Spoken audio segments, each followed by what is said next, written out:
All right, what's going on, fam? What's going on? What's going on? I'm about to get started in 1 second. Just give me a second. Let me go ahead and get the link out there. About to get started in 1 second.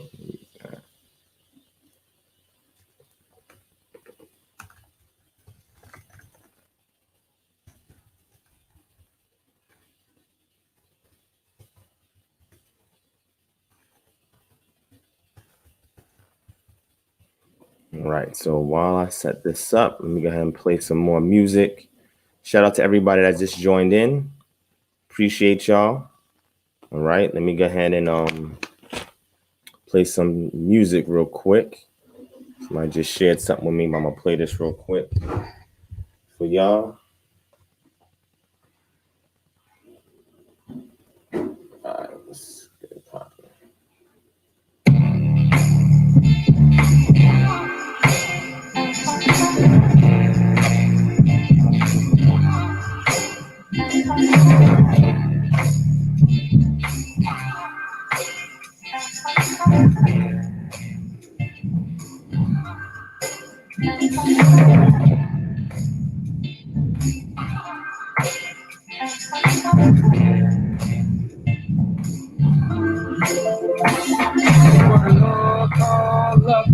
Me, prayers for the Lord call upon me. Until the end, I'd rather be y'all than man. I'd rather be y'all than man. I'd rather be y'all than man. I'd rather be y'all than man. So to the end. Step up a precept, line upon line. Calm y'all, Sherrod, it's crunch time. Let the scriptures speak. I'm going to keep us to reconfigure every so-called Afro-American about a true belief. Compared to what others preach, the most prosperous lies every second. Give praise to show that you're precious. If you're not going to listen, at least respect it. Floor's not of me, it's inspired by the Almighty. Greater of all. One particular seed involves the promise. Obey the law, statutes, and commandments. Till they come back, right? Take the ultimate sacrifice for your life. How much you got to save the world for Israel? It might be hard, but it's real. Some don't believe it, a lot don't leave, so it's not my fault, but it's dirty at all. Sacrifice 13 and 8 for the burning like the short escape. No escape for the Lord, call upon me. Prayers for the Lord, call upon me. Until the end, I'd rather be y'all the man. I'd rather be y'all the man. I'd rather be y'all the man. I'd rather be y'all the man. So to the end. For the commandment is a lamp in the Lord's light, and reproofs of instructions are the way of life. Show me who's going to be gracious and lowly. The wise going to inherit the glory. With shame, show me the promotion of these food stories. Me, I'm reading the true words, the proverbs. You heard all the planning of the understanding. The wise one to find knowledge. A wise son makes a glad father. But the foolish son is the happiness of his mother. Have taught me in the way of wisdom that led me in right path. Like some living in my kind, how long we left. Every day, especially pray. Some of the hypocrites got the same. If that hospitalized, go to people paid to pray, realizing we all got a day. So get saved before you lay down and rot in the grave. You probably got to get praise for the devil watch the angel light and remain hot. Like it takes a block to block, waiting for Satan to enter the soul through the socks. For the season you're leaving this earth, the Almighty's turf in the hurt. I know it hurt if you're scared, then go to church and prepare for the work. Things might hurt you, work your nerves to give you the urge to do what fools do. Like I got the heart to start and finish beat, probably cheap. I'd rather walk away in peace.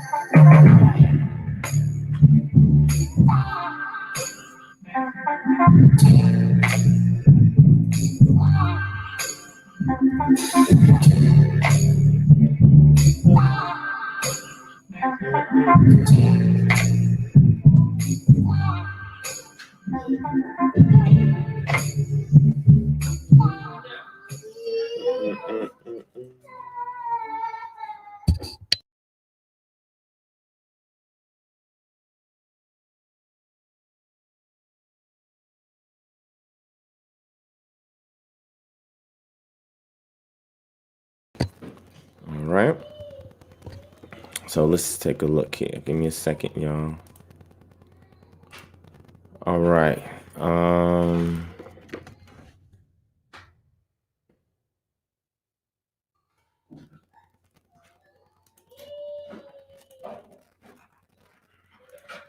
right. So we almost done with that. I'm just, when you get a chance, grab the link, share the link. All right. Let's see if we can get as many people in the room tonight as we did on Friday when we were supposed to initially go in, but given technical difficulties, we've been delayed to today. So we're gonna work on that. So let me go ahead and get started. Just give me a second. I'm just trying to finish this up. Let me drop this here.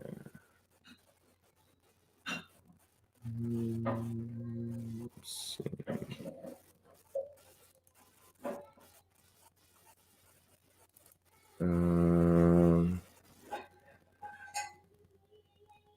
Let me do this.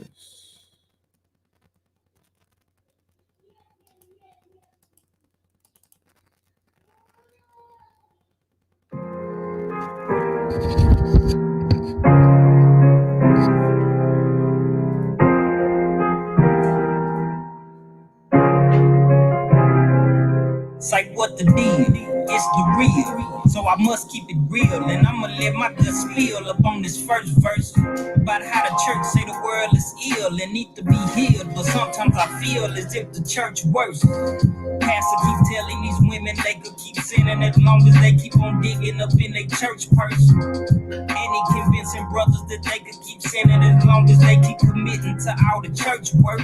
I got tired of witnessing all the church dirt, but because I left the church, they telling people I'm church hurt. They keep telling me I need to come back, but if I come back, I probably have blood up on my church shirt for punching one of these pastors up in their nose bone, trying to run my household with no control of their own home. See, I'm as real as it gets, and these people be hypocrites. That's why I stay up in my own zone, staying strong as I keep with my mission. You may think that I'm wrong, but you could keep your opinion. I'm seeking truth, I don't seek no religion. So if you ain't speaking truth, then you can keep your religion. Take a few steps back, please. Out of my space, get up out of my space. Hypocrites trying to teach me. Don't walk what they preach, keep your religion. Doing much better on my own journey, keep your religion. Things that you bring in, it don't concern me.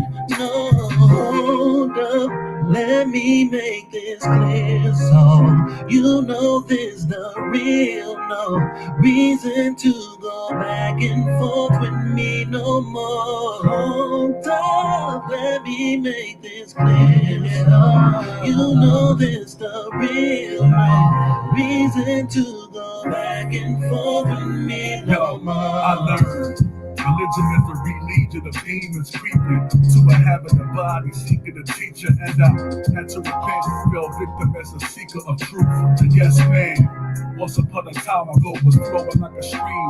No exegetical methods unprotected, being tossed to and fro like a game of Tetris. Bet this, check this, my search for truth was on my checklist. Religion is like a virus infected, too many logical fallacies to defeat beneath the crumbs at the master's table, but I sought for the meat, strong teeth, and only true the works of the law. Was boxing over doctrine, didn't know I was southpaw with a strong jaw, could take a hit like a fiend. Now I got the understanding I need to succeed. Keep your religion and all the weird things it entails. Honor to the Father, releasing me from spiritual jail. Take a few steps back, please. Oh, get up out of my space. Trying to teach me, no, keep your religion. Doing much better on my own journey. Keep your religion. Things that you bring in don't concern me. Your religion. Keep your religion. Me. Your religion.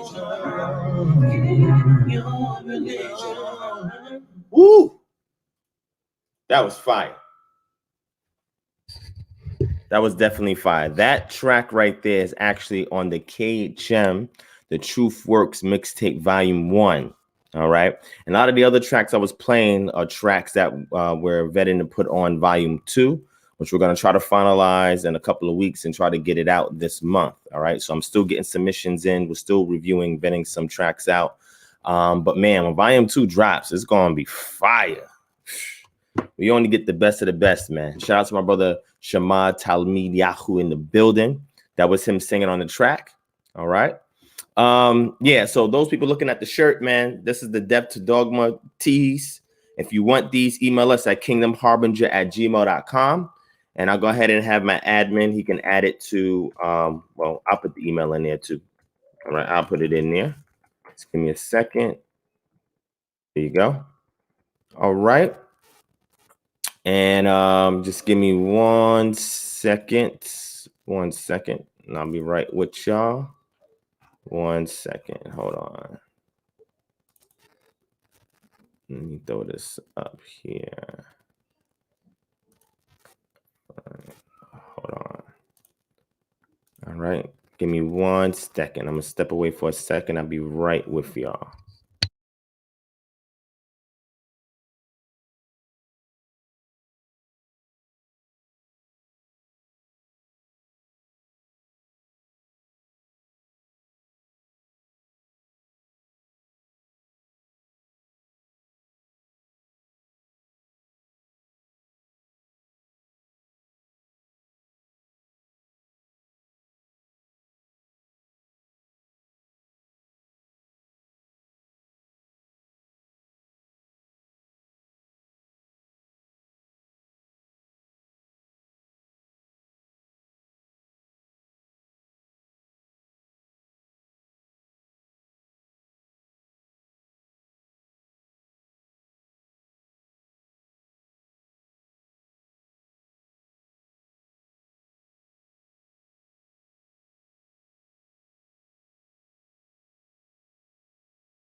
All right. All right, family. So we about to get started, man. Yeah, we about to go in tonight. I know it's Sunday. I know a lot of people probably sleeping and they probably can't stay for the duration of the broadcast. That's okay. It's going to be recorded. You guys can always go back and watch the replay. I just wanted to get it done while the weekend is still here.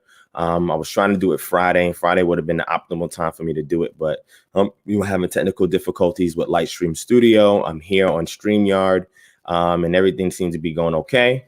You know what I'm saying? So I got a couple of hours before I got to head to bed or whatnot. So I'm just going to get it out the way tonight. All right. And there's been another recent change that's also influencing why, you know, I want to get this out the way. All right. So like I was saying, those of you who are interested in the t-shirts that you see, the Depth to Dogma tees that I got on, you can get this by emailing us at kingdomharbinger@gmail.com. All right. We have male and female adult sizes from small, range from small to XXL. Let us know what color you want. I mean, the one we prefer is the black, but we got blue, we got white, etc. All right. And let us know if you want it with or without fringes. Okay. So just email it to us. We'll give you the details, and you can patronize KHM by purchasing this t-shirt, and we can allocate the funds to needs in the community. All right. All right. So with that being said, make sure you hit that thumbs up button, family. Thanks in advance to anybody that's donating. I may not be able to see who donates through the super chat, but if you do give a donation, we greatly appreciate that. Otherwise, if you look in the description, there's other things you can do as far as donating and assisting us. Also want to let y'all know about the app. I tell you this all the time, the Dash app, DO$H. All right, the Dash app. Go into your Google Play Store or your Apple Store, App Store, and you want to download the app called Dash. And you want to use referral code RONS35, RONS35. All right. And pretty much it's free to use the app. To sign up for the app, to use the app is absolutely free. So there's no cost to you for using it. It's a cashback app. That means they'll show you a list of different companies or stores that they're partnered with. And if you shop there, you get free money back. Okay, it's no charge. And when you sign up, use that referral code RONS35. And what that does is that the person who refers you They get a bonus for referring, and then you can refer people when you generate your own referral code, and you can make free money. All right. So we're all about telling people in the community how they could be economically savvy, so that way they can improve their wallet and can improve their financial condition. All right. These little nuggets and stuff that we throw out there just to help people who are interested in these little things. So one hand washes the other, but both hands wash their face together. I say this all the time. All right. Also, in the link, you can see if you're interested in our referral program or full-on employment with our consultant programs for Jubilee Manumission, which entails credit repair and debt elimination, or our naturopathtoeden, which is our naturopathic health consultation education program. If you're interested in grabbing a referral code so you can make 25% commission for any paid services that we're able to divvy out to clients that are interested, you can do so there. If you want to be a full-on consultant and make 50% commission, you can let us know. You get a $10 to $20 sign-up bonus, whatever is the going rate of promotion we have at the time, just for signing up with us. So there's no money out of your pocket to sign up for our programs. We pay you to assist us. All right. And again, I don't see that being done anywhere, but maybe that's just me. People out there may be interested in getting their debt eliminated and credit repaired. We have a lot of people queued up, so we're going to get to you. Just bear with us. We're also assigning more people, and we're looking for more people, more consultants, so that way we can process more of the paperwork that we have to do, so that way people can get processed much faster. So if you're looking or you're interested in some passive income or some part-time income or whatever, all the contact information is there in the chat. Okay, so we're here to help improve the community. Okay, if you're interested in joining KHM, Kingdom Harbinger Ministries, email us at kingdomharbinger@gmail.com. Let us know what city and state that you're in and why you're interested in joining. Again, we have 9 more cities scheduled this year to visit. In 2021, we got another 10 to 12 cities that we are visiting. And in 2022, we got another 10 to 15 cities that we're visiting to set up KHM chapters. All right. So hopefully in the next 3 years, we're looking to have 35 chapters set up. All right. At least 35 chapters set up. All right. So, just let us know. Again, there's also events that we're doing in other cities, as well as here in Atlanta. So if these are things that you're interested in, definitely hit us up and let us take care of you. Okay. All right, family. So just wanted to get all that out the way first. All right. You'll see the theme there on your screen: Tactics of Christian Apologetics by way of Christian Apologist. You got your boy Jesus there with the gun. All right. Because this is how they be getting down. Some of them, not all of them. And again, if you are a God-fearing Christian and you're concerned with just preaching the gospel and getting souls saved, you are a Christian civilian. All right. This hunting session is not about you. So please stay on the sidelines. Okay. And for the Christian apologists that hear this, it's the hit dog that hollers. This is not geared to all Christian apologists. I could shout out several names who I think is pretty cool and I have no issues with, because they're very tactful and diplomatic in their doings and a conveyance of their truth and what they're attempting to accomplish. But there's other ones that are extremely reckless, and they have to be exposed and revealed to the community for the things that they're doing publicly, simply because people want me to go and check all Israelites. And I'm like, nah, I'm not going to check all Israelites because y'all not checking your own. And I'm about to show y'all the vileness of these individuals, And you're about to see the vileness. All right. You're definitely about to see the vileness. All right. So with that being said, family, let's get started. All right. So I know I got some family up in here who have been victims, okay, of, the predation of Christian apologists, right? Shout out to my Sister Ian in building. She's one of the victims. The sister's one of the victims of being attacked. My sister Sheik, I don't see her here, but she's also another victim. And these are females, right? That are being victimized by other female and male Christian apologists. All right. So when people talk about Israelites and Israelites are this and Israelites are that, I'm like, yo, y'all not correcting your own. You feel what I'm saying? So don't look at me to be no policeman in my community. You know what I'm saying? I talk to these brothers behind closed doors. You know what I'm saying? I put them onto game. You know what I'm saying? And I do my best to, curb things that seem to be extreme if I can do it, right? Me or my associates, you know what I'm saying? And that's all we can do, you know what I'm saying? But at the end of the day, you're not going to see that type of behavior from me, you know what I mean? Because, what we're doing here needs to be brought on a much bigger scale. And I'm not going to compromise my integrity for the sake of getting into some BS nonsense with somebody that ain't got nothing to lose and everything to gain. All right. And those are the people you got to watch out for, right? The people who don't show their face on camera. You feel what I'm saying? The people that be talking all of this stuff, you know what I'm saying? But at the end of the day, they don't want to pull up. You feel what I'm saying? So I'm just letting them know, listen, I'm not a Christian. I made that clear all the time. I follow Torah. You feel me? And if you don't know Torah, I'll demonstrate it for you. You know what I'm saying? When we do Torah, we offensively do good, and we defensively protect ourselves from evil wrongdoing and anything that we deem to be bad according to the status that Yah has established. All right. So with all of that being said, I want to start off with this one thing. And after I show it to y'all, I'm going to put a disclaimer on at the end because of some recent developments. But before I do that, I'm going to get started. All right. Because I touched on a lot of formality on Friday. Today, I just want to get in with it. Make sure you hit that thumbs up button, family. Hit that thumbs up button, family. Make sure you share this link as well and patronize our organization because we're doing our best to help the community. All right. So let's get started. Let's get started. All right. Let's get started. Give me a second. I want to show you some stuff here real quick. All right. I'm going to show you the vileness of Christian apologists. Okay. People who profess to be Christians. Right. Now, remember, when I was trying to do this on Friday, I was having problems. Now everything is working. And this is what we're doing today or tonight. Death to dogma. All right. Y'all don't know what dogma is? Christian dogma. All right. That we're dealing with. I'm going to show you on the shirt. It says a set of beliefs held by a group, church, or organization, which others are expected to accept incontrovertibly. That means you accept it as truth without contending with it, without questioning it. That's not how we get down over here.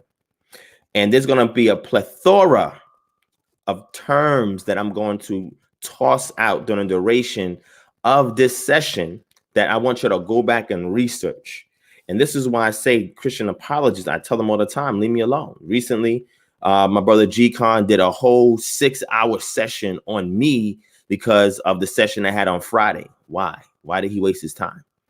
You know what I'm saying? Sister Cherry in there, cheerleading, and a couple of other individuals in there cheerleading that nonsense. But shout out to my sister Sheik. You know, she peeped it and she shared it with me and shared it with my team. And we saw what was going on. And shout out to my brother Mike. You know what I'm saying? He joined in on that discussion and he spoke his piece. You feel what I'm saying? But at the end of the day, you know, we don't give life to that. And I say that because a lot of these Christian apologists, that's all they do, right? You don't see them doing nothing in a community. You don't see them bringing any original work to the surface. They're not doing any of these things. They're just attacking. And that's all they do. And when you get into that mindset that you just want to be some warrior for Christ, then you start catering to other things. And we're going to bring that up, right? It's a whole psychosis behind that. The pathology of their behaviors, I'm going to expose it with medical terms. Okay, we're getting surgical with this tonight. We're not playing no games, man. All right. So let's keep going, man. Let's keep going. Let me show you this on my screen real quick.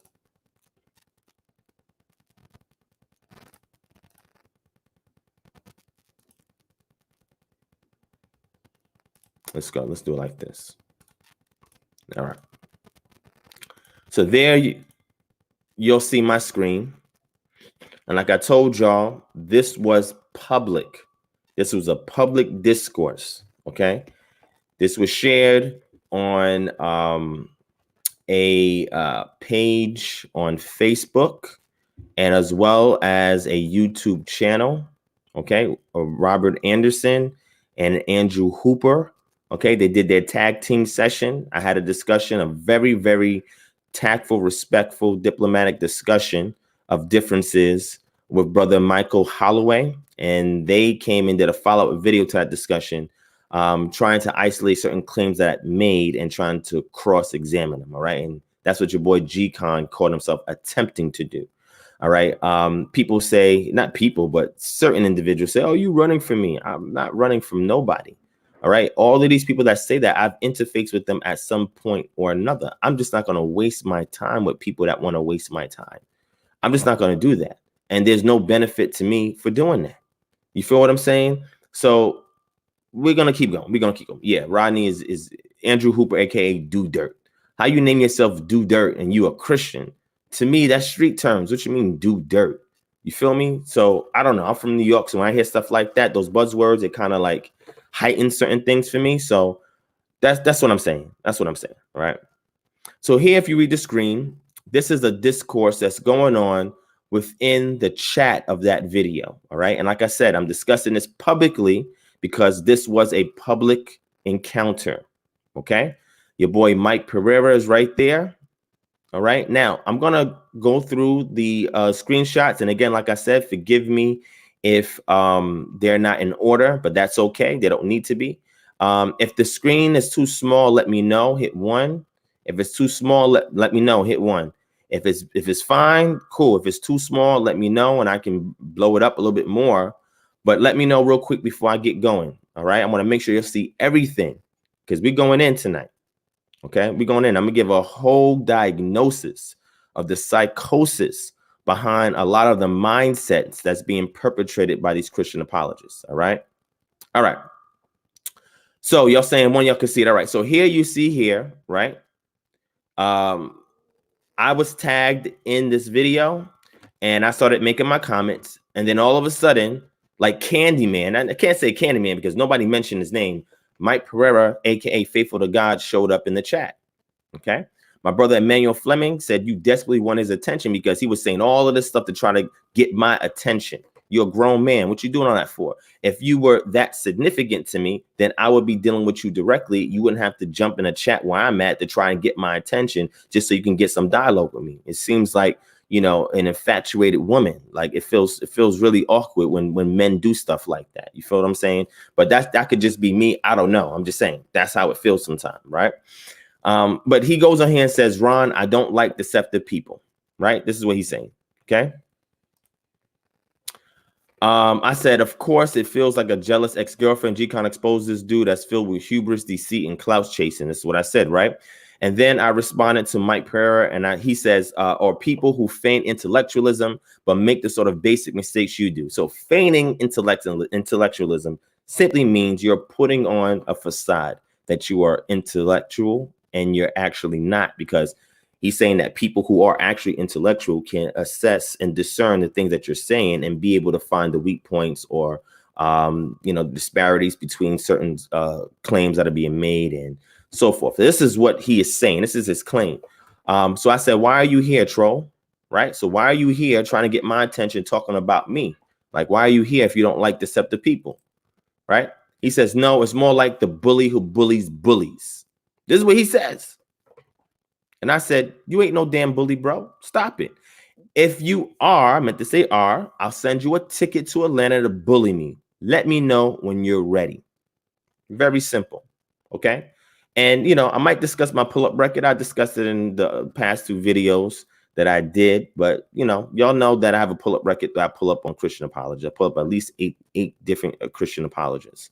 Okay. At public venues. I didn't go to their house and pull up on them. You know what I'm saying? Like, I mean, we know where all these people live, you know what I'm saying? Know what they look like. We know what their daily routines is. All this information is public. Like nothing really is secretive anymore with the advent of the internet and people who deal in IT, right? Because I deal in IT. So when you deal in IT, it's very easy to access public information, okay? But nonetheless, if you see here, I offer, I say, hey, look, if you're the bullies of bullies, right? He's the bully who bullies bullies. I never professed to be a bully, and I don't like bullies. I've never been bullied in my life. People have attempted to bully me in a few different cases, but it was never successful, and they've never bullied me again. And the thing that I teach young children is that if somebody bullies you, always stand up and fight back, even if you lose. Why? Because that bully who's a predator is trying to go after the weak, okay? And the predator knows, even though you may be of smaller stature than him, even though you may not be that intimidating, but he knows that if he encounters you or tries to bully you, you're going to give him a fight every time, even if you lose. And bullies don't like that, right? Because that disrupts their momentum of being a bully. So if he's the bully that bullies bullies, then I want the bully to come to Atlanta and then successfully bully me, because I've never had that happen before. And I offered to send him a ticket and put him up in a nice hotel. I was going to spend at least, what, $600, you know what I'm saying, to accommodate him to come bully me. You feel what I'm saying? I said, let me know your email and I'll send you a ticket. Very simple. It's not really that difficult. He says, I'm most certainly a bully of the bullies. And if you and I met face to face, you can expect the same energy you're getting now. Woofing. This is him talking. And I said, hey, Mike, if you're a bully, come to Atlanta and bully me. I'll send you the plane ticket. Simple as that. Like, why we got to keep talking? Give me your email. Let me know what airport you're closest to, what times is convenient for you. Let me book the ticket, round trip ticket. You can stay for a night. I'll book you in a nice hotel, put you in a Hilton or whatever, wherever you want to be. We'll set you up there, and you can come and bully me face to face. No problem, right? He says, I'm the same person online and in person. Best believe that, right? And then my brother Emmanuel Fleming is like, you sound more like an obsessed ex-girlfriend. That's exactly what he sounds like. Then I said, then come to Atlanta, right? Where airport are you near? I'll set up the ticket now. I'll wait. So my brother Emmanuel Fleming's like, Mike Harris sounds like an online thug right now. I bet you keep it real, right? So he does sound like an online thug. Like, what you talking about? Okay. He says, let me know when you're in Orlando and we'll talk face to face. I guess he wants to talk after saying that. Okay. I said, I'll be in Orlando this year. I'll invite you out and I want to see you bully me, tough guy. He says, let's see if you have the same energy in person. I said, he ain't about that life. Ain't nobody scared of that dude. Now, I meant to do that to respond to Emmanuel, but for some reason, it responded back to Mike. But I'm simply saying that you ain't about that life, because if you was about that life, you wouldn't be saying none of this. You would have hit me on the inbox and said, yo, when you come to Orlando, I'm going to step to you. Give me your number. I'll give you my number. Call me when you touch down. And when you check in, I'll be there. Very simple. I mean, you know, I have a past, I've had history of things that I did that I'm not proud of. I know how street protocol works. You feel what I'm saying? So I can tell if somebody really was about that life and if they're not about that life. I'm not fitting to do all that talking.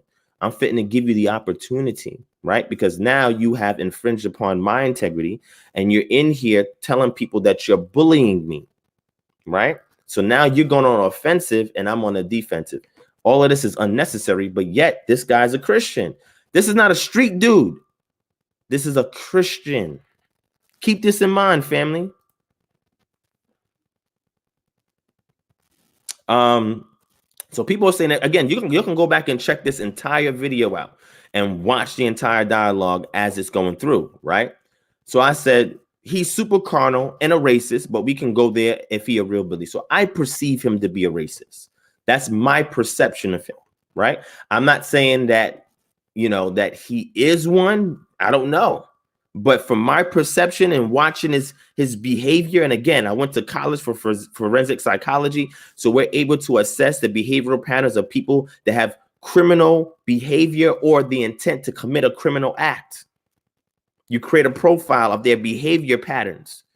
And then other things that you create to generate this profile in order to identify this person's motives and their intentions. And what I see from this person is that they have a subtle degree of racism, right? And we're going to get into that superiority complex. I'm going to discuss that, all right? So I say he's super carnal and racist, but we can go there if he a real bully. I have no problem with that.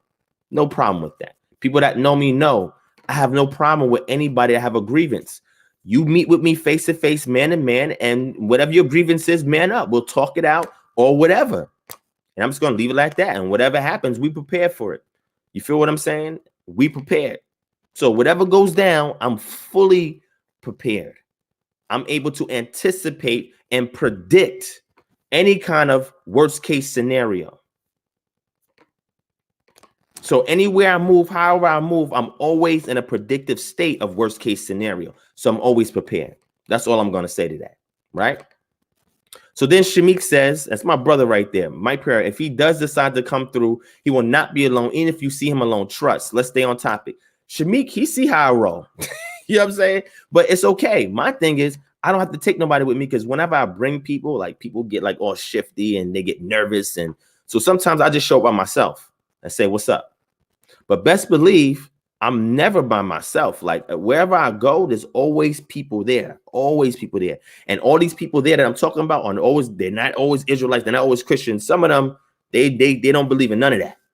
But anywhere I go, there's always people there, right? Because I hold myself accountable and I do check-ins when I go to different cities or different towns. If I know somebody that's there, I let them know, hey, I'm here, I'm in your town, because I give them an opportunity to show hospitality. And then if they're in my town, I do the same thing because that's part of my culture, right? This is common customs, right? And when you understand culture, these are things that you reconstruct and restore. So that way you can be in alignment with the blueprint laid down by your ancestors, right?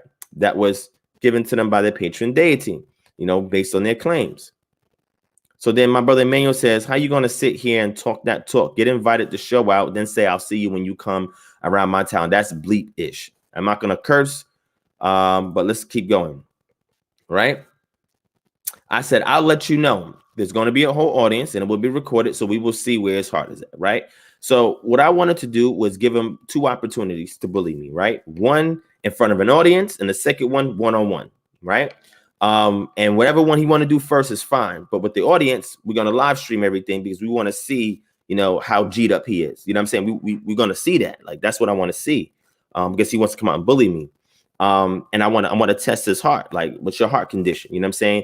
And I'm not gonna say too much street slangs, right? Because I try to keep all that bottled up from the past, right? And I try to deal with righteous terms now, right? A lot of times I have to supplement the street jargon that I used to use with intellectual terms now because of the audience that I'm catering to, right? And also the outside world that's actually viewing the Israelite community. They think most of us is dumb as rocks.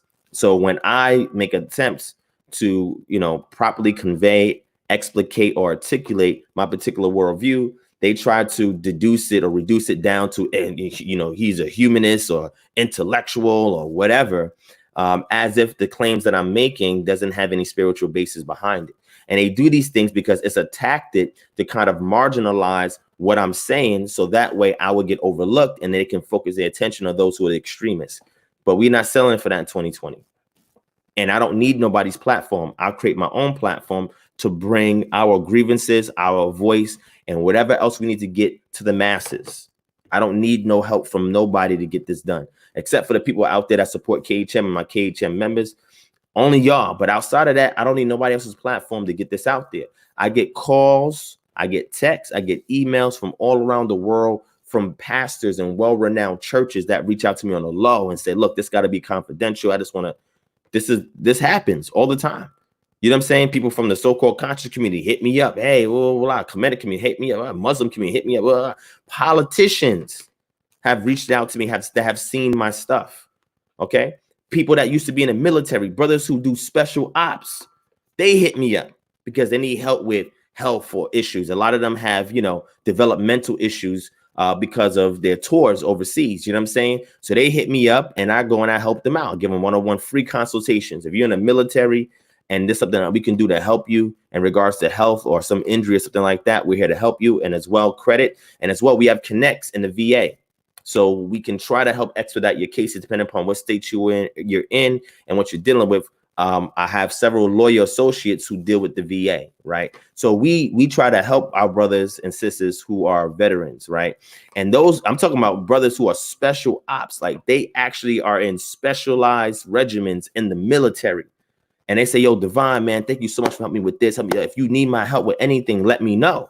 And a lot of them, they're still using those same practices. And I tell them, look, we're going to have you take that information, that training, and be able to give it to the youth to keep them disciplined. You know what I'm saying? So these brothers reach out, they share information with me. So it's like when you help other people, they're willing to help you in return. So when I see people talk crazy like this, I'm just like, you know, you got to really research individuals before like you start puffing up your chest because you don't know who they're connected to. My biggest protection is, I don't care about people. Right? Because for the most part, I try to keep people at bay and say, look, this is a righteous arena. Like we're not trying to go and kill nobody or hurt nobody unless we're defending ourselves. And it's the last resort and we need to do it. But we will confront anybody that got a grievance or a problem. So that way they have an opportunity to bring it to our face. It's simple as that. So I simply try to tell people, look, Y'all doing all of this. Keep it based on the information, right? Keep it based on a spiritual chip, on a righteous chip. Let's not get unrighteous with this. Let's not do that, because I let everybody know that if things have to go there, I'm in every right to protect myself according to Torah. So Yah has my back. So I'm not worried about it. So I tell people, if you strive your best to live righteously, you should have no worries or concerns with what occurs. But then you have people here who are Christians that try to provoke you to fight them. You know why? Because then they're going to go say, you see, he's just like all the rest of them after they provoked you. This is what they do.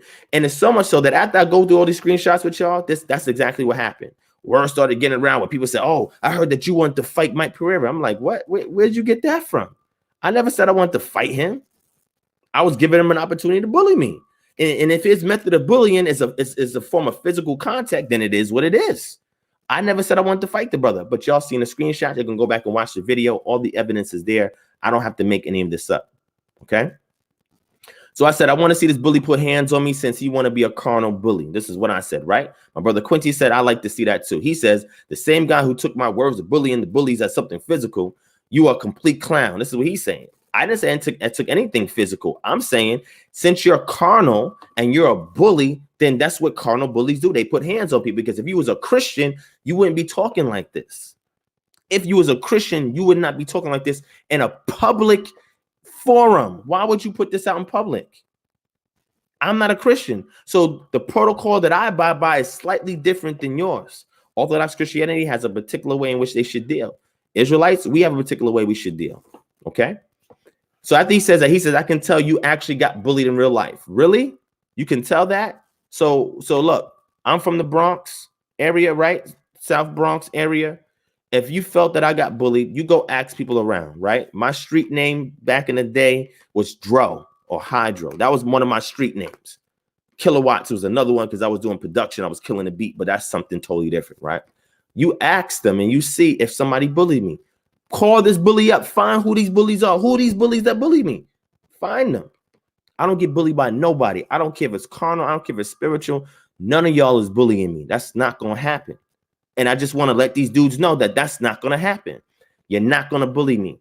And the reason why I have to have that type of attitude and approach is because when we're pushing this information that's revolutionizing our community, there's going to be much bigger bullies. Like, this guy's not a bully. We talking about corporate entities, government entities. Those are bullies. Y'all ain't bullies, man. We not worried about y'all. Y'all ain't no real bullies.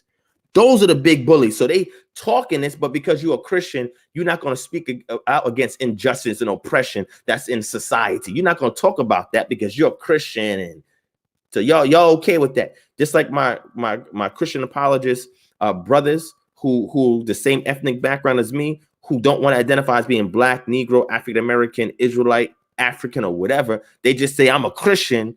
A lot of them shy away from the oppression from the real bullies, because they don't really want to fight the real bullies. You know what I'm saying? They rather attack you instead of fighting the real bullies. Well, the information we put out there is there to catalyze the oppression that we face from the real bullies. They're not about that life. So if we don't have this type of mentality, then we'll easily cave and fold and say, okay, I'm going to stay away from trying to change my community and make things better. I'm just going to sit here and wait for Jesus. That's not how we get down. And I'm just keeping it a thorough with y'all. That's why your heart got to be in that place. If it's not, then you're not built for this. You know what I'm saying? Like, I realized, like, in my carnal life, even in the stuff that I was doing that I should not have been doing, that Yah was making me. So that way I can have the heart that I have today to fight for righteousness. Okay, let's keep going. He says, just the words bullied have you catching PTSD. What? Post-traumatic stress disorder? That's what you're saying? I said, I'm offering a round trip ticket and a hotel from the Come Bully Me. Offer still standing. And Emmanuel says, you're the one expounding upon it. And I said, and he says, come to Orlando. He says, keep your ticket. When you are in Orlando, we can meet face to face. Your attitude will determine mine. And I said, you see the racist in him? He's referring to PTSD. So he wants it to mean post-traumatic stress disorder. And I'm like, well, I don't see the trauma there, because medically you can't diagnose this dialogue and see where I was traumatized. Where was I traumatized at? And he'd have to define trauma medically and in psychological terms to determine or assess where the trauma was. There was no trauma. And then there was no stress from the trauma because I was cool as the other side of the pillow, right? I was cooling in my refrigerator that's in there. So what is he talking about? But that's a misdiagnosis. We're not going to get into that. But then I made this statement here, right? And I said, you already set the mood. Make sure you jump, bully. He said, who offered someone to come to Atlanta to bully them again? Exactly. Please sit your silly behind down somewhere. So again, he keeps talking, keeps throwing these words out there that's denigrative and they're disrespectful. He says, how you misconstrue my words into something carnal is beyond me. So if there was a misconstruing of your words, then you should be de-escalating the situation and say, look, my brother, I don't mean anything physical, right? I don't mean I'm gonna physically bully you or harm you or hurt you and say things like, I keep the same energy. He can say, listen, I'm a Christian, right? I'm reformed. I'm trying to be at peace. Yeshua said in Matthew chapter 5, blessed are the peacemakers, for they should be called what? The sons of the Most High. Blessed are the peacemakers. So if you're a Christian, you abide by that, then why are you escalating this and talking about you're going to keep the same energy? Your attitude determines mine. You're a Christian. You're supposed to be de-escalating. As an Israelite, I believe in eye for an eye, tooth for a tooth. So if you cause some injury or harm to me, I'm going to respond. You got to turn the other cheek. I only turn the other cheek for my brothers that's keeping Torah. You don't keep Torah. I'm not turning the other cheek for you. I'll give you an opportunity for restitution before retribution takes place. That's the degree of mercy that I still have to show because I have to walk in the same stature as my pops, which is Yah. And that's what the ancestors laid down in the blueprint that we call our cultural literature of the Tanakh, all right, or Torah. Let's keep going. I said, I'll see you when I see you. Share your number and I will call you when I touch down.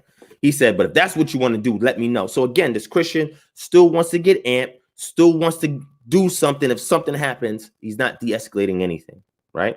I said, Christian apologists are beyond carnal. We not Christians, bro, because we not Christians, right?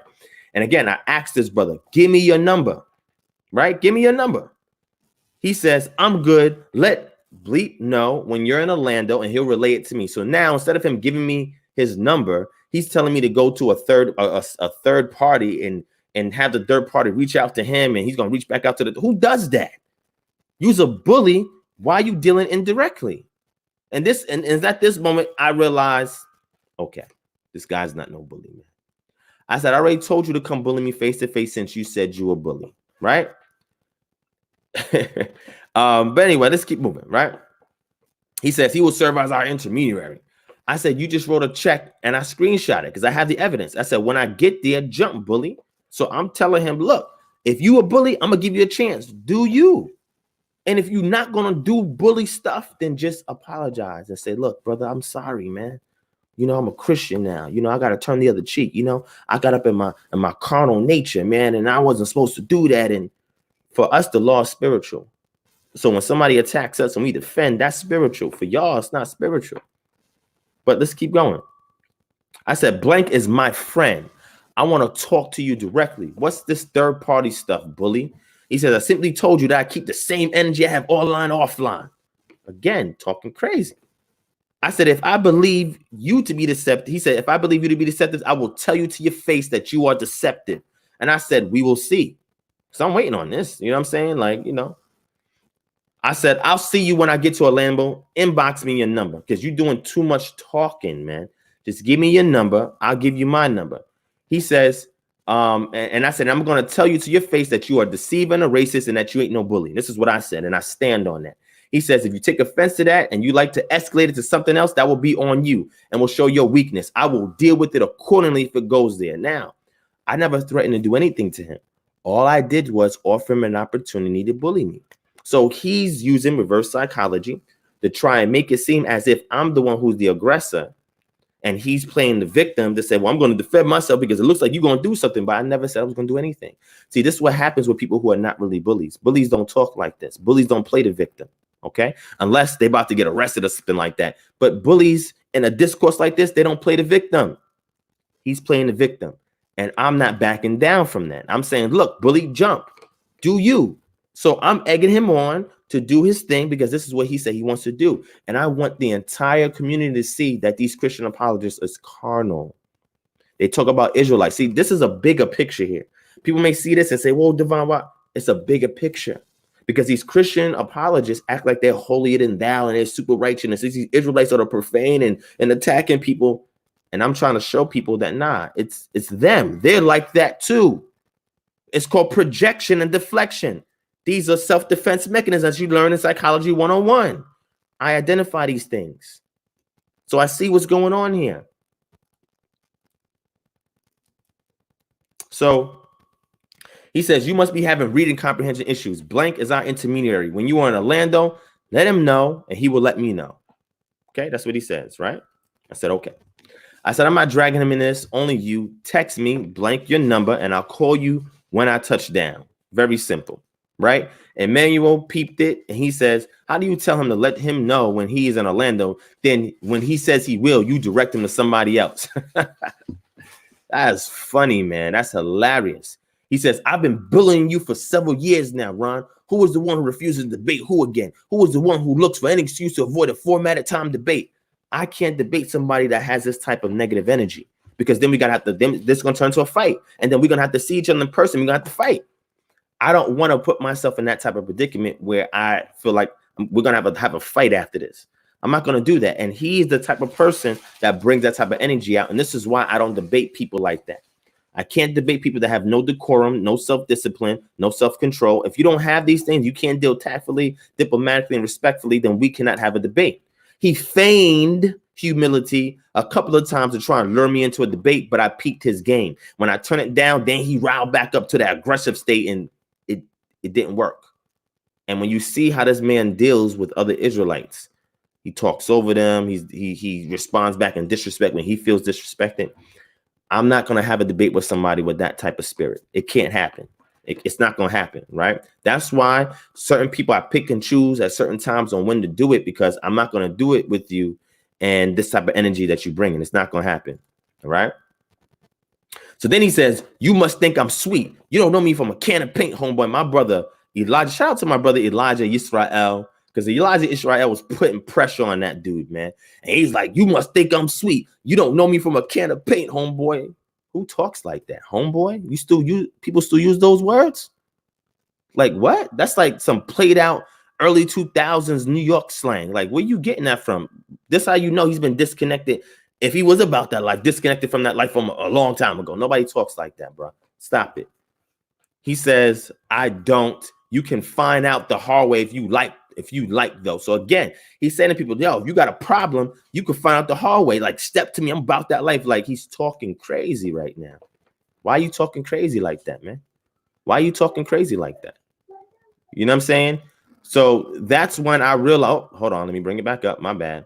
That's when I realized the type of person that I'm dealing with, right? Type of person I'm dealing with. So let's keep going. Let's keep going. I said, this dude Mike is carnal as hell. He dug a hole for himself and everybody will see, right? Then he says, my mentioning of bullying the bullies had nothing to do with anything carnal. Now he's copping pleas, right? And the reason why you got to cop pleas, because now you saw that you done escalated something. And not just that, a lot of Israelites was in this chat. There was people what he was saying, and they're like, yo, if you have a problem with my brother, like, we about to ride on you. And my thing is, I don't need them to ride. I got this. But there's so many people that I have as associates. There's so many people that I have as associates that automatically want to take up for me. And I appreciate the team that I got and the associates that I have. But when it comes to stuff like this, I handle this business on my own because I'm going to deal with it righteously. I can't co-sign that somebody else will do it if you're attacking me. But I know if I deal with you, I'm going to do it righteously. He says, but if Ron wants to take it there, then I'm going to let him take it there. That's all I'm going to say about that. So this is a Christian. This is a Christian talking right now. If somebody was to read this, they didn't know nothing about Israelites and Christianity, would you think this is a Christian saying this? No, of course not. This is a carnal person talking who's feigning being a Christian, since that's the type of words he like to use. Come on, man. He says, my reactions will mirror his. This is not nobody as a Christian. Christians de-escalate the situation. They turn the other cheek. They apologize when they get in their feelings, and he's not doing any of this. So So again, when you look at the superiority complex, you'll see why he's doing this. He's doing this to overcompensate for other areas that he feels weak in. And the thing that a lot of Christian apologists do is because when they deal with Israelites, they think Israelites is all intimidating and rough and they rugged, they want to fight, hurt somebody. So what they got to do so they don't seem soft, because the perception is that Christians are soft, they got to talk greasy like this, right? Because they got to puff themselves up to overcompensate from the fact that they're supposed to be a Christian. You're supposed to be gentle, meek, humble, supposed to turn the other cheek. So to cover that, to protect that part of you that should always be on display, you got to be tough. It's a psychosis. You're looking at the pathology of a psychosis. And I'm going to get into that. I'm going to show y'all this in medical journals. That's what we're going to get into if you want to keep rocking with me for the night. Okay? So I said I never got bullied in my life, so I want to see this. You got trolling confused with bullying. Look up the definitions. He's thinking because he's saying I've been bullying for 3 years. You ain't bullying me for 3 years. How you bully me? You trolled me. Okay, we'll give you that. You didn't bully me. It's a big difference, bruh. It's a big difference. And I ain't scared of none of these dudes, intellectually, spiritually, physically. I ain't scared of none of these dudes. None of them. None of them. I ain't scared of none of them. Why should we be scared of them, man? For what? No, we ain't scared of these dudes, man. Stop that. Stop that. He says, and I'm from Jersey originally. Whoa. Oh, you from Jersey? Oh, shoot. You grew up in Jersey. I'm scared now. Are we supposed to be having a peeing context about where we're from? Ron Shields, you act like I'm bullying you, talking about he's so insensitive and disrespectful. That sounds soft to me. This is him talking about me. He's saying that sounds, so you saying that I sound soft to you. And again, he keeps talking. Instead of him focusing on the meetup and saying, look, I'm at MCO. That's the airport that I'm at. These are the times that I'm available. Here's my number to contact me. When you touch down, we can finish this discussion then. He's still talking. You know why he's doing this? It's a tick. You know, when you escalate something so high, now you got to try to find informal ways of de-escalating the situation without seeming soft.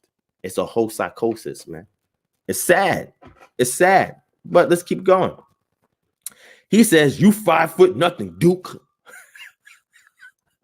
Again, he's using old slang, bro. Who talks like that? Who says those things, man? But he's been disconnected. See, me, I still talk and know people in the streets. All the time, I still deal with them. They hit me up. I talk to them. I try my best to kind of persuade them to live righteously. But a lot of them are still stuck in that. A lot of them are some people that I've been cool with that owe me favors and whatever the case may be. You know what I'm saying? But I peep game on what they're saying, like what the slang is. So when I'm there, I know how to talk with them. But like on the channel like this, I don't like to put that type of energy out there because it's unnecessary, right? My audience, I'm assuming most of us are reformed or should be reformed or should be transformed, right? With this walk. But he's saying, stop pretending that you're Superman. So because somebody is, and I'm 5'6" and a half, right? And never been bullied in my life. I've come up against people who are part of big gangs, people who are like almost 6'7", never back down, ever. It has nothing to do with your stature. It has to do with your heart. Obviously, this dude don't even read the scriptures that he claimed to be defending. When you look at David and Goliath, David was small, man. But he had the heart of a lion. You know why? Because his strength came from him defending the name and character of Yah. I don't put my focus on how big the enemy is. That don't mean nothing to me. Because I found out that most of these dudes ain't got the heart to back up that stature. So it don't mean nothing. It don't mean anything to me, man. And because I've been trained in Ruji-Fu Jiu-Jitsu in the past, I'm trained in the martial art in the past and been doing practices since then. I don't care if you bigger, that's more what we call surface area to target. It don't mean nothing to me. What does that mean? What does that mean? Okay, but this is what he's saying. Stop pretending. How am I Superman when I'm giving you the opportunity to bully me? That's what I'm doing. I'm not threatening to fight you. I'm giving you the opportunity to bully me. Ain't nobody being Superman. The only time I'm gonna be Superman is if I got to go against a real bully, and that's not you. I'll put that cape on when I got to defend my community, not going against you. Come on, man. Stop that. Stop that. He says, back in 2016, you talked extra bold when you were in front of Sakari about what you were going to do to Christian apologists. I don't know what he's talking about in 2016. Maybe somebody can find that reference for me. I don't know. Give me a primary source for that. I don't know what he's talking about, right? Malik Sudi says, bro, let it go. Again, several people in here was telling him, bro, stop it, man. Stop it. Some of these dudes know me outside of this. Some of them don't, but they know that he's being full of it right now, bro. We see it. Stop it, man. He says, you're from Jersey. You're acting like you're from Idaho or something. But he's in Orlando right now. Probably in a nice part of Orlando. But anyway, talking about he's from Jersey. Okay, so what is that supposed to mean, bro? You from Jersey? Bro, stop it. Stop it. Stop it. Shamik got at him. He's going to disrespect Malik by saying, please go sit your silly behind down somewhere. Keep talking like that. In order for that to be the case, I would actually have to be a fan of the person I'm talking to. I'm not a fan of Ronnie. Again, another attempt to disrespect me, right? He says, I've never liked this style. So what? I don't like yours either. What's your point? You funny guy. I'm just saying here in my city, that fun you said you would like to have, we be having here every day, though. I choose not to be a part of that life anymore. Just know I got love for more than just myself. So when need be, I can have that fun. You dig? That's Elijah saying this. Because again, like I said, we don't play those games, bro. Like we don't play those games. Like when you talk greasy like that, we note that. As Israelites, we note that. And until that gets resolved, it's always going to be there. I'm not going to hold no grudge because I'm not going to pursue it. But anytime you encounter me or if I see you, we're going to have to handle it. That's it. Keep it pushing. I ain't going to troll nobody. But it's always going to be there until it's de-escalated. Now, if I'm in the wrong, I'll correct it. If they're in the wrong, they need to correct it. In this case, he's talking about he's a bully. He's going to bully me. And I said, look, I'm going to give you a chance to bully me. I said, 5 foot, nothing means what? You a bully, then get it in. That's it. Why would we keep talking? What did you keep going back for? I said, he's still talking. We will see when we get to Orlando. I'm done talking to this dude. His doctrine is garbage, but he has nothing to offer, and he's a racist bully. He says, unlike our friend here, I was about that life. I laugh when people say that stuff. So what? Are you telling me when you was about that life, they stopped making about that life for everybody else? Like it just stopped? So nobody else is about that life but you? Is that what you're saying? And you know that I'm not about that life? Did you do a resume check? How you know that? Oh, you didn't do a resume check. Oh, man, that's crazy. Okay, so you don't know that. You don't know that. Okay. I'm not going to sit here and incriminate myself on anything. Because like I said, there's some things in the past that was done I'm not happy about. I'm not proud of it, right? And I'm glad that it was nothing that was detrimental, but I thank the Most High for transforming me away from that, pulling me away from that, right? Even around the OGs that I was around was telling me that I had a brighter future than hanging around with them, and I thought they were hating because they didn't want me to get money with them and all that other stuff. And after a while, find up seeing what they're talking about, talking about I have talent and I'm skilled and all this other stuff they were saying. And after a while, kind of wore me down, and I kind of like, listened to what they were saying. So, gracefully disconnected myself from them and moved on with my life. You feel what I'm saying? But I mean, I'm telling you, I had trauma in my past, that caused me to go that route that I didn't have to go. You know what I'm saying? And since then, Yah has healed and freed me from that, and liberated me from that trauma because it doesn't affect me anymore. You know what I'm saying? When it comes up, when I have discussions about it, I'm very objective. See, how do you know you've overcome trauma? Is your approach in discussing it. If you discuss the trauma subjectively, right, and it evokes an emotion, then you are still being traumatized. If you're able to talk about it objectively and speak in past tense how it made you feel then you've overcome it. That's how you can assess and discern whether or not you've overcome a trauma. And when I used to do mentoring, when I used to do counseling, this is how we was able to get this. There's actually an assessment, a questionnaire assessment that we do. And after people answer the questions, we're able to measure or quantify whether or not they've actually gotten past a particular trauma, right? But anyway, let's keep going.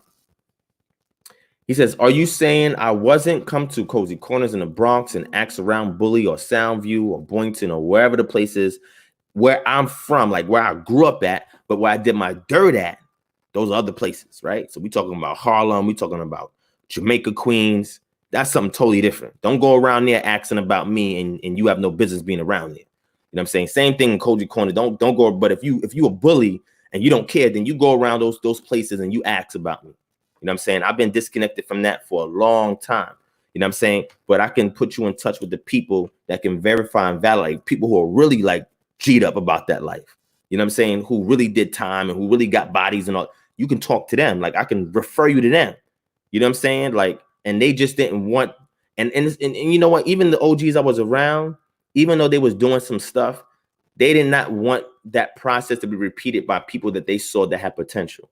And because they saw that, you know, I had potential and it was something that might have happened that caused me to harden myself and just take risk. Because that's pretty much what happened. I had a trauma that caused me to harden myself and take risk by doing things in the streets that I didn't need to be doing and not caring.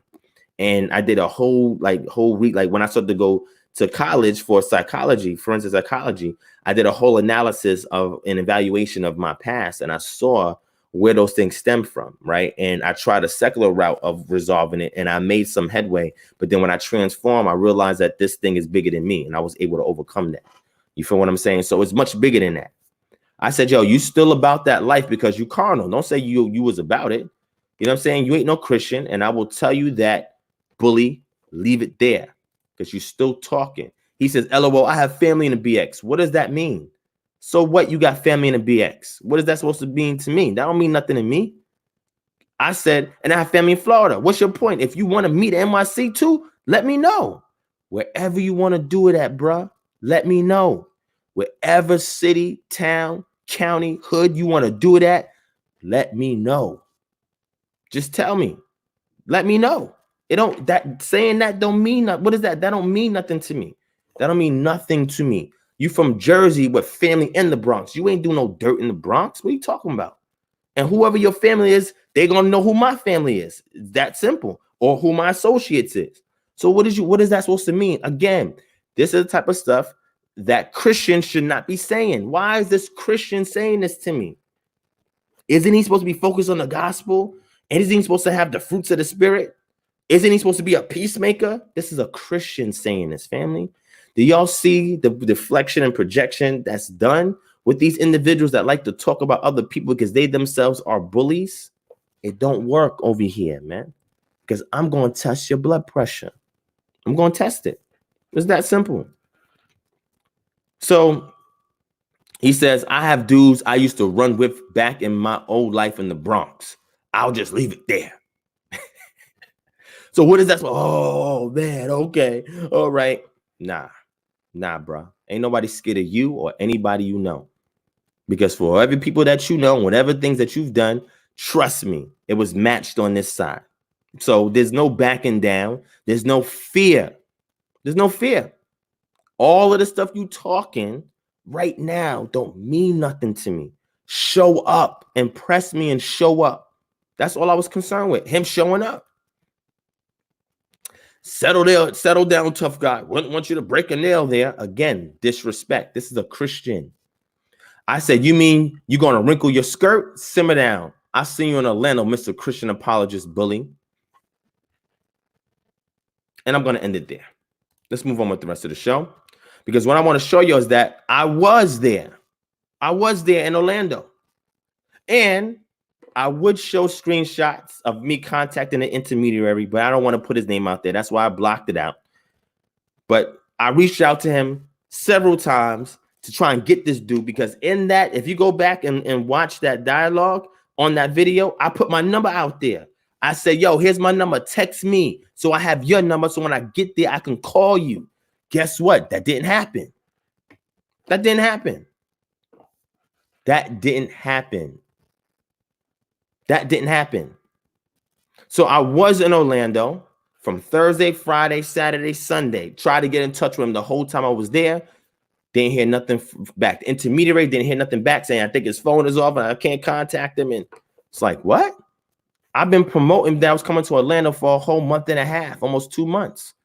Since that dialogue, I was already telling people on my channel before that dialogue I was coming to Orlando. And then I had the flyer done up and was putting the flyer for over a month, promoting it everywhere. The groups that he's in, my groups, my page, and there's people who I'm friends with that's mutual friends with him. So if they all in the same circle, how do I know? Because I'm cool with people that's cool with him. People he confiding with and tell stuff to, they tell me. I'm like, bro, don't give me no personal information about the dude. I don't care about none of that. Right? Because I'm not going to put nobody's personal or private business out there. I'm only going to deal with the public stuff that you say. I'm not going to deal with the private stuff. The public stuff that you say, fine. Whatever you do in your private life, I could care less. What you do in public to disrespect people, then I have to address that. I have to address that. And you're not going to disrespect me. That's not going to happen. And again, this is why this type of energy, I leave it alone, right? This is why when I do this channel, I try not to talk about all of these incidents that be happening. But the reason why I'm saying this today is because I'm trying to show you the pathological psychosis of some Christian apologists. It's a sickness. It's a sickness. And they don't realize that they have it. But we're going to get into it. I'm going to give you the technical terms, show you the medical articles. You can go back and look at them yourself. We're about to transition into that. But with this being the case, it's crazy that this person is saying this because my pull-up record is crazy. You can go back and check on my YouTube channel. Go back on Facebook. I pull up. If you talking about me specifically or Israelites as an apologist and you come to Atlanta to do a public event, I will be there, or my team will be there, or an associate will be there. We're going to be there. We're not going to come and turn it up and disrespect you and yell and cause a scene. Nah, my team and my associate, we roll a little bit differently than that. We're going to wait till all of that's done, and we're going to approach you after everything is done and ask you questions to say, hey, I saw you talk A, B, and C about Israelites and apologetics. Hey, why don't you demonstrate it right now for the audience? You know, let them know that the skills that you're talking about that you possess can actually work in a real environment. We've done that on several occasions, and they either decline, they rush and leave, or whatever. Like I said, I've pulled up on people that mention me. I've pulled up on these Christian apologists, so my track record is good when it comes to that. So why would somebody think that I won't come to their silly and pull up on them in a public sense or private? However you want to do it, I'm fine with that. You know what I'm saying? It's beyond me. It's beyond me. But what I want to show you is this is a Christian. Keep that in mind. This is a Christian. All right? This is a Christian. Now, with all of that said, I did all of that. I came to Orlando. So I didn't see him in Orlando, right? Didn't see him in Orlando. We know what he looks like. We know his full name. We know his place of residence. We know all this information, right? I don't go to people's houses and do nothing like I don't do nothing like that. I don't advise nobody to do that. I want that person to meet me publicly. Meet me somewhere in a public venue, or if it's a private venue, meet me in a private, however you want to do it. But nothing is hidden anymore. When you work in the realm of IT, you know everything about everybody. Nothing is hidden anymore. I've been doing IT for almost 15 years. Almost 15 years. We'll be coming up with my 15th year in 2021 that I've been doing IT. I know people in IT that do all types of stuff that know, listen, the type of work that I do, I work with developers. And those developers can code anything. They can hack anything. They can get into anything. I work with developers. And I've had long-lasting relationship with developers. And I've had to stand up and protect those developers because in real life, a lot of them are meek. You know what I'm saying? And like people take advantage of them, especially on the job. Like I had to step in and like, yeah, just fall back. Like I look out for them. So they look out for me. Hey, if you need anything, I got you. Like in the realm of IT, nothing is secret anymore. Right? I know people are politicians, who are lawyers, who work with law enforcement, people that are in the street. I know all types of people. So people feed you information. And what you have to do as a righteous person is say, look, thank you for giving me that, but I'm not asking for that. Don't give me that. I don't need that. Right? Just like anybody can look me up, find things about me. You can find things about anybody with the internet. So for people to think that they can talk crazy like this and that somebody can't see them, like we don't know what they look like, we don't know where they be at, and you got people in your own circle that's feeding information to me, it's like, why would you want to start a problem that can get physical with somebody like that? Like you're a Christian, turn the other cheek, de-escalate the situation. Why would you just leave it like that? Oh, you know why? It's because when they get into dialogues with most Israelites, they don't pull up. They don't offer to send you a plane ticket. They don't offer to come to your city and say, hey, meet up with me, because they don't take it that far. Me, I take it there. Hey, look, here's a ticket. Here's hotel fare, right? Come do it. Okay, you're not safe on this turf. All right, I'll come to you, right? Because I already got business. Like I unless it's something really serious, I'm really not gonna come out my pocket to come see you, just to come see you like that, right? But if I already have business there and you're there, then I can come see you. So I made a Facebook post, right? A Facebook post. He was even tagged in it. He didn't respond to the Facebook post or nothing. I made a Facebook post because I went to Icon Park, right? And they have this Ferris wheel, like an observatory Ferris wheel. And I was up there taking pictures and stuff. And I made a Facebook post saying, yo, I was looking for the Christian Apologist bully. He wasn't responding. So I got up in one of the highest observatories that you can go on in Orlando. And I'm looking for him. Where is he at? I know what he looks like. So if I was to bump into him, I could say, oh yeah, this is Mikey. Hey, what's up, Mikey? You feel what I'm saying? Like I see him. You know what my face looks like. I share it all the time in my videos. I'm not ashamed of anything. So my face is right here. So I couldn't find him in an observatory. I was like, man, maybe if I get up to the highest point, like in Orlando, like I can look and maybe kind of spot him somewhere. I didn't bring no technology with me to do anything like that. The face tracking technology. We got camera face tracking technology where you can access public cameras and then you can use facial recognition technology and you can spot people. Oh yeah, like I said, I did in IT. This stuff is all legal because these are public feeds. You just grab the API, and when you have the API, you know how to run the feed. All of this stuff is possible. All this stuff can be done. Nothing secret anymore. So what I'm simply saying is, I was not trying to really go find him if he didn't want to be found. I just said, look, I contacted the intermediary. You didn't want to give me your number, right? You didn't want to do that, so it's fine. It's okay. All I'm going to say is, look, I came to Orlando like you asked. I reached out like you asked. I gave you the opportunity to be that bully. I saw that you was not that bully. I saw that you was not about that life. And you didn't have to say all of that because now is a public post. Now all the receipts are out there. Now there's videos being done and it's making you look bad as a Christian. Why are you doing this? Your concern should be saving my soul, preaching me the gospel. What is all this other miscellaneous talk that you're doing? For what? And now you're gonna involve an intermediary who I respect, who is actually doing something. He's preaching awesome sermons at a big church. He can't afford to have his name into this mess because he got a lot to lose. You don't got nothing to lose. And see, this is the problem.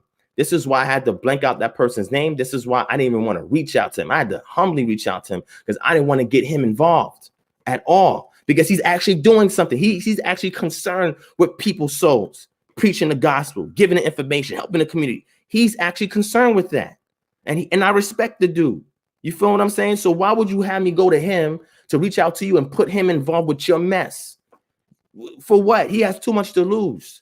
And I appreciate him because he tried to de-escalate it on Mikey's behalf. He tried to de-escalate it. So I'm gonna leave this alone, transition, because I wanted to show y'all another discourse I had with some other Christians that really said really class A curse words. If y'all want to see that, hit 1. If not, if you want me to move forward, let me know. Hit 2 if you want me to move forward. Hit 1 if you want me to go into the next group of Christian apologists that's talking real greasy and cursing me out and making all these threats. Y'all let me know. What am I supposed to do about that? If a person is threatening me, what do you think we're supposed to do about that? Now, people are going to go based on their own relative moral compass, but I follow Torah. You see, I have a standard that I follow, and as long as I follow that protocol, I'm covered. All right, man, y'all saying 1. Y'all really want me to show you some more? Y'all really want me to show you some more vileness? Okay, let me give y'all some more vileness then. Let me get some more violence. So this is your boy Mikey. This is the disclaimer I'm gonna say about this, and I'm not gonna bring this up no more, right? I'm not gonna bring this up no more because even if there's a response video by him, the bottom line, bro, you didn't show up. And if you still talking, I will be back in Orlando. I set up a whole chapter out there, right? When I was out there, I had almost 100 people reach out to me that wanted to join KHM. 100 people, and we talking about all areas of life. And all you gotta do is ask around, or people will tell you, "Oh yeah, I know this person. Oh, I know that person." I said, "Oh, you do? Oh, okay, cool, cool. Yeah, somebody came in there and told me, yeah, I know about these Christian apologists. There's one of them out here." I'm like, "Oh, he is?" I said, "What's his name?" "Mike Pereira. That's what he goes by." I said, "Oh, you know him?" Yeah, we know him. We know it. I'm like, "Oh, feeding me intel." So I'm like, "Yo, it's a small world now." So I'm like, "Okay, cool. If he has an issue still, then I'll be back in Orlando and I'll give you a month's notice. Since you don't want me to reach out to you directly, I'll give it to the intermediary, give you a whole month, and you let me know what day is convenient for you. I'll come on a Monday, Tuesday, Wednesday, Thursday, Friday, Saturday, Sunday. Let me know. I'll be there. Trust me, I will be there." But I got a message from the intermediary saying, "Hey, Mikey wants to talk to you and he wants to squash this. He wants to get a conference call and squash it." So I'm saying, if that was the case, I don't know if it's the intermediary, because that's a good dude, man. He don't want to see all of this. if Mikey feels that way, then Mikey can reach out to me. I gave him my number on there. He can inbox me on Facebook and say, hey, I want to squash this. Why I got an intermediary got to do all the work for you? Why he got to step in on your behalf and clean up your mess? You made it, you spilt it, you clean it up. It's that simple. I'm all for squashing the issue. He said beef. This ain't beef. This is not beef, right? This is somebody acting like they're a bully online, and we showed that in real life they're not doing that. All right? This is not beef. This is not beef at all. Trust me, this is not beef. I've been there. Life altering situation. This is not that. Trust me, this is not that. This is a misunderstanding that he created that he needs to clear up as a man. Don't go do another man to do this. You can email me, kingdomharmonger@gmail.com. Email me, inbox me on Facebook. Let me know you want to squash it. You got into your flesh. You really a Christian for real. You have to show the fruits of the spirit. You apologize. You didn't mean to take it there, etc. And I'll say, look, I accept that, Mikey, no problem. If I made you feel uncomfortable in any kind of way, I apologize for that, because you didn't know I was going to show up in Orlando. Like you thought I was just talking. I didn't mean to make you feel like that, Mikey, right? I don't mean to make you feel like I got people everywhere, Mikey. I don't want to make you feel like that. I don't want to do that to you. For what? Because you are a Christian talking crazy. And when people see this, they see the entire dialogue. They see why I'm saying what I'm saying based on what you put out there. But I'm going to let him know up front. Listen, this is not nothing serious at all, bro. If you didn't mean any of that and the intermediary is serious about squashing it, inbox me, email me, call me. Go on my YouTube channel. The number's up there. Text me. Let me know that this was a big misunderstanding and we can move forward. It's not that serious, bro. I don't want to do nothing to you. See, you think Israelites want to hurt people. I don't want to do nothing to you. I will only act in self-defense. I offensively don't want to do nothing to you. So we're gonna fall back. We're gonna fall back. It's not that serious, please. Let's not take it there. So I'm gonna reach back out to the. I just saw this message, like almost right before I went live. I saw it and then I started reading it, and I'm like, okay. So it seems like the intermediary says that Mikey wants to squash it. So I'm gonna reach back out to the intermediary and tell the intermediary when I'm done with this session, have Mikey call me, inbox me, text me directly. Let me talk to him directly. You don't have to be involved. All of this stuff is a paper trail for all of this stuff. I don't want that brother involved. He's doing too much in the community. He doesn't need to be getting involved in this, right? Just let me speak to Mikey directly. Have him contact me. Since he called me Ronnie, Mikey, and tell Mikey we can handle this, right? Like adults. Let's squash it, right? And let's keep it moving. And then over time, I may consider, if you have an attitude adjustment, on debating you. But for right now, you bring too much negative energy. This is why I don't want to debate you, because then it's going to turn into one in a fight.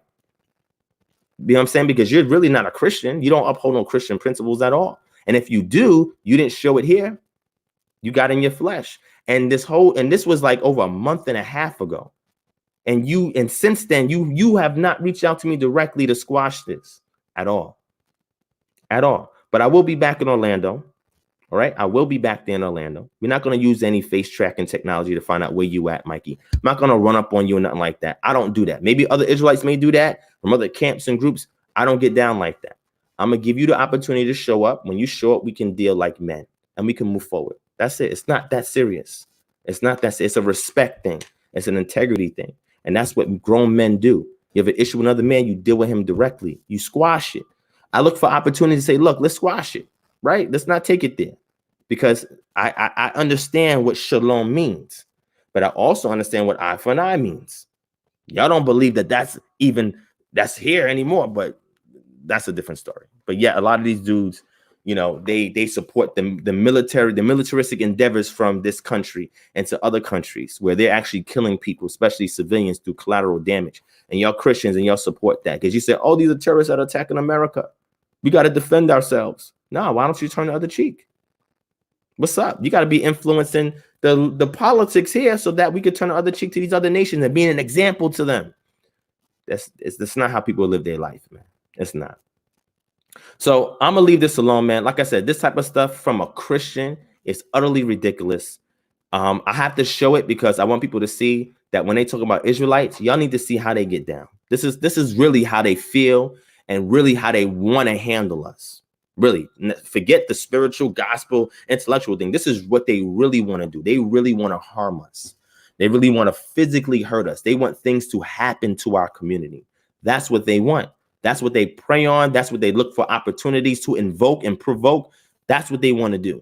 I'm going to keep my hands clean because I'm not going to fall for any of those traps. It's not going to work. So let's keep it pushing, man. Let's keep it pushing, man. So y'all want to see some more vileness? I'm going to show you guys some more vileness. Let me give you. And after this, I'm going to transition to the rest of the show. But I first must show you what I deal with Christian apologists.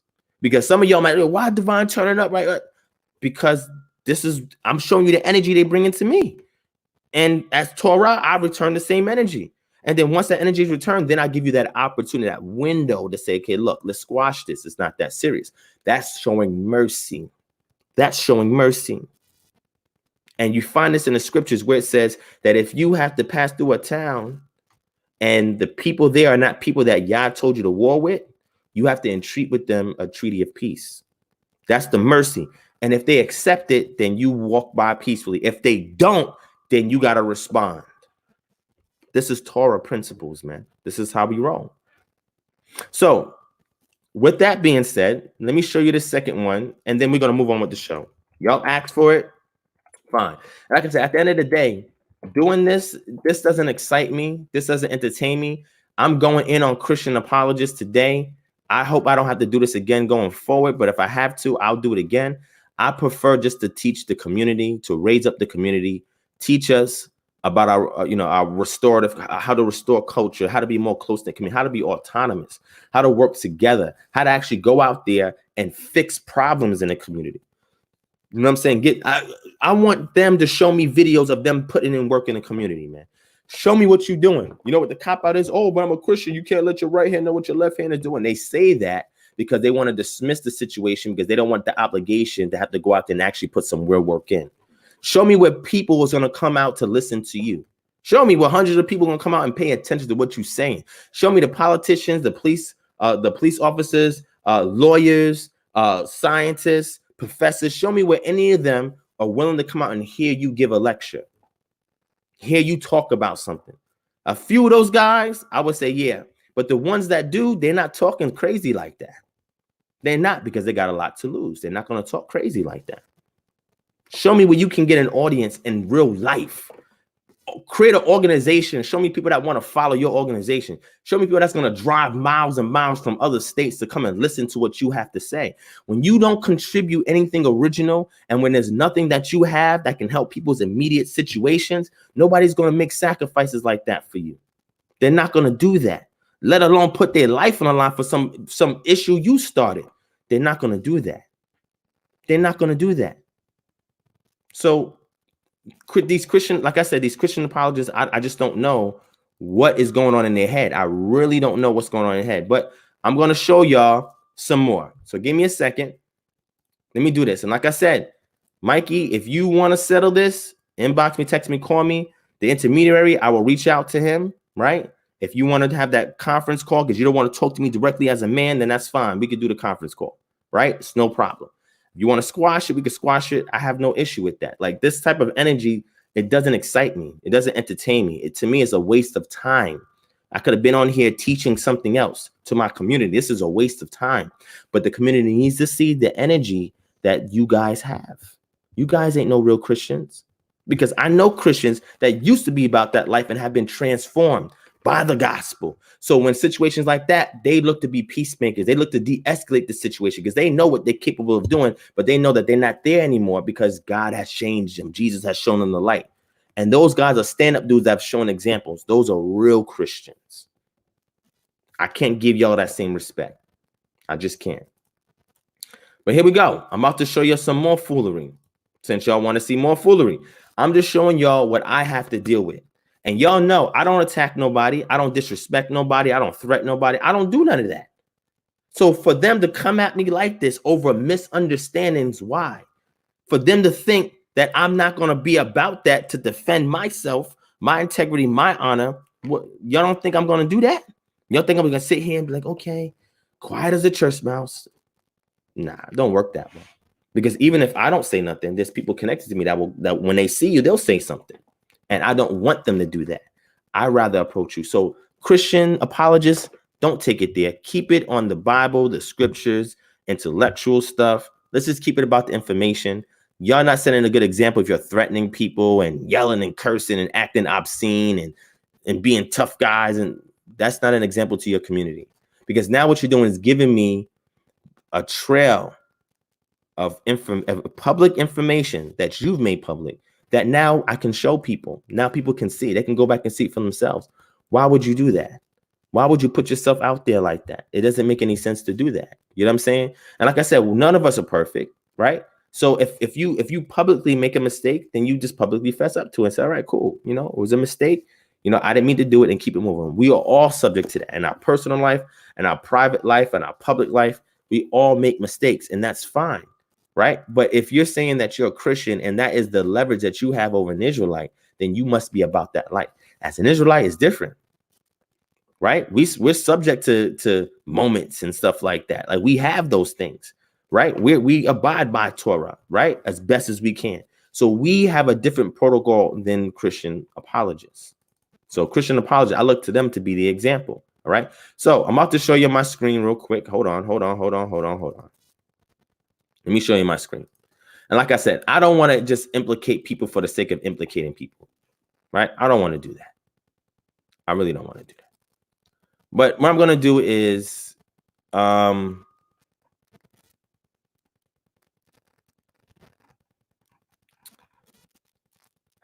really don't want to put this person's name out there because even though we have our differences, they're still kind of cool.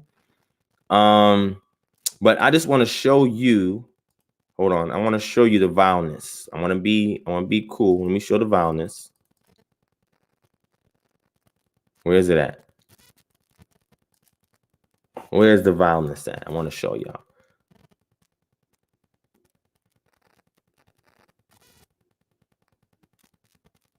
All right. Oh, yeah, because he made these false claims about me. Yeah, I need to show it.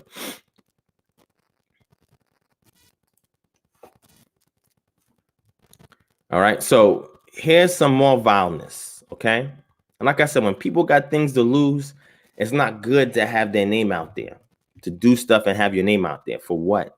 You got too much to lose, man. All right. So here we go. Confused us is crazy. Facts, Isaac. They'll learn. They'll learn. All right. So look, let me show y'all this real quick. Let me share my screen again. This is the guy right here, Mako Feggings. I don't know this guy. He's supposed to be some kind of Christian apologist bodyguard, right? He says you had no reason to address the post with anything. You don't want nobody to address you crying over the internet. You should have scrolled on, but nope, you did what you did. And when the sister called you out, you acknowledged that you're trolling. Now, again, this is public, so you guys can go back to this post. I don't want to make it easy for you guys to go back and see it. In this case, y'all can just do a search for it. Look his name up, and you can look at his track record. Again, we have Facebook APIs that we utilize that we can find and track everything that a person does on Facebook. Technology is wonderful, especially when you're on the inside and you know how to do certain things. Technology is a wonderful tool. But there's APIs that's out there that you can utilize so that way you can get a feed of all of the activity that a person has online, right? Or you could just do a general search that most people do. Then he says, a credit scam focusing on women. Bruh, I've seen better, but it's like POF isn't working out for you. What is he talking about? So my brother who's in the chat, my brother Yarden in the chat, Slow Flow to God, he created a post. And his post was dealing with two things that we do. This is how you know this guy doesn't know anything that we do over here. The first post that we did was about services and jobs, debt elimination, credit repair, naturopathic health consultation, right?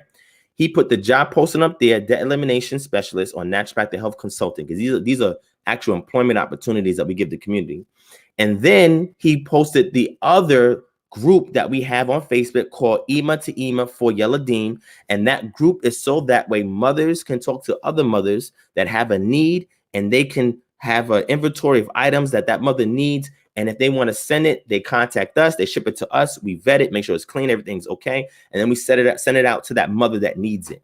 Okay. We take care of the shipping. We're the middleman for that. So he saw these two different things in one post and said, we're doing a credit scam focusing on women.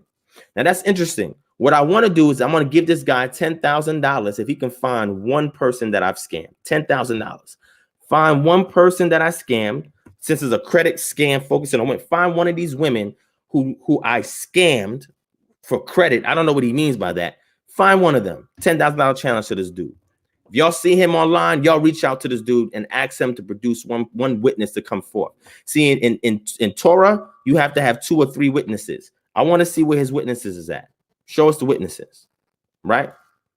So let me find some other stuff that he's saying so y'all can see the vileness. All right, hold on. Let me see. All right. Oh, here's where he threatened to audit me and started talking crazy. Let me show y'all again. Again, this is a Christian. This is a Christian. This is a Christian. So let's show it to y'all again. All right. Again, we don't back down from nobody, man. When I get to Macon, I'm going to try to reach out to this dude so we can settle this as well as men. No problem. Give you the opportunity to settle the squad. He in Macon, Georgia. All right. Give him an opportunity to settle it as men and move on. We don't need bad blood or this type of energy and just move on. You feel what I'm saying? So this is what he's saying. Here's my thing. Even if I'm wrong, because when he was talking about I have a credit scan focused on women, I had to check him on that. He says, even if I'm wrong, you having an audit that could potentially discover other wrongdoing, whether you're doing them purposely or not, is not good for business, or because of some Facebook beef that you could probably have avoided. So now he's threatening to audit my program. Go ahead, buddy. Have fun with that. And then he says, Facebook beef? What? I didn't even know that existed. Like, people have Facebook beef? That's real? What? Okay, well, whatever. He's saying you having lawyer friends doesn't mean that knowledge is transferred by osmosis, dude. I'm a sponge around people in different trades. I learn, I pick up, and I test the things that they give me to see if those things follow through. He says, and that seems kind of, I guess he's saying gay or homosexual. Anyway, why keep trying to get a man to go on a live video with you? So when y'all go back and see this, I was telling him, look, if you have an issue, let's do a live stream and talk it out. It don't got to be public. It could be private so we can talk it out, because I can't get to you physically at that time. And you escalating this and I'm trying to de-escalate it with you. But he's saying it's gay. So when you have one man that's having a live stream session with another man on Facebook or YouTube, he's saying that's gay. So any of those brothers out there that if you're having live streams with other men, Christian apologists think that that's gay, yet they do the same thing. How is that? Wow. So I said, I'm not concerned with anything because I know my service is legit. And if you took time to research and even ask me what they were, you want to keep jumping out the window head first. Who said blah, blah, blah. So I started going in on, right? And again, this is a Christian, right? This is a Christian. So now watch this. Let me show y'all the real meat and potatoes. Look, this is a Christian. Christian now. Christian. Look at this screen. He says, B, you a lie. You keep effing with her. Even if we go by what you're saying, she still got a problem with you. Instead of being a man and leaving the woman alone, you steady on that B-ish. That F is your real issue because you don't know how to leave her alone, bruh. That's moist as F, dude. Now, mind you, y'all can go back and read the entire post. The sister made a post. All I did was respond, right, with an emoji, right? When you have like, love, laugh, or whatever. I responded with emoji. She tagged me and said, what's going on? I said, nothing. She said, oh, so you just did that just to do? I said, nah, because you know how I feel about Christian apologists. And then we went on with a dialogue. Then she tagged him in it, and he's saying this. So I don't want this to soil her reputation because she's an upstanding sister. Sometimes she gets into little things like this, but she means well. This dude does not mean well. He says, I don't give a F about public record with your credit scam. Hey, bro, leave her the F alone. This is a Christian now. This is a Christian now. He's a Christian. Do y'all see these Christians? This is a Christian. See, if somebody was to say this to me in my face, you got to fight. In the past, they won't even be finishing what they're saying. You know what I'm saying? But dealing in righteousness, sometimes you got to back off and say, okay, this is kind of crazy right here. I'm going to wait till I get to Macon, and then I'll call him or reach out to him or whatever. And then we can have a discussion on this. Going back and forth with a person like this is a waste of time. But I want to see, this is what they're doing. I told him, I said, look, you talking all of this stuff. Do you know that our dialogue is now public record? All the stuff that you're saying, this is what I'm trying to help the dude. Because I see him as my people. I'm trying to help this dude. And he keeps talking, keeps talking, keeps talking, keeps talking, keeps talking. Right? Let me see. What else did he say? Let's see what else he said, right? He said, and he tries to get an Israelite to come in here. Oh man, this is crazy, man. Right? So then he says, let me show it to y'all. Hold on. Where's the other thing with him talking crazy? I'm trying to get the rest of it here.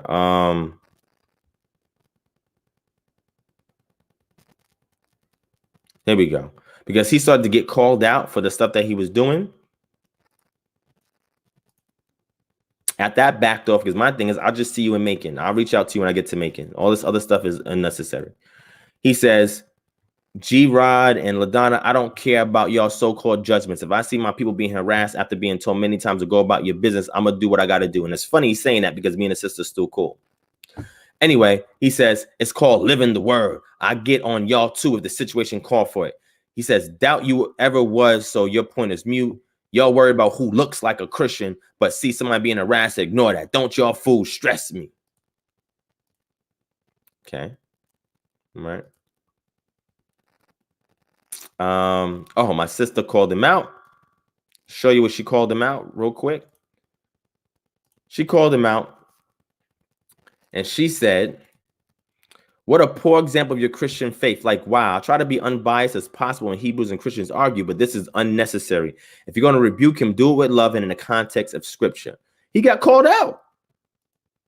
You're a Christian. You got called out. What's up? And you think he would think like, oh, you know what? Yeah, he's right. But you know what happened? A whole bunch of Christian apologists saw this guy going in and none of them stopped this guy. He kept going in, kept going in, kept going in. So look, I'm going to show you what he's saying right here, right? Hold on. Let's see. Hold on. I'm trying to get some more realness. There's another dude jumped in here called Isaac J. Green. Isaac J. Green, what's up? We live every Friday. Call in or I'll send you the link to get on the panel and let's have a dialogue. Because he just recently said something in a recent post that I made besides this post. So I don't know who this dude is or whatever, but I invite him to have a dialogue with me. Because he came in here on this post and started talking greasy as well. Okay, I'm gonna stop it there. Because it's really, if you really read that post, it got really ugly. But let me back up.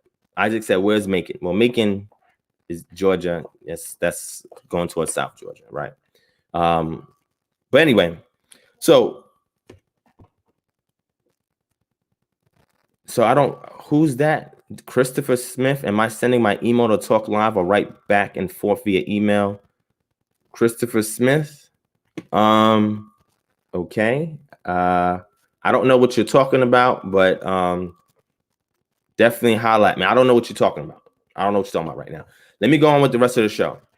So let me show y'all some things, right? The first thing I'm going to show is I asked my peers, right? My peers, people who are Black, African-American, Negro, whatever byword they're called. I asked them, how did your ancestors that came from West Africa, how did they get Christianity? You know what some excuses I heard? Some of them say, oh, well, some of them learned it because Islam was there. What? That was hilarious. Okay. That was hilarious. Okay. Oh, Chris, he's still bringing that up. Man, these dudes got nothing else to talk about that's constructive. I went into zoo archaeology the other day. You don't see none of them even touching into stuff like that. That's why I said we can't take this serious, man. You know, shout out to my brother G Deb in the building. All right, so look, all right. So watch this. They have no answer. They say, well, it was in Africa. I'm not talking about East Africa or North Africa. I'm talking about sub-Saharan West Africa. How did your ancestors get the westernized form of Christianity that you practice today? Because I've studied Coptic Christianity. I studied Ethiopic Christianity. I studied Christianity in regards to the Middle East that's kept there. I study all forms of Christianity. Y'all not practicing those forms of Christianity. Matter of fact, I got an awesome book that I'm going to show you called Christian Magic. The Coptics were performing Christian magic. If y'all want to see that resource, hit one. Y'all remind me when I'm done with this. I'll show you the book on Christian magic. It's deep. I'm going to show you what real Coptic Christians were doing. Christian magic. Hit one, and I'll do that. Make sure you hit that thumbs up if y'all enjoying this show. All right, make sure you share this video. All right, if you want to patronize and you want to give, again, I can't see that. So anybody who has given, if you have gave, thank you so much for your donation. If you want to patronize our Patreon, just go to www.patreon.com/DivineProspect, and you can pledge there. Our next drawing is going to be to offer up to $200 to pay one of our patrons' bill, right? Up to $200. We're giving back. Show me where these apologists are giving money, giving resources, giving employment. Show me where they're giving anything back. These dudes that's online doing virtual, doing videos and stuff. Show me where they're giving back to the community. Show me where they're in the community putting in work. All you got to do is go through my YouTube channel. All you got to do is go through my Facebook page. You'll see the work that I do physically in the community. Show me what they're doing. Show me what they're doing. Show me them employing people. Show me them giving back. Show me what they're doing. What are y'all doing? Show me what they're doing. Show me. Tell them to show you what are they doing for the community. Because they talk about Israelites like we are detriment to the community, but well, a lot of us are doing positive stuff. Not saying Christians don't do nothing positive for the community, but so are we. And I'm a testament of that. So show us what they're doing. G-Deb, I'm not giving him no shine. Shout out to Chris. Thank you for the link. Click there for the Patreon. Make sure you pledge so you can be eligible for the Pay My Bill drawing. So we can pay your bill up to $200. All right. I dare one of these Christian apologists to do a challenge like that or a drawing like that on their channel. I dare them to do that. I dare them to give away free gift cards to people. $25 gift cards, $10 gift card, $50. I want to see them do that. Give away language packages to people. Give them lots casting packages away to people. Give money to people that need it. Show us where you've raised capital that you can utilize that or allocate those funds and manage it well so you can give it to people when they contact you and when they're in need. Show us that. Show us the opportunities that you're providing. Show us that.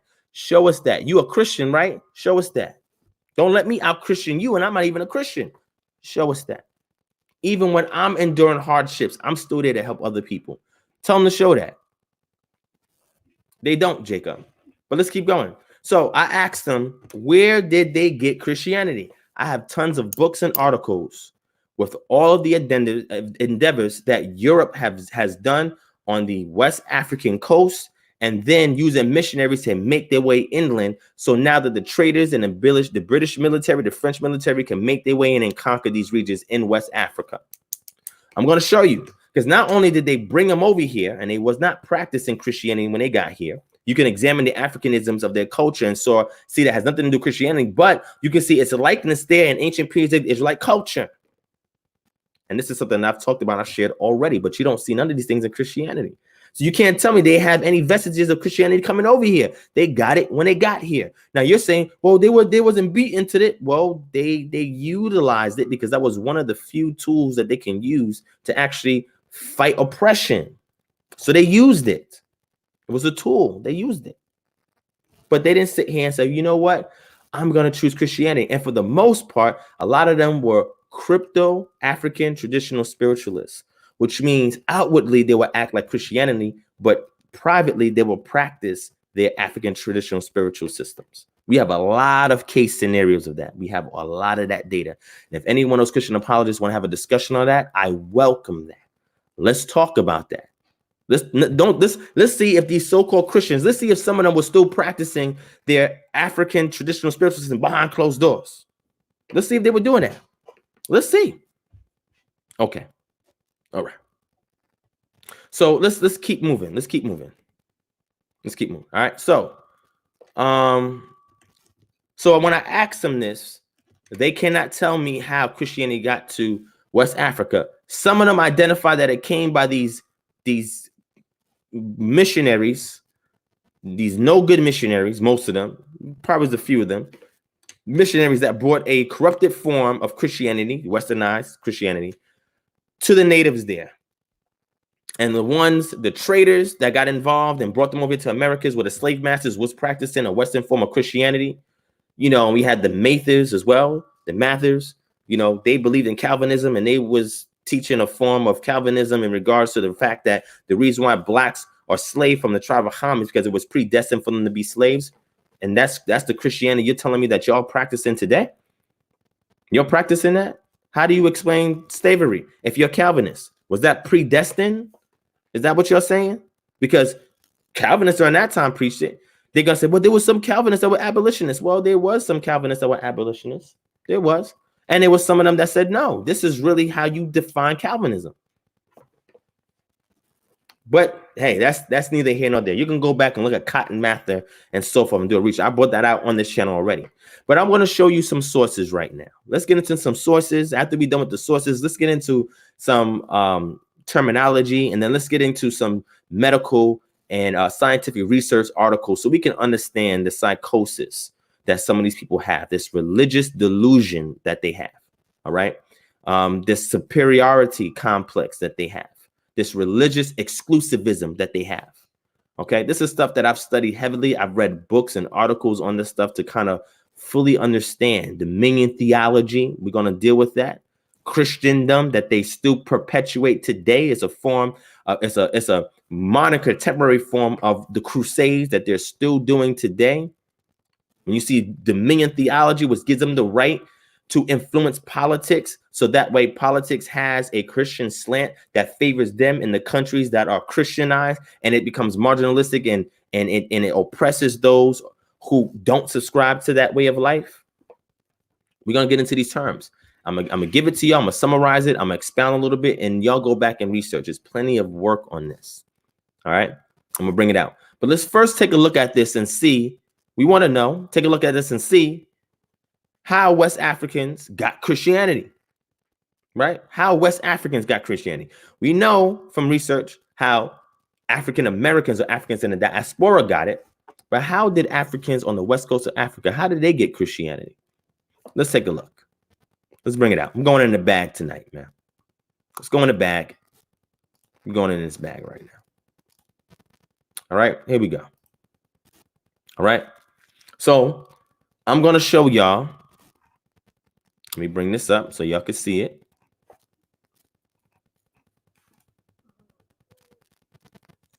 Where is it at? Where is it at? Where is it at? Hold on, hold on. Where is my articles? Let me do this. Let me see.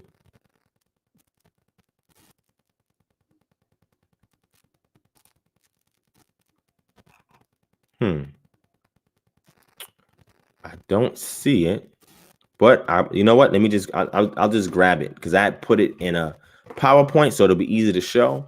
But I'm just gonna grab it then individually since I can't find that PowerPoint.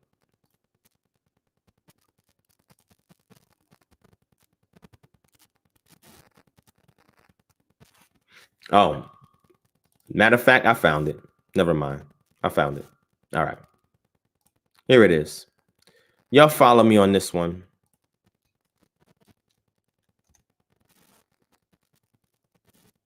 Let me share this.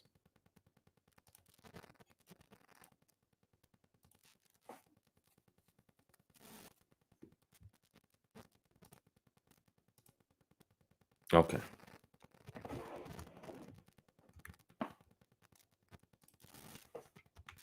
All right. Now this might be a little small, but I'm gonna read it out for y'all. Matter of fact, let me blow it up. Let me blow it up so y'all can see the entire screen. Make it easy on you. All right, here we go. Okay, hopefully that's a little bit better.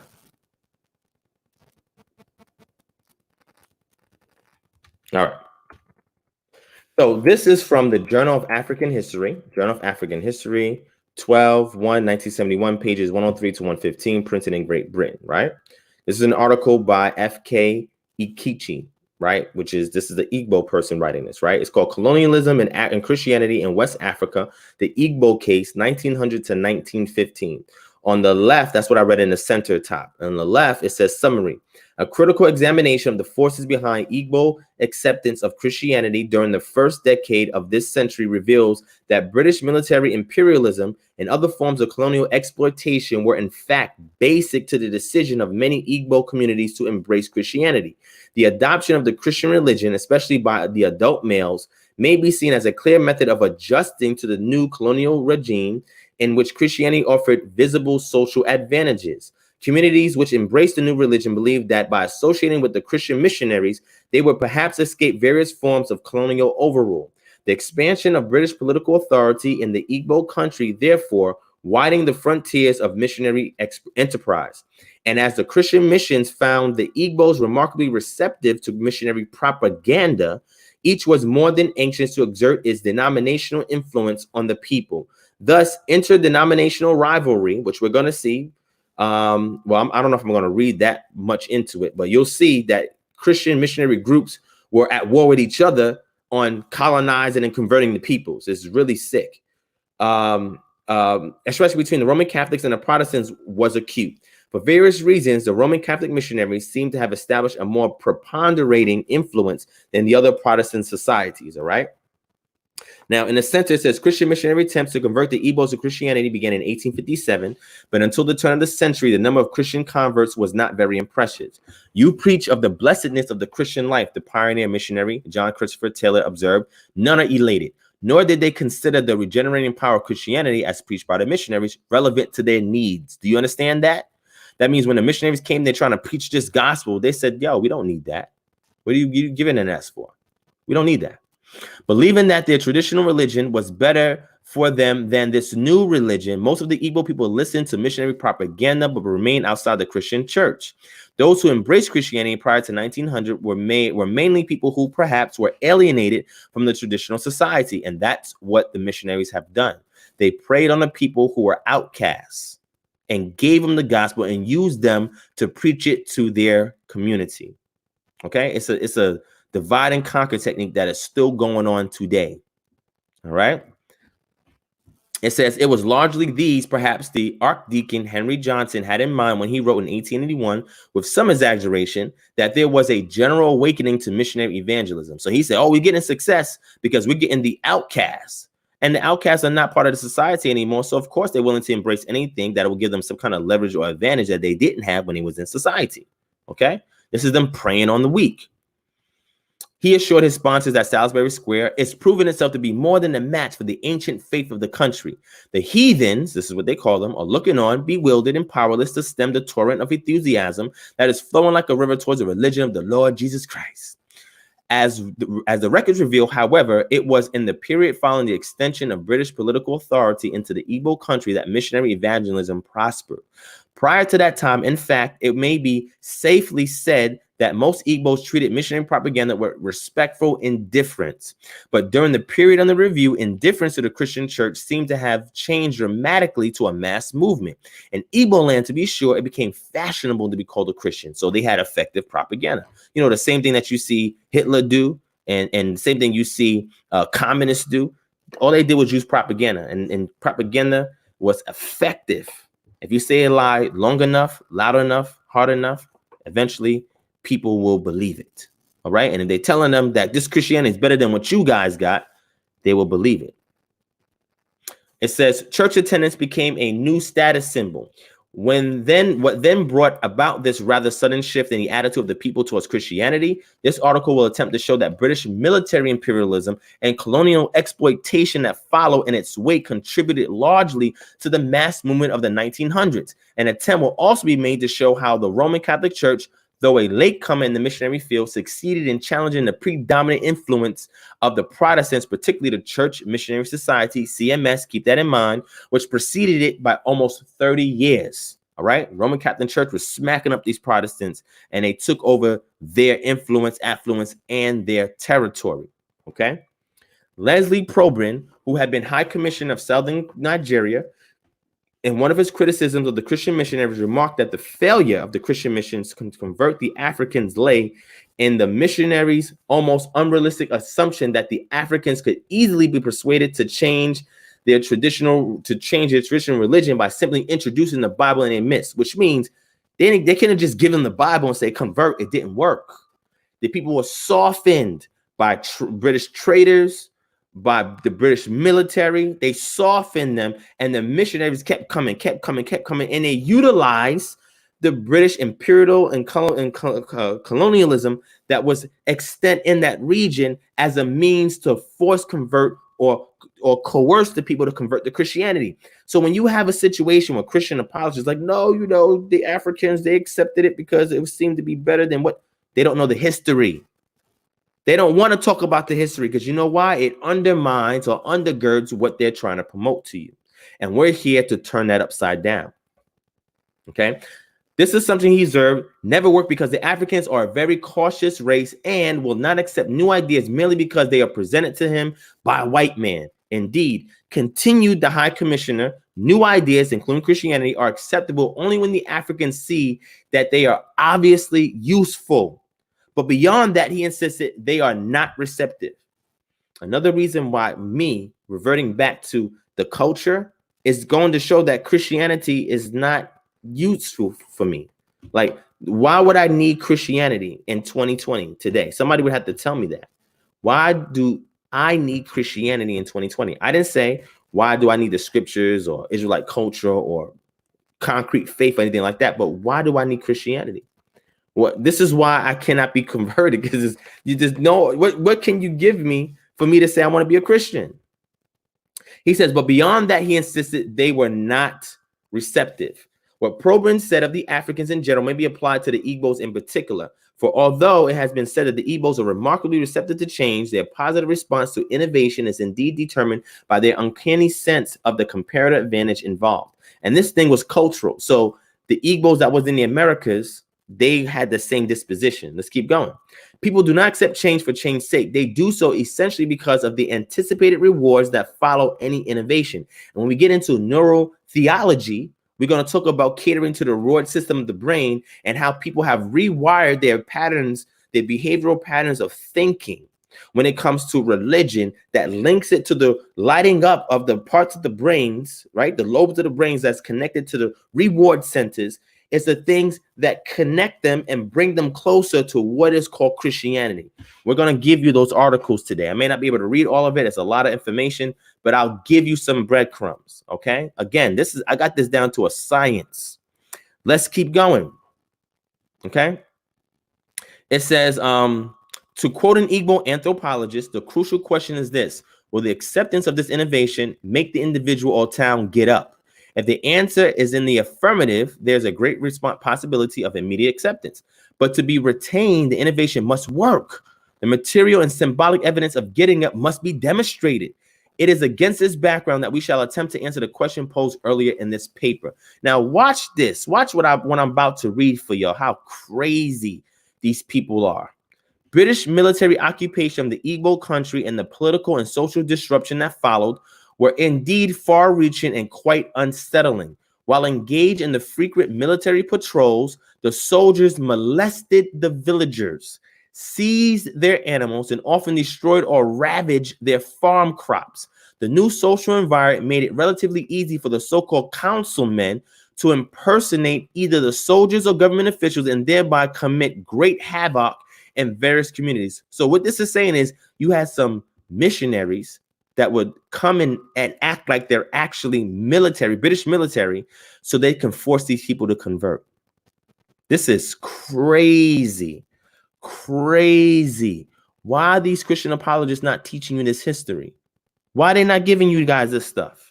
In 1906, for example, the Commission of the Eastern Provinces reported the existence of these men and the havoc they caused in various districts. And it says that although initially the entire populace was subjugated to military expeditions and wanton exploitations, in due course, however, it appeared that Christians became immune to certain local exactions. Some Christian villages were indeed treated with some measure of respect by British officials, and in a few cases were free from military patrols, which means when the missionaries were there, one of the tactics they used to convert the people said, hey, look, you see what the British military is doing to you guys. If you come into our Christian village and convert, we'll protect you.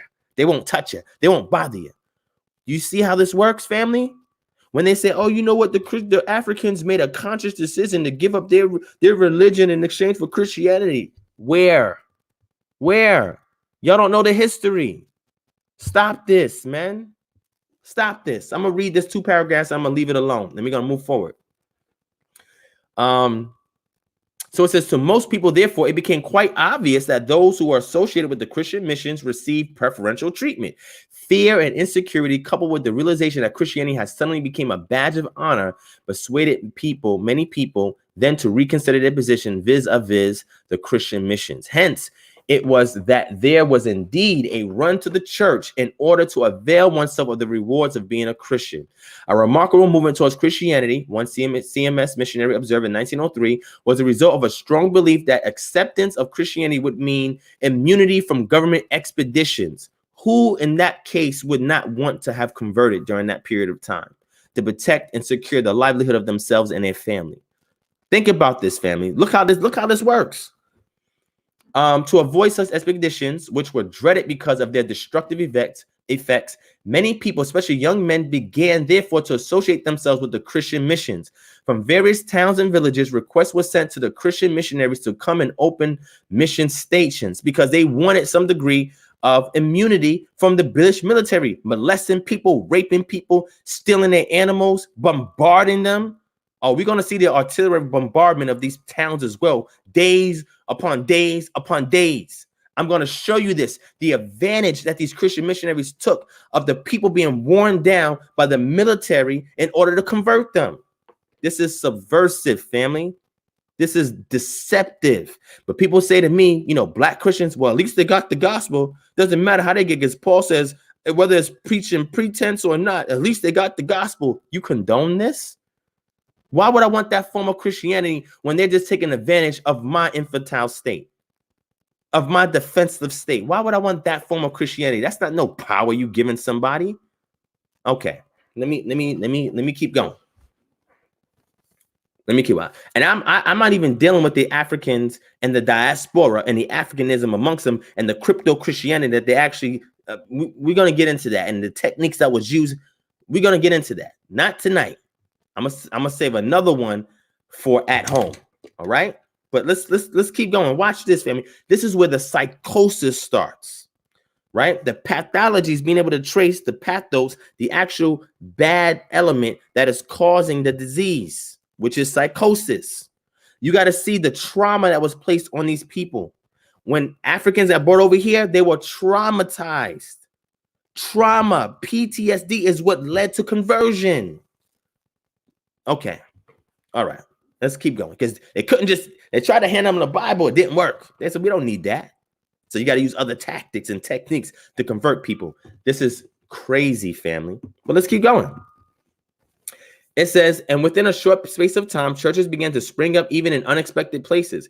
In fact, by the end of the period on the survey, the Christian missions were overwhelmed with requests for stations, teachers, and to their dismay, they were ill-equipped to comply with the various demands. Apart from the military expeditions provided a new impulse to embrace Christianity, other forces were at work. Of special significance was the forced labor and proterage system, the carrier service, which the new regime had imposed upon Africans. The use of forced labor for road making. Are you listening to this? Listen. And for building government stations and quarters, the use of conscripted carriers as the main means of transportation for more than 2 decades and a half, the depredations of the licentious court messengers, and the use of the native court itself actually exasperated many people. But as the missionaries were quick to intervene on behalf of their proteges, especially those who went to school. So now if you was a protege of one of these missionaries and went to their schools, you know, where they were removing your indigenous education and exchanging it for westernized education, then they would look out for you. A large number of Igbo young men embraced Christianity in an attempt to circumvent the new colonial situation. So that you won't have to go into forced labor, let me go to these Christian missionary schools because they'll give me some form of immunity. So that way they won't make me into transporters for their form of their primitive postal system. So I don't have to do these government stations. I want to convert. These are the techniques that they use. Imbued with the belief that the Christian missionaries would act as a protective shield against the exploitative mechanism of the colonial administration, individuals then swarmed into the churches. In 1912, for instance, the CMS teacher at Igbo Owerri reported that on one Sunday service alone, over 3,000 people were in attendance. This unusual augmentation of the church congregation, he explained, stemmed from the people's conviction that association with us would enable them to escape government work or be free from the exactions of the chiefs. Other forces that were brought about the remarkable mass movement of the early 20th century included fear of being flogged or imprisoned for refusal to comply with the government's forced labor ordinance or failure to pay local fines. Here again, the influence of the Christian missions was quite considerable. Now I'm going to stop there because I got another source. I'm going to stop there. Okay. Are y'all seeing the stuff that I'm showing y'all right now? Do y'all see the stuff that I'm showing y'all? If y'all want me to keep going, hit 1. I didn't write this. I didn't make this up. This is the history that they don't want y'all to know. And then when I do a future show, I'm going to talk about American history as well. I'm going to go in American history here, right? Because they thought that African diaspora were just embracing Christianity because it was just a better choice. No, there was other factors that caused people to go towards Christianity. Abolitionism was one of them, right? And other benefits. You know, they were trying to get baptized and become a member of the church so that they can be manumitted from slavery and all this. We're going to get into all that at another time. I'm just trying to show you where this psychosis happens, the pathology of psychosis. I'm trying to give y'all a diagnosis so you can see the root cause. That's what we're doing, a root cause analysis. All right. So let's keep going. I'm not playing with them today. So they can sit here and go into the Bible and talk about whatever kind of stuff that they're talking about. I'm giving y'all real history. I want to see them address their history.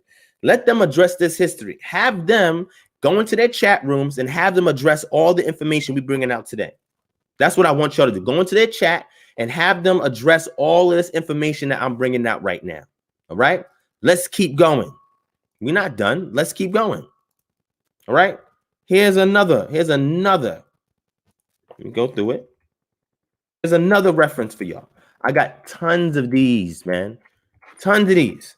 But let me show you this. Remember I told y'all that the missionaries were taking advantage, CMS in particular, was taking advantage of what the British military was doing in that region when they was trying to colonize those people through imperialism. They took advantage of that.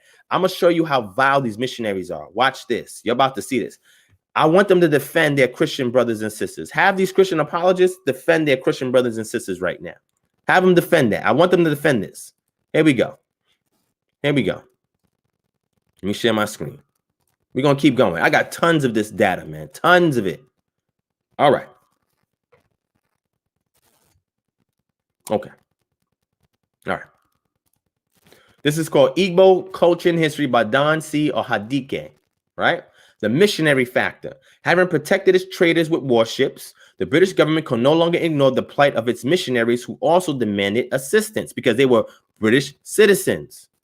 Protecting the missionaries was far more difficult. However, while traders confined their activities to the banks of the Niger River, Christian missionaries carried their propaganda further inland, provoking indignation among the inhabitants. The role of the Christian missionaries in the conquest of Africa is sometimes underestimated. Missionaries were the first foreigners to venture inland in fairly large groups, and their accounts of what they found helped stimulate imperial ambitions. Okay? Such missionaries played an important role in the establishment of the British domination over the Igbo people. The first Christian missionaries to work in Igbo land were agents of the Church Missionary Society, a branch of the Anglican Church. The CMS established a mission in Onitsha in 1857 and soon after in Alenso, Asaba, and other neighboring towns. They subsequently opened more stations within a 40-mile radius of Onitsha and Asaba. The fiercest conflicts between the Igbo people and the Europeans raged throughout the same region, conflicts that form the backdrop of Achibe's classic novel. If you don't know who Achibe is, When Things Fall Apart, I advise everybody to go and read that book. It's a beautiful book, right? Because we're not saying there was no slight benefits to Westernization. There was a few benefits, but there were more cons than pros, okay? CMS missionaries were soon joined in Onitsha and Asaba areas by two different Roman Catholic societies, the Holy Ghost Fathers. That's not like a biker gang, right? And the priests of the Society des Missions in Africa, SMA. The Holy Ghost Fathers worked inland east of the Niger River, while the SMA worked on the area west of the river. The CMS worked on both sides of the river. The three most memorable missionaries of that period were Reverend Samuel Ajadi Crowther of the CMS and Father Joseph Shanahan of the Holy Ghost Fathers and Father Carlo Zappa of the SMA. It is interesting to note that many of the most effective CMS missionaries were what? In fact, Africans. And we saw how they converted them and why they were converted. Igbo had adopted a conciliatory stance in the early dealings with the missionaries because the Igbo religion was pacific and the Igbo themselves respected the religious views of other people. Remember the religious indifference that I mentioned in the other article? It says the Igbo usually listened patiently to the Christians and then expected the missionaries to pay equal attention to their own viewpoints. You see that? There was no barter and trade there with these missionaries. Some Igbo saw the missionaries as essentially harmless and shrugged at the uncomprehending priests who fraternized with outcasts and gainlessly occupied themselves with preaching. Yet, if necessary, missionaries were prepared to destroy the entire system of Igbo customs and beliefs in order to convert the people to Christianity. Again, remember I mentioned that term Christendom? There's a whole history behind Christendom. This is one of the forms of Christendom, right? When Christianity is pushed by means of colonialism, imperialism, and coerced conversion. Okay? So let's keep going. All right? It says, if necessary, missionaries were prepared to destroy the entire Igbo system. Bishop Crosshairs himself saw Igbo society as evil, his ministry as a battle between light and darkness. Father Zappa criticized the foolishness of following the religion of their forefathers. Father Shanahan described his mission as a battle against a baffling brick wall of failure. Man. Then again, this is when we go to religious exclusivism. We see all of this happening here. Dominion theology. We see all of this taking place here. Most missionaries painted ghastly pictures of the Igbo societies, and they sent back to Europe and incited European governments and traders against the Igbo. Look at this wickedness.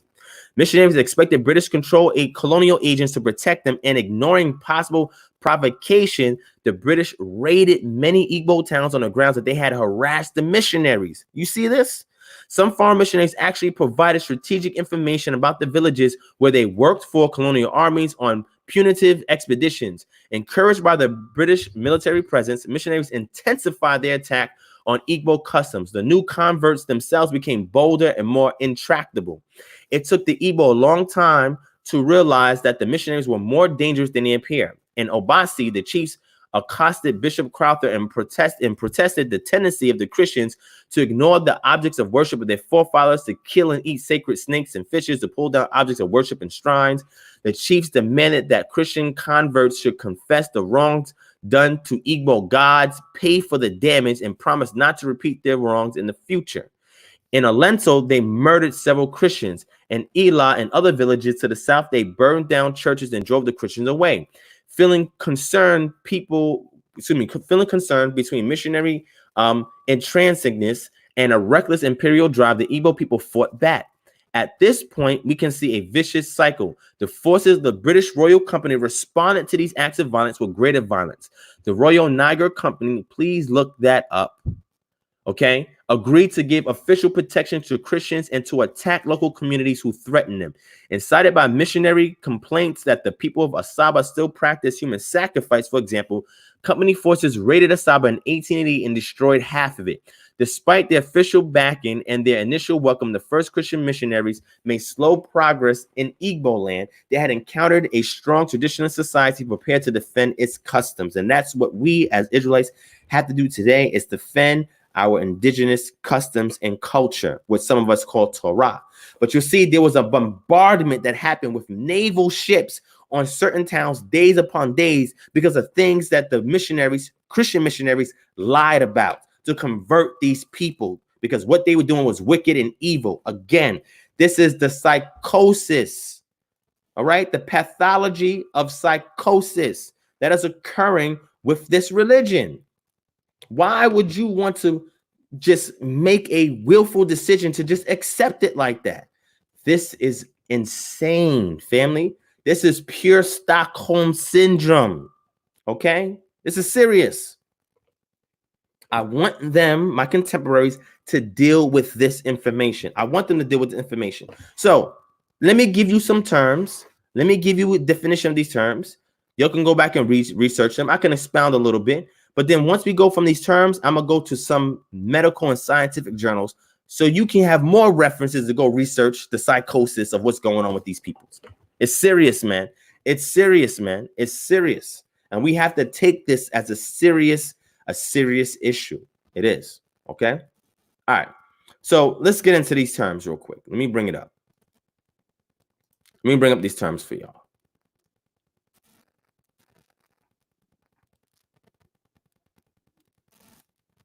All right. All right. I'm gonna show my screen in 1 second. Let me share my screen. Okay, because I don't know what they're doing, what they're talking about, but I want them to address everything we're talking about right now. Have them address all of this, right? So here's some terms, okay? The first term at the top, y'all write it down. Religious exclusivism states that one religion, to the exclusion of all others, has the correct understanding of God, truth, and salvation. These are what these Christian missionaries had, and these are what these Christian apologists have today. Religious delusion. Individuals experiencing religious delusions are preoccupied, listen to this, with religious subjects that are not within the expected beliefs for an individual's background, including culture, education, and known experiences of religion. An example of that is a person, a Black African-American person that cares nothing about the indigenous cultural practice, customs of their forefathers. In exchange for that, they just openly embrace a religion, and it becomes a delusional factor because they do not want to acknowledge the wrongdoing of that religion on their ancestors. Okay, it's crazy, but you can go and research it. And again, one leads to the other, and the other leads back to the other, and the other leads to another. This is all a cycle. Let's keep going. Grandiosity.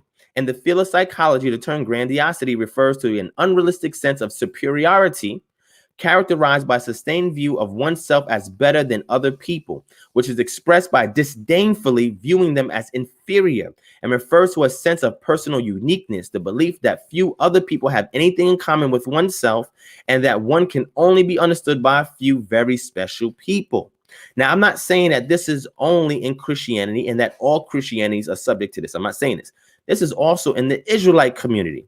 This is awesome in the Muslim community, in the Kemetic community, in the conscious community. Okay, we see these things, and I brought up another term earlier. We'll probably get into that later. That we see these things.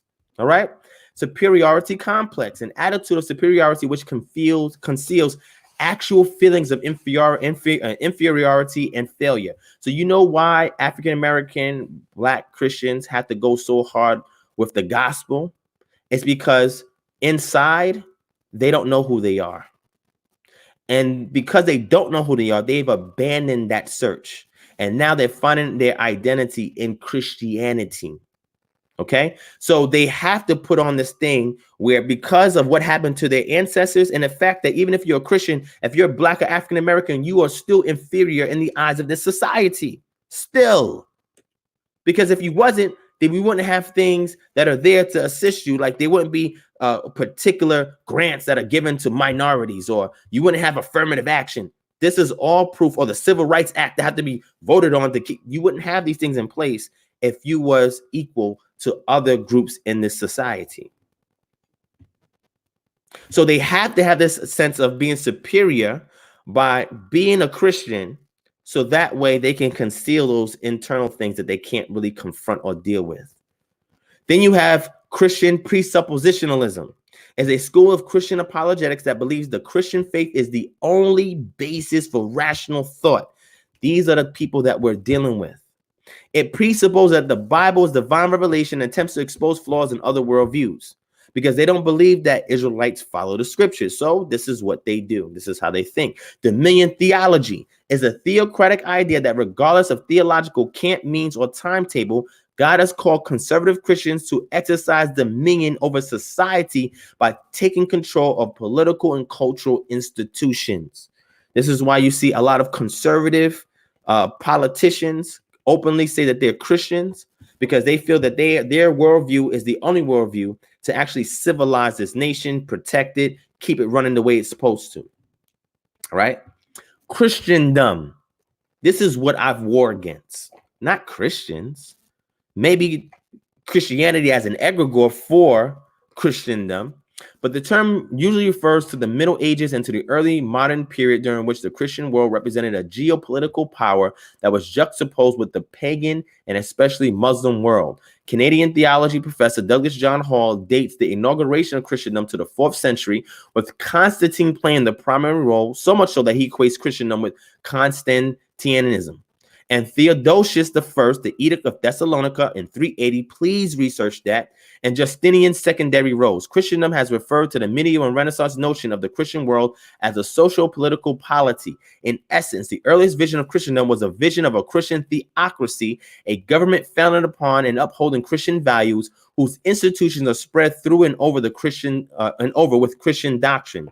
In this period, members of the Christian clergy wield political authority. The specific relationship between the political elders and clergy varied, but in theory, the national and political divisions were at times subsumed under the leadership of the church as an institution. The model of the church-state relations was accepted by various church leaders and political leaders in European history.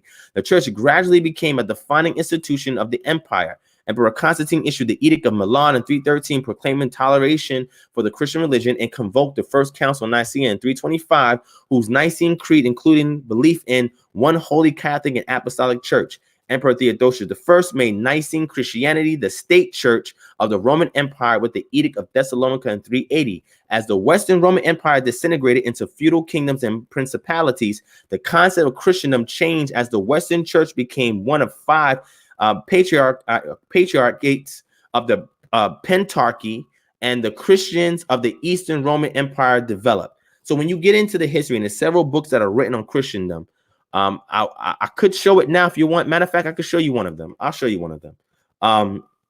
You'll get to understand more about what's going on. This thing has a pedigree that goes beyond these Christian apologists that they themselves are perpetrating today. It goes beyond them when you learn the history of this. Okay. Okay. So here's Gia Loves Jesus. Gia Loves Jesus. I'm gonna shout her out because she is in a lot of the Christian apologist groups, and she has been antagonizing me and these other groups, and now she's here. Welcome, Gia Loves Jesus. Would you like to join the panel and have a live discussion? If you would like to do that, let me know. One of my mods or admins or one of the people in the group can post a link for you. They can give you my email address. You can email me and I will happily send you the link. Okay? Because over here, we don't just have people who are dissidents or people who are the opposition or people who have an opposing worldview just talking in the chat. We give you an opportunity to call in or join in. Would you like to join the panel, my sister? Would you like to join the panel? We welcome you to join the panel. Yes or no? She says, is he going to use the Bible at any point? Am I going to use the Bible at any point? So this goes to show that she's not familiar with this channel. We use the scripture all the time, and everybody in this channel, they can profess that. All right. Now, Christopher Smith, you want to join the panel? I don't know who you are. Do you want to join the panel? Because right now you're interfering with me going in. Okay. So you know what? This is what I'm going to do. Let me go into these medical and scientific journals. And after I'm done with that, I'm going to open up the panel for Gia Loves Jesus and Christopher Smith to join the panel, and we can have a respectful and cordial dialogue. What do you guys think about that? You guys hit 1 if you want to see that type of dialogue after I'm done bringing out these articles. All right. Let me know. Hit 1 if you want me to have a discussion with these folk afterwards, because you see the difference is I'm not just going to respond to them in the chat. I'm going to let them talk like an adult, like a grown-up. Okay? All right, cool.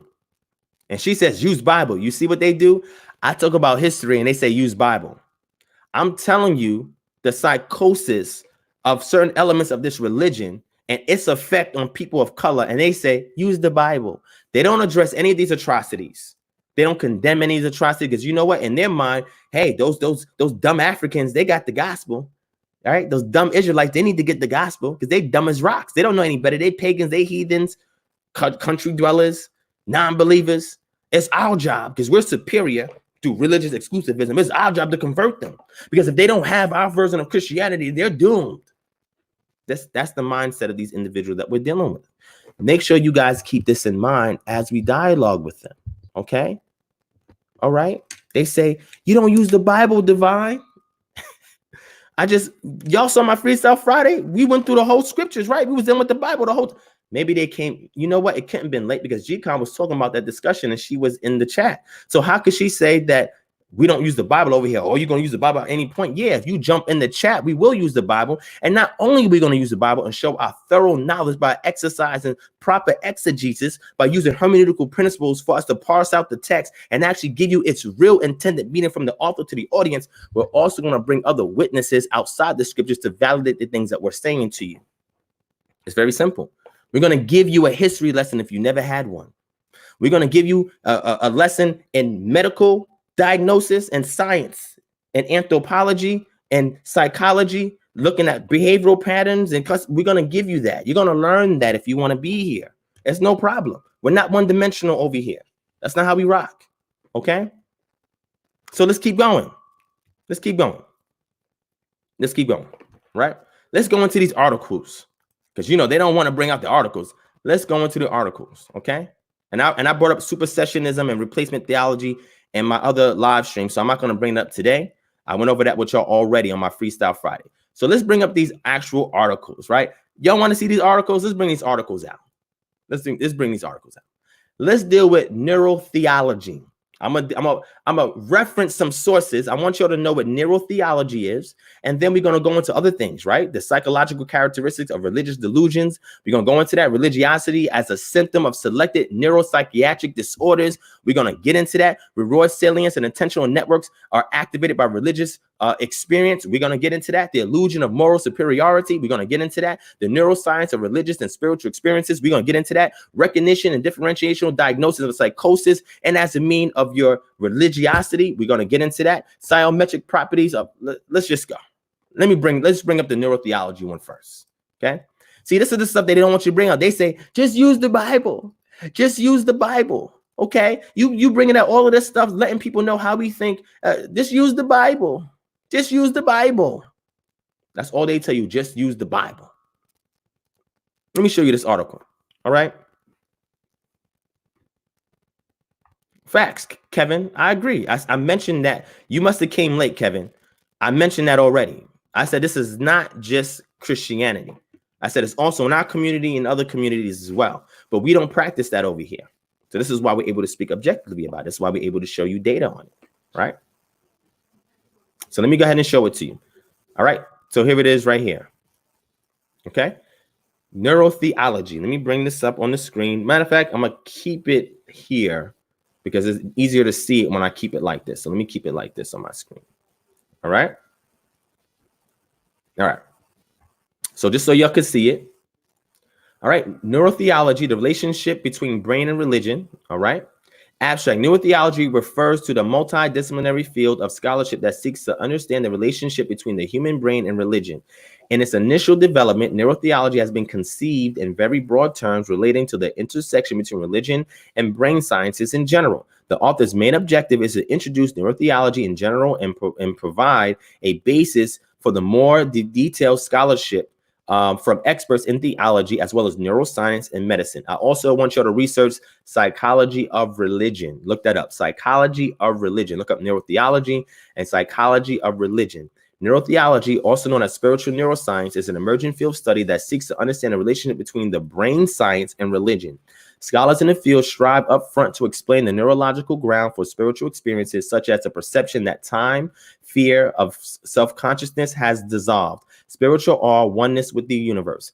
There has been a recent considerable interest in neurotheology worldwide. Now, y'all can go back. You can look up this article. It's for free. You can read the rest of it. It's not that long, but I just want to bring it up to show you the science that I've been researching for maybe about 2.5 years. And I just want y'all to actually see this so you can understand the mind, the science of the brain. I'm not just talking about things that are metaphysical, abstract, but the science of the brain, what's going on. Let me show you what goes on in the brain when you have certain religious experiences. I want to share this with y'all, all right?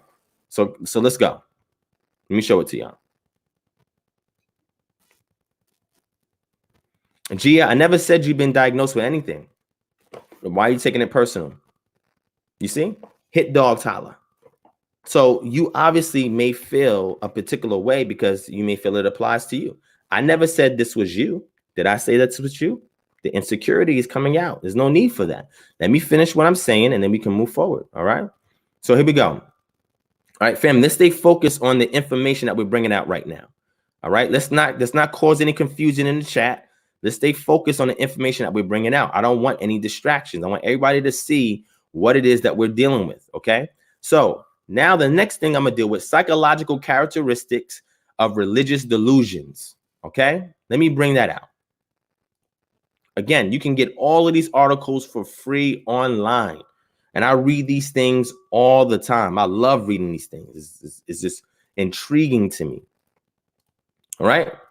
This is called psychological characteristics of religious delusions. All right. Let's read the abstract. We should have enough from the abstract. All right. The purpose is religious delusions are common and are considered to be particularly difficult to treat.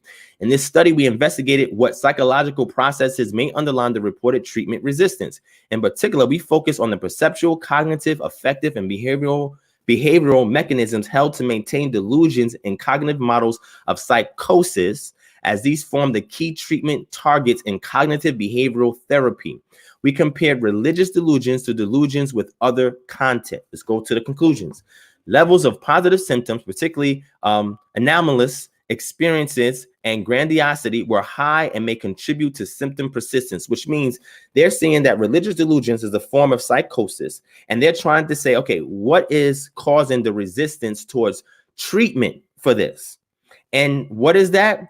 Anomalous experiences and grandiosity. Anomalous experience that you make analogism with, or you make analogous with, comparisons with other experiences, and grandiosity, which we saw as like a sense of superiority. So because of these two things, it has created resistance to getting treated for this condition.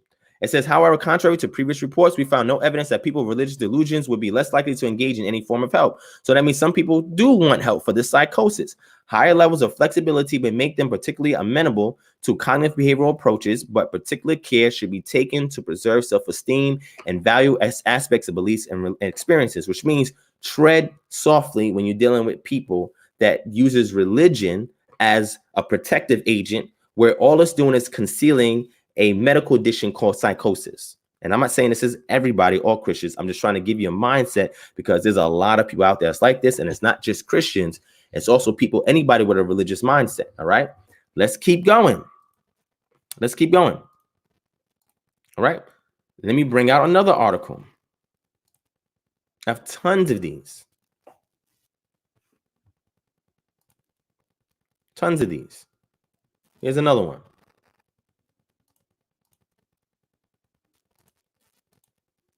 Right. This one is which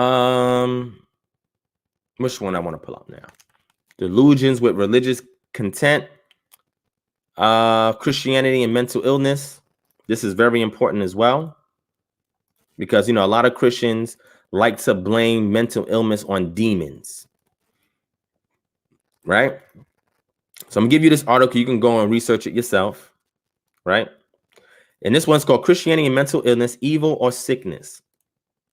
Despite the widespread prevalence of mental illness and increasingly high need for mental health care, patients and mental illness continually fail to receive adequate or timely treatment. Among other reasons, stigma against and misunderstandings of mental illness prevent millions of people from promptly seeking appropriate medical attention, thereby distressing not only those affected, but also their families and communities. In particular, recent research on attitudes towards mental illness among Christian leaders and members of the Christian community have demonstrated that knowledge regarding causation remains limited among Christians.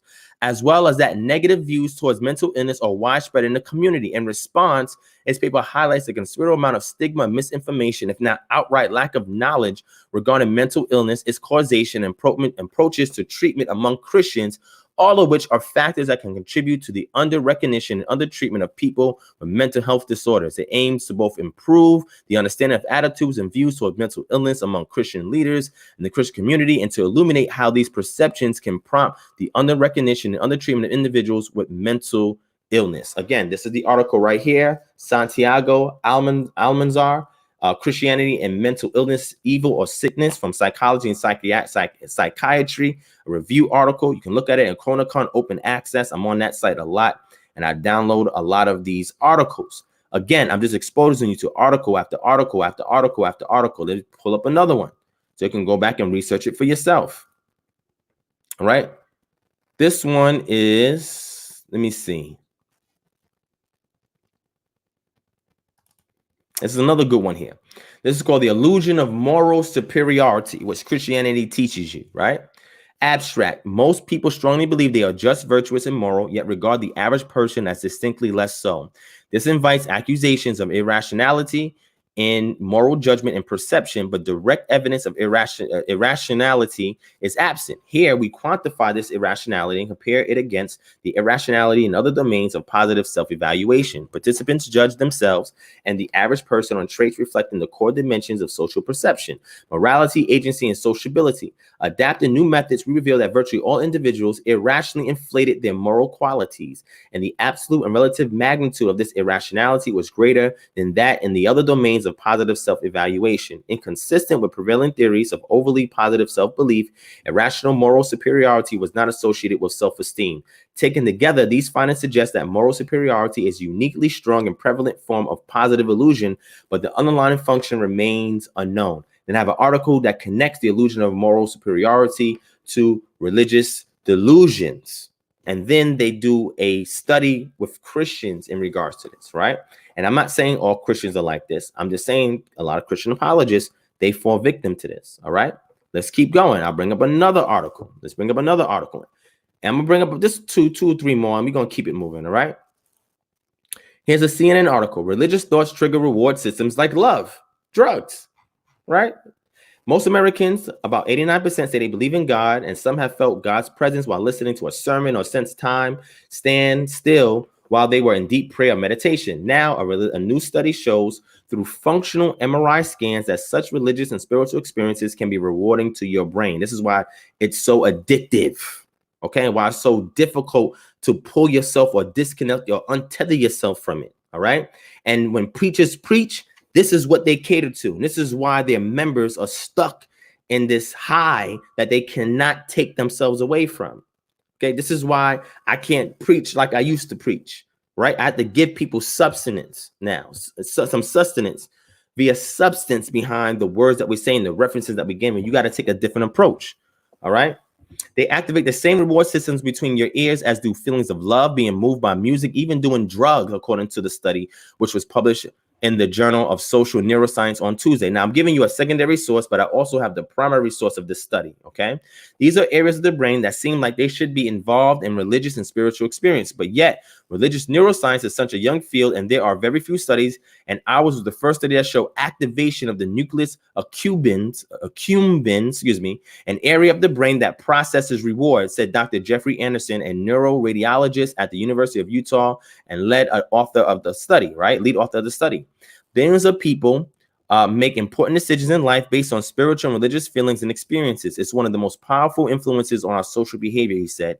Yet we know so little about what actually happens in the brain during these experiences. It's just a critical question that needs more study. For the study, 19 devout young adult Mormons had their brains scanned in fMRI machines while they completed various tasks. The tasks included resting for 6 minutes, watching a 6-minute church announcement about membership and financial reports, reading quotations from religious leaders for 8 minutes, engaging in prayer for 6 minutes, reading scriptures for 8 minutes, watching videos of religious speeches, renderings of Bible scenes, and church member testimonials. As the researchers analyzed the fMRI scans taken of their participants, they took a close look at the degree of spiritual feelings each person reported and then which brain regions were simultaneously activated. The researchers found that certain brain regions consistently lit up when the participants reported spiritual feelings. The brain regions included the nucleus accumbens, which is associated with reward, frontal attentional, which is associated with focused attention, and ventromedial prefrontal cortical loci associated with moral reasoning, Anderson said. Okay. I appreciated how they went about trying to ascertain the degree of spiritual experience that a person has. Of course, there's always a subjective component to it, but they seem to capture it relatively well, said Dr. Andrew Newsberg, a neurotheologian and professor of emergency medicine and radiology at Thomas Jefferson University, who was not involved in the study. All right. So you can go back and look this article up yourself. There's more information on that if you go back and look at it yourself. Religion, Spirituality, and Schizophrenia Review. This is a review of another article that was released. You can go back and look at this yourself. I'm just bringing up these sources so you can go and look them up yourself. Let me jump into another source that you can go and look up yourself, right? How to care for patients who have delusions with religious content, GRC, which is an actual thing to diagnose, all right? Mr. D, a 72-year Christian with a long-term, this is from a psychology journal, with a long history of schizophrenia, presents to the emergency room with concerns about evil spirits in his home who have poisoned him. He has called for police assistance on numerous occasions and has tried to kill the evil spirits with his rifle, but states they are bulletproof. He is unable to sleep and is fearful for my life every night because that is when the demons come out. Mr. D also believes that God is more powerful than the evil spirits. Two elders of his church have prayed with him and encouraged him to go to the hospital. Delusions with religious content are associated with poorer clinical outcomes and dangerousness. Most mental health professionals will encounter patients with DRC because this type of delusion is relatively common in patients with symptoms of mania or psychosis. For example, in a study of 193 inpatients with schizophrenia, 24% have religious delusions. The prevalence of DRC varies considerably among populations and can be influenced by the local religion and culture. It says this article reviews clinical challenges and assessment management strategy for patients with DRC. All right. This is from Sarah M. Lees Clark, MD, David A. Harrison, MD, PhD, and from the Department of Psychiatry and Behavioral Sciences in the University of Washington, Seattle, WA. You can go back and look this up yourself. All right. Here's another good article to see this. And DRC is not just used in these cases, but it can be extended to other cases as well. All right. So you know what? I'm going to stop there with articles. I just have so much, right? I'm just going to stop there and let me open it up before it becomes too late. Okay. Let me open it up the floor before it comes too late, before it gets too late. All right. So now, man, there were just so many more articles that I want to show, but I think that's enough for you to kind of get the idea of what's going on here. Okay. I think one more article, I want to show you something. This article, I want to show you something. All right. I want to show you this. I do want to end off with this. So I do want to show this to you and why I stress culture so much. All right. Culture wires the brain, a cognitive neuroscience perspective. So remember I told y'all that those religious experiences, when they did the fMRI, right, in neuroscience to kind of figure out what lobes of the brain light up when it comes to religious experiences, and they're equal to addiction to drugs, love, sex, and other things as well, like music and everything like that. Well, how does culture wire the brain? All right. It says here, there's clear evidence that sustained experiences may affect both brain structure and function. Thus, it is quite reasonable to posit that sustained exposure to a set of cultural experiences and behavioral practices will affect neural structure and function. The burgeoning field of cultural psychology has often demonstrated the subtle differences in the way individuals process information, differences that appear to be a product of cultural experiences.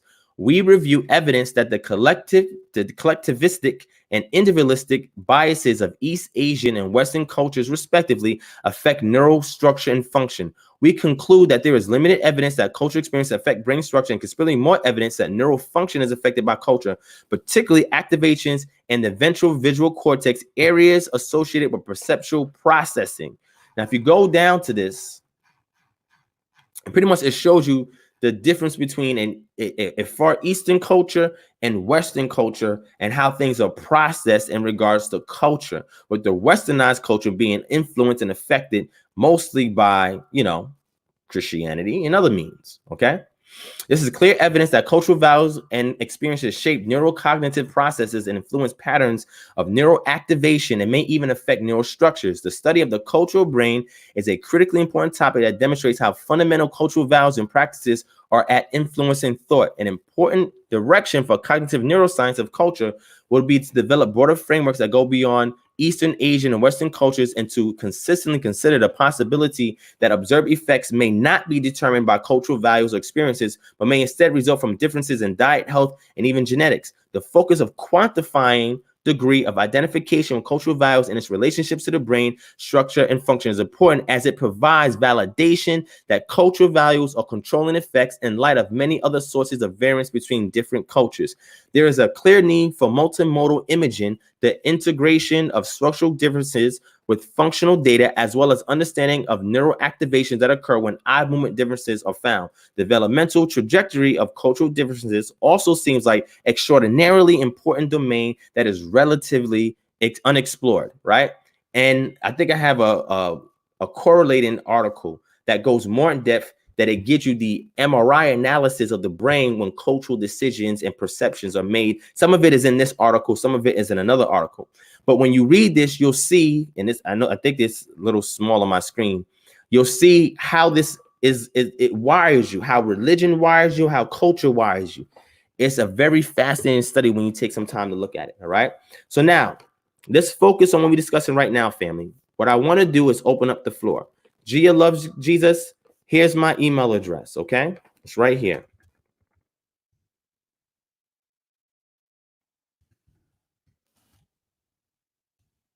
Right? And Christopher Smith, there's my email address. Email me so I can send you the link and you can join in on the panel. It's that simple. Okay? Now, until somebody decides that they're actually going to join in, he says, okay, so we'll give Christopher Smith an opportunity to join in.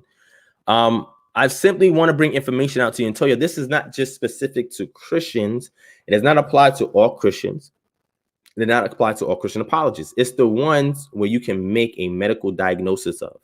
It's the ones showing signs of psychosis. You can see these things. Even in the Israelite community, we have people that have these same issues because they have not studied these things to get to a point of self-actualization to objectively identify the results of religion as opposed to culture. They have not studied the science. They have not looked at the history. They don't know the pathology of psychosis, right?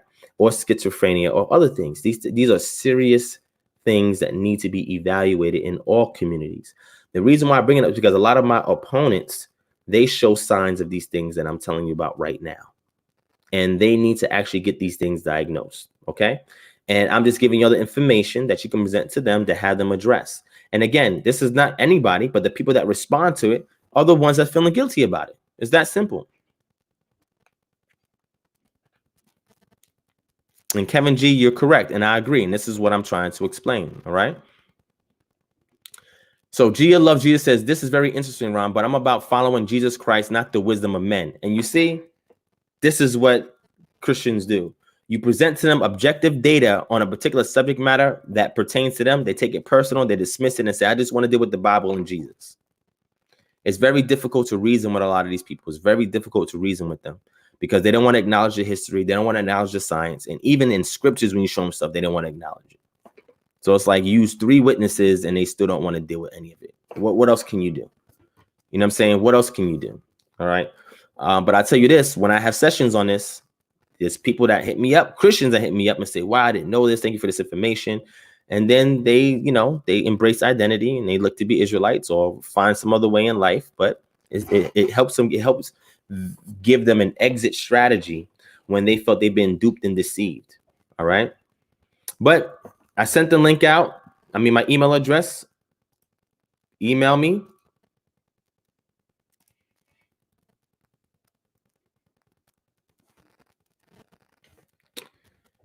Okay. So Christopher Smith, I had this conversation with Yashar the other day on my Freestyle Friday. I don't know if you watched that show or not, but you're asking me something that I address in another show. So I don't want to be repetitive. So what I'll say is I'm going to share the link with you. I don't really want to go back into what I already discussed on Friday in length and breadth, but we can freestyle about other things and we can talk. We can buy time because I'm simply waiting for this, this other individual, right? Her name is Gia Loves Jesus, or anybody else by that matter. If you're a Christian apologist and you're in the chat and you want to have a discussion, let me know. I'm waiting for them so that way they can come in and they can have a dialogue. I want them to refute and I want them to or rebut at the very least anything that I just presented. Okay, I want that to be dealt with. All right. So here's the link for you, Christopher Smith. I sent you the link. And Gia Loves Jesus. If you're really serious about preaching Jesus, come on in and preach Jesus. Come on in and preach Jesus. Come on in and preach Jesus. All right. Preach Jesus to us. Convert my soul because I'm lost. Right. And I have no sense of direction because I'm an Israelite and I don't know what I'm talking about. I have no idea what salvation is. Let me show you some books while we wait. Let me show you some good books on some things, right? That I think it'll be some good reading. Remember, I talked about Paul's theology. I'm gonna show you a good book on this, an objective book on this, good book on it to read. Let me bring it up on the screen. Give me a second.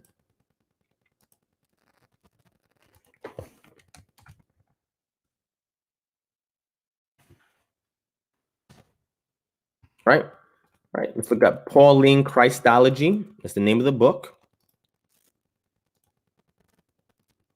Got tons of books like this, but let me show you one book. While we're waiting, I'm gonna show you this book.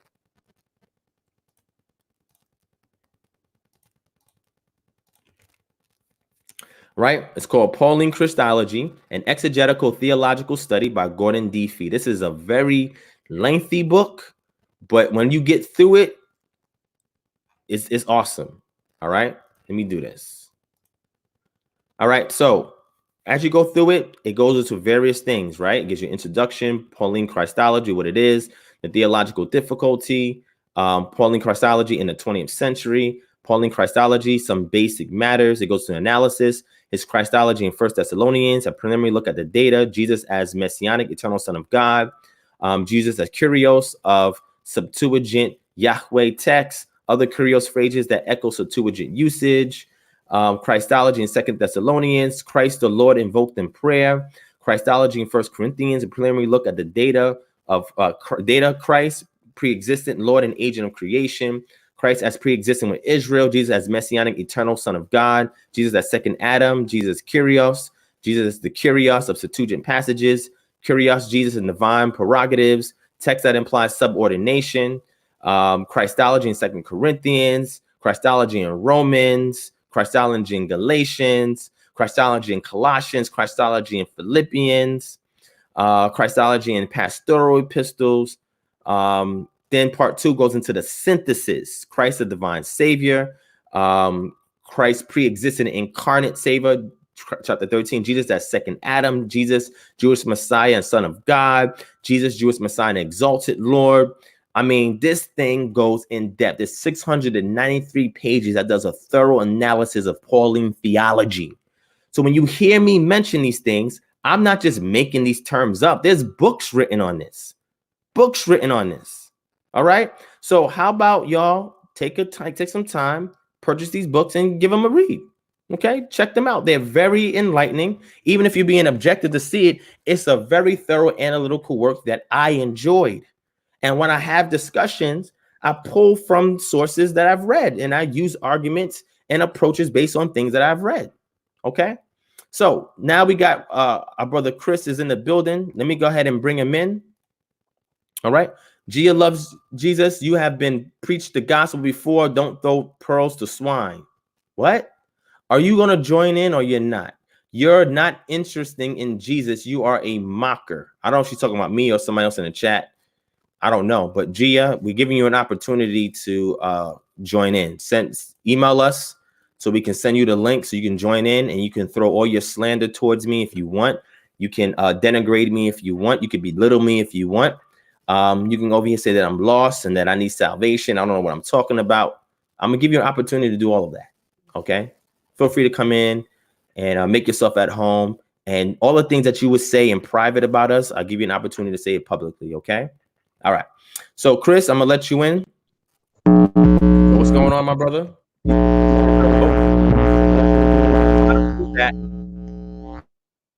Chris, check your mic. Check your mic, Chris. Okay, say something. Can you hear me now? That's much better.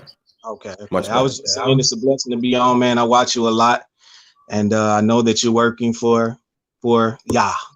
So I try. yeah. So I'm gonna come on here. I'm gonna let you know what's my approach. I'm gonna try to represent. Where you from, Chris? I'm originally from Detroit, but right now I've been living in Memphis, Tennessee for a while now. Okay, we'll be out in Tennessee this year, y'all willing. So when we get out there, the flyer will be out, it'll be promoted, and hopefully you can come through and we can talk when I get there. All right. Okay, that'd be cool. All right, cool. So go ahead, you got the floor. Okay. I was just going to say my approach will be different than most Christians, because most Christians that I talk to, they study the word, but they usually go by the traditions of what the minister says, or, you know, the shepherds. I have studied to show myself approved to the Lord for many years now, doing this, following the Lord on my own, letting the Holy Spirit guide me, and also just doing research on history. And it said, Yahshua said, the Holy Spirit will teach you all things.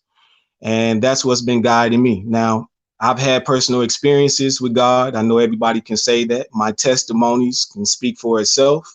It's not to persuade anybody. Hopefully it would be to help them to praise God and honor God. I'll say Yah instead of, you know, the titles that the church use. But yes, I do consider myself an Israelite.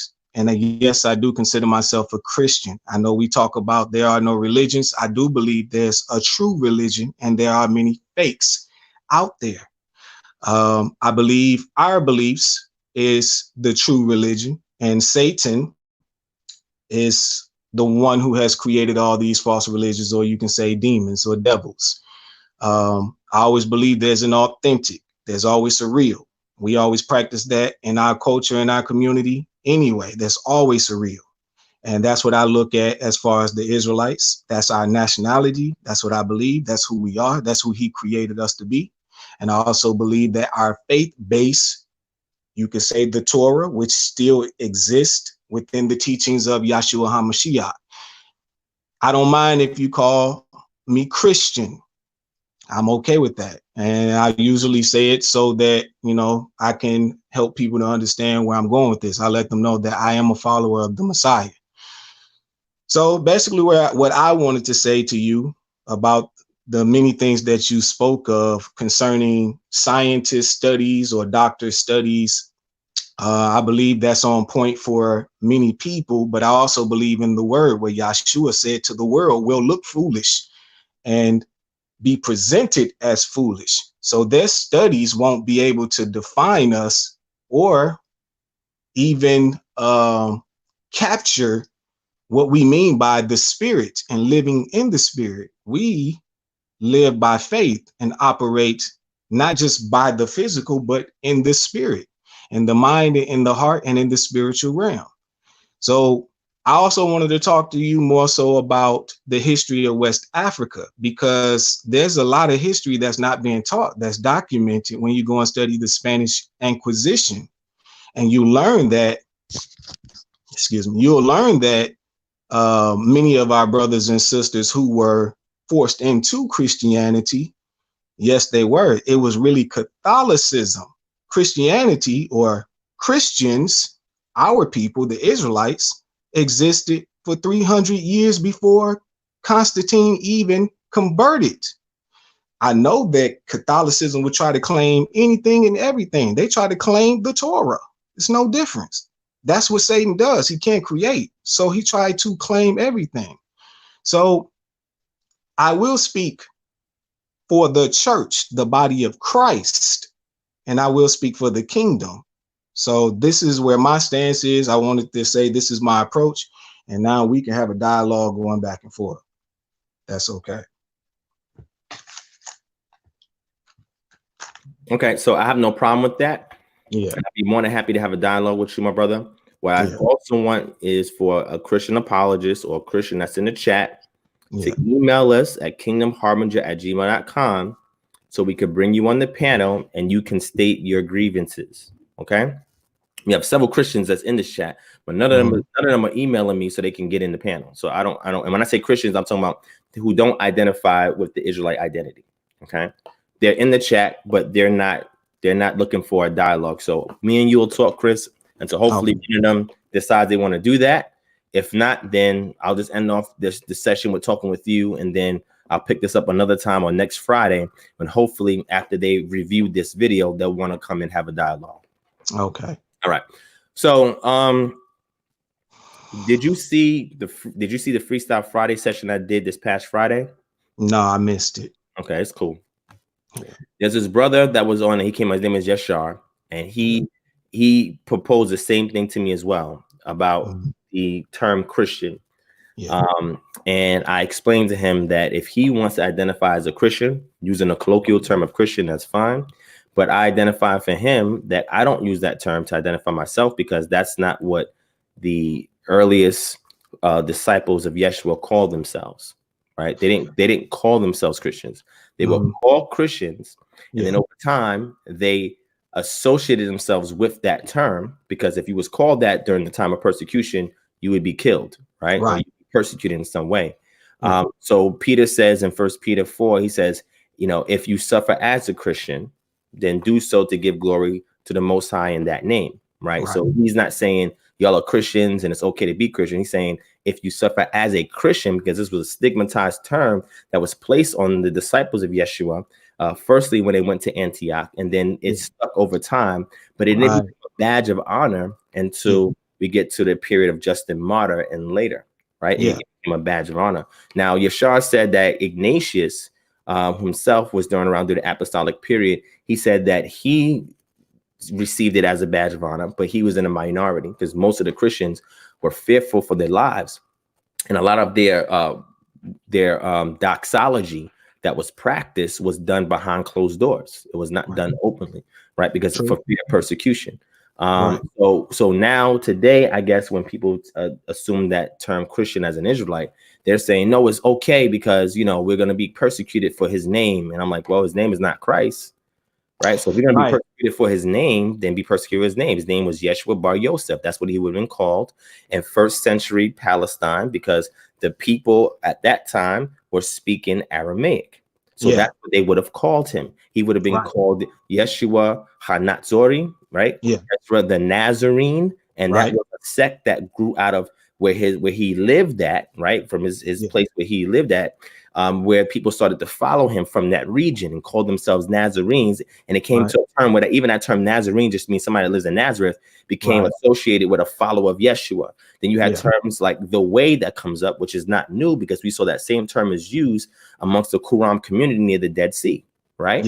So we see a lot of these developments that are happening during the apostolic age before we venture into the 2nd century, 3rd century, which is called the Ante-Nicene period, where you have your apologists, your Christian apologists start popping up after that apostolic age and start writing their apologies against or apologetic works against who they deem to be heretics. One of those group of heretics that they claim to be heretics was the Nazarenes and the Ebionites. Very, very interestingly. You know what I'm saying? They called them heretics, but these were individuals that were Yehudim who followed after Yeshua and the apostles, but yet these converts called them heretics. All right. Which I see is very strange because those individuals did not call themselves Christians. They did not call themselves Christians. So that's why I say if somebody wants to colloquially use that term to refer to something that we know now as a Christian and say, yeah, you see the first disciples, apostles were called Christians at Antioch, and it was a term that they just allowed themselves to be stigmatized as, and then eventually they received it as a badge of honor.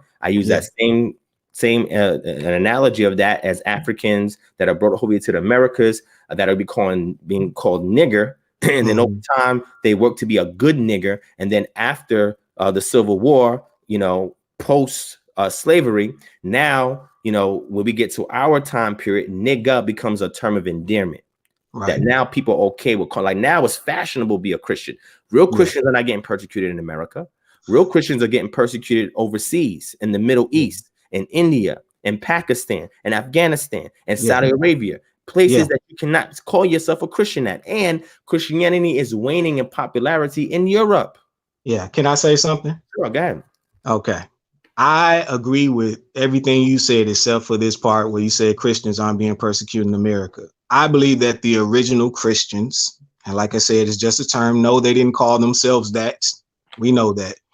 But living in the times and living in different places and the languages that God already knew, would exist and where we would grow up, and where they took these titles or said it in their languages.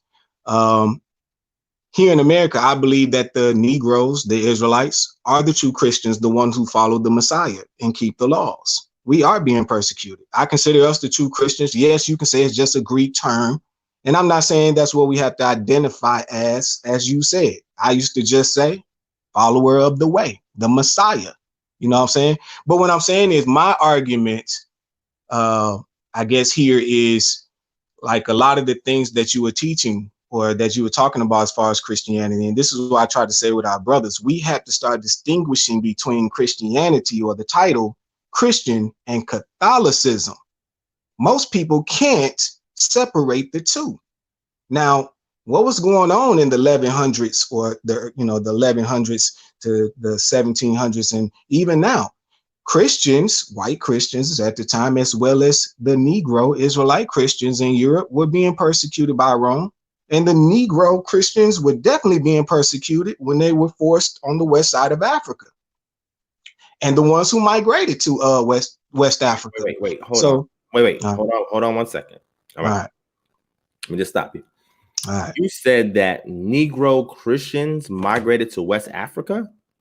Well, let me put it this way.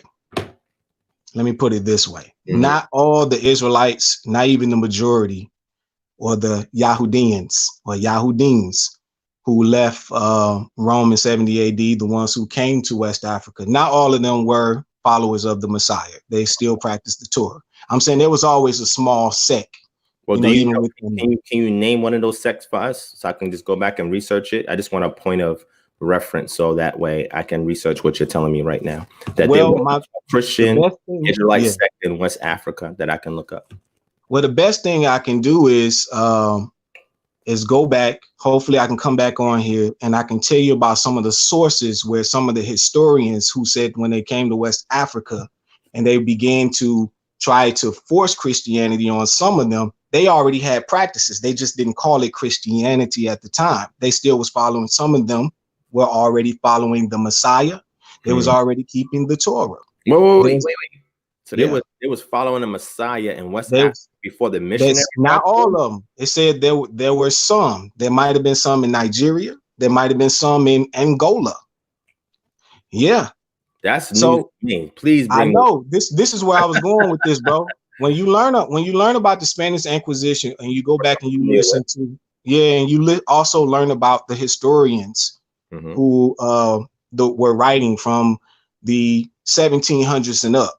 When you start following those sources and you listen to what some of them were saying, and they would say they were the ones already saying, okay, some of these people on the west side of Africa, they were saying we already have a Messiah. This is very identical, which is why some of them accepted the term Christianity.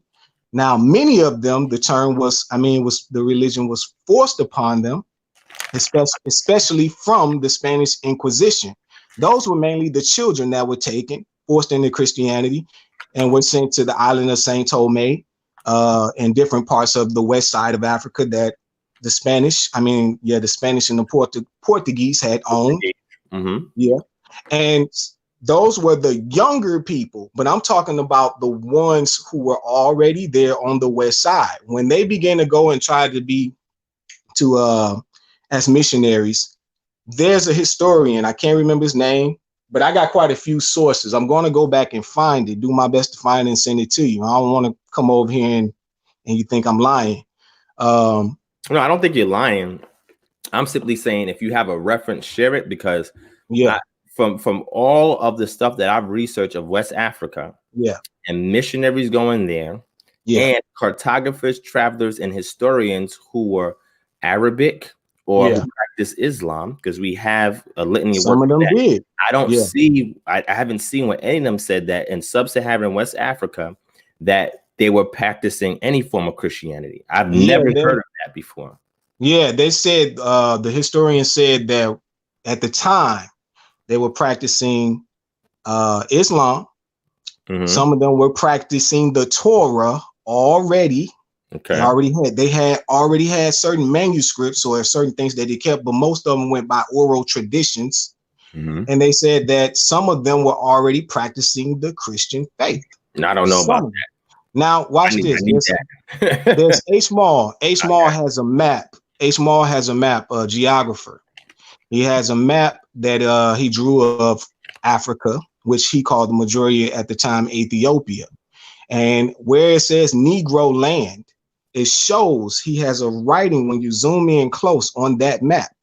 When you zoom in close, he said some of them are Christians, not all of them, but some of them are Christians. Just like the word says in the New Testament, there will always be an elect chosen, you know. That's what Paul was explaining even before Rome, 70 AD even came. There will always be an elect that was chosen by God.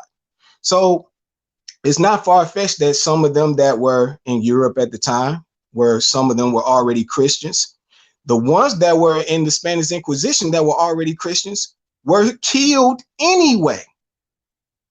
They were killed anyway, just like some of the European so-called Christians that was being persecuted by Rome in the same time, in the same era, because you had those in Europe at the time who was not following the Pope and their doctrine.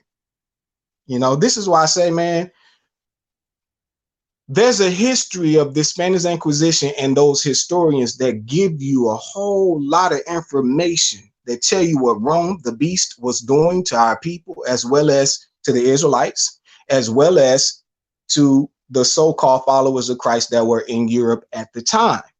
Now, Revelation says that the red dragon, which is the beast, Satan himself, will persecute those who have the faith or testimony of Yahshua and keep the laws. So this actually lines up with history as far as the west side of Africa and what was going on with Europe and the Spanish Inquisition. Even the so-called history of Africa, when the missionaries came, they, like I said, one particular historian said a lot of what some of the West Africans were being taught as far as Christianity, they went on accept because they said, this is part of our practice anyway. This is the same God. So they just accepted by the title. I'm gonna have to give it to you. Like I said, I wasn't prepared to come on here at all. So, okay. But I just wanted to state this. So we can move past that until you get the reference, because I think that's very interesting. When we look at these cartographers and we look at the maps, we have to read the maps within its context, right? So a lot of these maps written or are created and are placed in an actual book that is written by the cartographer. And a lot of times cartographers write these things for the king or queen of a nation in which they're reporting to. Yeah, kind I have it over here. Right? Yeah. So when you see these things, you have to know the background of that cartographer, why they do the map, where's the primary source that this map is in, and what was going on in that region and at what period of time. That's a chronology. And you ask these questions, you can understand the context and what's regarding what's going on. Now, if you're saying that they're saying that some of them are already Christians, we have to look at that primary and vet it. And they probably did not identify themselves with that term. But what I'm saying is there was some that were already followers of the Messiah. Well, there was many that were following Islam by that time. Well, I know about Islam. I know about traditional African spirituality. I know parts of Torah culture by means of halakhic practices. Right. I know about that stuff. But the Christianity thing is a missionary technique. And the purpose of the missionary technique is that they look at things that are in the culture and try to tie them up to Christianity as a means of conveying the gospel to those individuals and getting them to convert over to Christianity. Now, we know about those techniques. Right. But what I'm saying is, as far as them saying that they're like Christians there, I got to see you talking about. I know Robert Nassau Hamil, he wrote a book because he was in the region of Cameroon and Angola. And when he was there, he said that he saw a practice that looks like Pesach or Passover that was in the Bible. But he never said, and his book is called Fetishisms of West Africa. You can read it. Look up what a fetish is if you're not familiar with that. And they see in the regions that he went, he never said that, oh yeah, they're like Christians over here. And he was somebody that ventured in there. When we go to what's this guy's name? Man, I was just thinking about him other thing. Livingstone. Have you heard of David Livingstone? No. Okay. David Livingstone is a well-known individual in British history because he was part of the London Missionary Society. He was a medical missionary, and he was the one who ventured into the interiors of Africa and brought data and information back to Europe in the Victorian era, right? Okay. And he was very brave. And he pushed everywhere in all different areas where it was not ventured by Europeans before to find out what was going on in these regions. I bring him up because I don't have an account for him either saying that, you know, he found people there that are living like Christians. I don't see that. But now if I go to somebody like G.T. Baston, who was a missionary that lived 20 years amongst the Igbo, he says in order for you to best understand these people, you have to read the Levitical law. Yeah. He didn't say nothing about reading the New Testament to understand their practices and that they receive a Messiah. He didn't say nothing like that. He's talking about the Levitical law, because when you do a cross-cultural analysis, you can see when you parse out all the practices, the similarities, right? And you see something like Aluda Equiano also allude to the same thing. And that's what I was getting ready to say. Yeah, first chapter of his book, but he also never said anything about Christianity being there. And he was a Christian. No, but what he did was when he heard or he was learning about Christianity, he was saying these are some of the same practices that my culture and my people have already been studying. But he didn't mention anything about Christians. I'll bring up the primary. No. What I'm saying is right. I agree. What I'm saying as far as the term Christian, okay, let's just be honest. We're in America. We are in places that are dominated by the Gentiles, mostly these Europeans, right? Mm-hmm. This is their language, which spawns from the Greek to the Latin to the Spanish to English, etc. These are things that would be broken down as far as language. And what I'm saying is, if you tell somebody, hey, I'm a Christian, that's basically just letting them know I'm a follower of the Messiah. Mm-hmm. Now, I could easily say I'm a follower of Yeshua. You know what I'm saying? Easily, no problem. That's his true name. That's what I usually call him. I don't call him Jesus. But to say that I'm a Christian is basically saying, okay, I'm a follower of Christ, which that's what you understand. You know, Paul said we had to be wise when dealing with people. So it's just one of those things where I'm letting them know, hey, this is what you understand. Yes, this is what I'm telling you. You know, I follow. This is the Messiah. I don't usually call myself these terms. I usually go by the Messiah or the Mashiach, Yeshua HaMashiach. Now we're all learning, you know, somewhat learning Hebrew, some more than others. Well, I understand it, biblical and classical Hebrew, pretty well. You know, I'm working towards being more advanced in it, but I can parse and I can identify things. I can read it. You know what I'm saying? Yeah. So we are learning. There's people that are at the expert level in our community, right? And people who also know modern Hebrew, right? But then there's also inscriptional Hebrew, right? There's also the Hebrew that you find amongst the Dead Sea Scrolls. There's also Mishnaic Hebrew. There's different forms of Hebrew, right? So my concerns really is inscriptional Hebrew and biblical or classical Hebrew, right? I don't care about modern Hebrew. I'm not into Mishnaic. I understand why. Yeah, well, I'm saying I'm not into any of those. I'm just interested in inscriptional Hebrew that we have during the Iron Age and biblical classical Hebrew that's seen in the text that we have today. So that's another thing. I apologize. That's another reason why I need to bring this up. There's a documentary called A Lamp in the Dark. It tells you the history of, or it shows you the history of how the Bible was written, who were those that were against the church and what was going on, how they translated, who had the original scriptures. And they let you know it was from the Hebrews, who translated what to Greek, who translated what to English, etc., etc. Hebrews translated stuff to English? No, not at the time in different periods. We're talking about the those who were not called Protestants at the time. Protestants didn't exist, but those who opposed the church and believe in following the doctrine, they had some of the translations in the Greek, and they might have translated it over into English. And then you had some Negroes, some Jews or Yahudians at the time who helped to translate as well when they began to translate some of it over to the English. There were original Hebrew texts that they had. They talk about that. Not the Europeans, that the Europeans had it, but the Yahudians who were there at the time who helped in the translation of the Old and New Testament. So check that out, because that would help in the time, understanding the time periods and what was going on, even during that time with the Spanish Inquisition. The difference between the church or Christianity and Catholicism. There's a major difference, a major difference.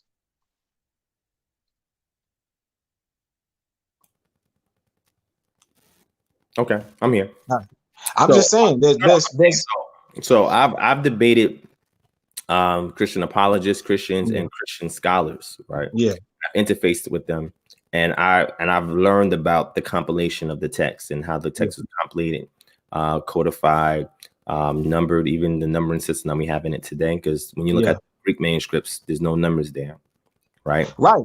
There wasn't until, if I'm not mistaken, until the Geneva, but that was to break down the scriptures at the time. Like as time went on, as they continued to translate them and write the Bibles and break them down in different language, they would advance over time. It's like God was blessing them. Now, I'm not giving them full credit. You know what I'm saying? That's not what I'm doing. But the same Bibles that you're looking at now, that you're reading, yeah, there are some that are tampered with, but I'm talking about those translations. These were many of the people that was persecuted by Rome. Many of them were killed. But that doesn't mean they're all our people. But I'm not saying they're all our people. But what I'm just saying is, what I also say is that also you got to look at the translation we have. This is why learning the original languages is important. I agree. You can be able now, with the tools that we have, the knowledge that we have, the data set that's available, be able to make better translations in certain areas than what we see in, let's say, the King James Bible, right? Or let's say even a more modern translation, because once you learn the mechanics of the language, you can determine whether or not a translation is good or if it's wanting. And a lot of times when translations are wanting, when you read the prefaces of a lot of these translations, it's simply because it's very difficult to translate certain concepts and idioms from Hebrew or even Greek, right? And an Aramaicized form of Greek back into English. And there are some grammar elements that also is difficult to translate. Like when you look at the direct object marker in Hebrew, right, which is your Aleph Tav, that's a direct object marker, and it fits in certain places within the syntax of Hebrew grammar. There's no English equivalent for that because we don't have that grammatical element in our language, right? Right. But a lot of times when people don't know the language and they see that there, that they get me something esoteric, and it really doesn't. So there are certain things there, and also there's the way that the morphology, how things are written as well, sometimes can create difficulties, right? Because you have certain verb stems that we really don't have with certain verbs in English, and you have to use maybe more than one word to actually define what's going on. An example would be the he feel stem, which is a causative stem, and we don't have that in English, right? And a lot of translations don't account for the causative, you know what I'm saying, which creates some difficulty if you're trying to understand it from the viewpoint of the individuals who would have been the target audience, right? The writer was writing to. But yes, over time, there's been several changes in regards to English translations of the Bible. I agree. But we have, for the New Testament, over 5,000 manuscripts, right? And then for the Old Testament, we have also thousands of manuscripts, right? So today we can go back and look at microfiches of these manuscripts and be able to transcribe them and translate them ourselves. Right? We're no longer at the mercy of the Roman Catholic Church or any kind of ecclesiastical order. We can actually do the work ourselves, right? So that we can ensure we're not being bamboozled and hoodwinked, right? So what I would like to say is this, right? Heath McCartan, that's what Jordan's cadet placed in here. So Heath McCartan, I don't know if you're familiar with Heath McCartan. It's a verb. The root word is makar, which means to sell, and it's kal active stem, which is the simple active voice, the simple verb form. And when we read Deuteronomy 28:68, and I did a whole video on this, if you go back further on my channel, you'll see that you'll see that a lot of Israelites will translate that incorrectly based on what they read from the King James, where it says, "And there you shall be sold, right, to your enemies, bondmen and bondwomen, and no one should buy you." Well, Hebrew word there is Heath McCartan. Right? Yeah. The reflective stem, verb stem there, it's the Heath Pael stem, is not rendered correctly in the King James, right? So when you go back to the Hebrew and you see Heath Makartem, and you have the suffix there, suffix particle, which is telling you the individuals we're talking about, like if it's first, second, or third person, if it's plural, singular, etc. So you have Heath, which is the prefix, and you have Makar that's there, which is your root shoresh, or which is your verb to sell, and you have Tem, Makar Tem, which is referring to like you all. So it means Heath is the reflective stem. There you will offer yourselves, because in a reflective sense, you're giving an offer. You're not physically doing something, you're offering to do something. So there in that land, you will offer yourselves as male and female bond servants, and nobody will buy you. Right. That identifies to a history. You know, so what I'm saying is Israelites have made a doctrine out of verse 68 of Deuteronomy 28 simply because they're taken for face value was written in the King James and not knowing the underlying Hebrew. And this is why understanding that text is important, especially when you get to parts of the book of Devarim or Deuteronomy, where it says that a woman should not wear a man's apparel, a man should not wear a woman's apparel. Well, the Hebrew word for man is ish. Well, that's not the word that's used in Hebrew, right? You have the word gibar or gibor or gibarim, which is plural, which means mighty men, men of valor, men of war. Okay. So women should not don the apparel that men wear because it causes confusion in the state of battle when you're at war with another enemy, right? And men should not wear the apparel as women, disguising themselves so that way they won't be counted as a soldier when the soldiers get their butt whooped. But we take that to mean that when women should not wear pants, which is incorrect because pants didn't exist till the Persian period. Yeah, right? I don't agree with that. Yeah. You don't agree with that? No, I'm saying I don't agree with what the Israelites or what even certain people have taught when they said that women aren't to wear the same garments as men. I believe it's saying, according to this, is what I believe in the spirit, that it's saying that women aren't to wear their garments just like men. You know what I mean? So like, are you against pants? No, not at all. I believe that women can wear pants. I'm saying long as she isn't dressing and looking just like a man, you know, that's how I'm saying that should, you know, God created a man. A man is supposed to look like a man. A woman is supposed to look like a woman. Doesn't mean if I wear a shirt, she can wear a shirt. You see what I'm saying? But she should wear her shirt. One is designated as male, right, for men that you wear, and one is designated as women and she should wear, right? Right. Okay, I agree with that. I got you. Okay. All right. So, I mean, this is good. Let me just acknowledge something. Gia loves Jesus. She issued an apology. She says, what does she say here? She said, I don't want to misquote her. I just want to go back. She said something along the lines that, you know, she apologized why she came at me because she thought I was coming at her swinging, and I was not. I was just identifying her to the chat so they know who she is, and the other groups that she was in. I don't mean any disrespect for her at all. I just wanted her to have a dialogue because she came in with a very enthusiastic and zealous spirit, and I wanted to give her an opportunity to vet that in a live dialogue. Right? She had declined, and that's fine, but she wanted to apologize, so we forgive you. There's no sweat off the back. I still would love for you to join in the panel. If you don't want to, that's fine. But if anybody else in here that's a Christian that's hiding, You don't need to hide. The email is there, kingdomharbinger@gmail.com. Send me a link because I'm about to end this in another 10, 15 minutes, right? Because it's getting extremely late now on a Sunday going into Monday morning, right? All right. So moving past that, what I just have on a screen is considered a primary source, right? This is the autobiography of Oludo Equiano, right? I'll show you the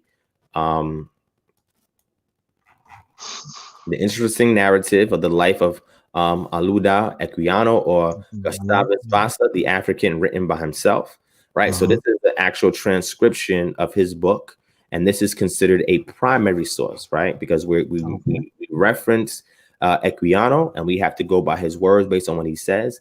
And what I was simply saying is that nowhere in here did he make any comparisons to a Christian religion, but he did mention the Jews and show cultural similarities between Igbo and the Jews. Now, some people would say that this is not, from experience that he remembered at 10 years old, right? And they said that they kind of doubt whether or not this is from his own personal life experience. But when you go back and look at other missionaries that penetrated into southeastern Nigeria and wrote autobiographies or biographies or narratives about what they experienced in those regions, it lines up with the customs that he's speaking about here. So we know that this is authentic, and he got it from an authentic source if it's not his own life experiences.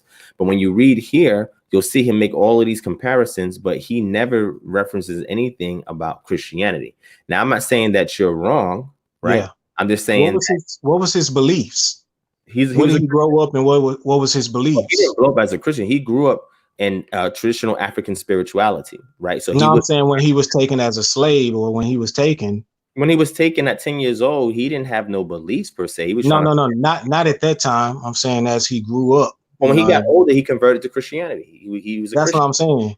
So I'm saying even then looking. Oh wait, that wasn't because. No. I'm not saying that was because of that. I was just saying with who he was at the time. He was. I also could identify that those customs are in this word, this Bible, the same thing that they're claiming. Now, this is what I read. You know what I'm saying? Now, this is what I read. This is him not saying, he's not making these comparisons based on what he reads in the Bible. He's basing this on him observing Jews and him knowing his own cultural background and making the comparisons like that. When he converted as a Christian, it had nothing to do with, okay, well, my Igbo culture, which would have been Odenani or Omenana, is similar to Christianity. So it's a natural transition. He doesn't say that. That's what I was talking about. Yeah, that's what I mean. But yes, I know, but that's what I'm saying. That's not what he says in his autobiography or things written about him. That's not why he converted to Christianity. He converted to Christianity because it gave him an advantage of being an abolitionist, which he was with the Sons of Africa. If you study his history, you'll see. Yeah. But I'm not saying you're wrong. I'm just saying whenever somebody makes a claim, which I'm okay, it's an assertion to me unless there's a reference, a primary source. And then if you want to get a secondary source, because whenever you create a thesis or you have a statement of truth based on your research, you have to have a combination of primary and secondary sources. Yeah. But primary sources is your foundation. Yeah. And if you want to give secondary, if you want to be a secondary source from a primary, you must fully understand that subject matter, right? So it's interesting because if the idea of a Messiah figure, and that Messiah figure atoning for the sins of other people, the way it's taught by Christianity, was something that was common in Africa somewhere. I'm not talking about East Africa. I said sub-Saharan and Central Africa.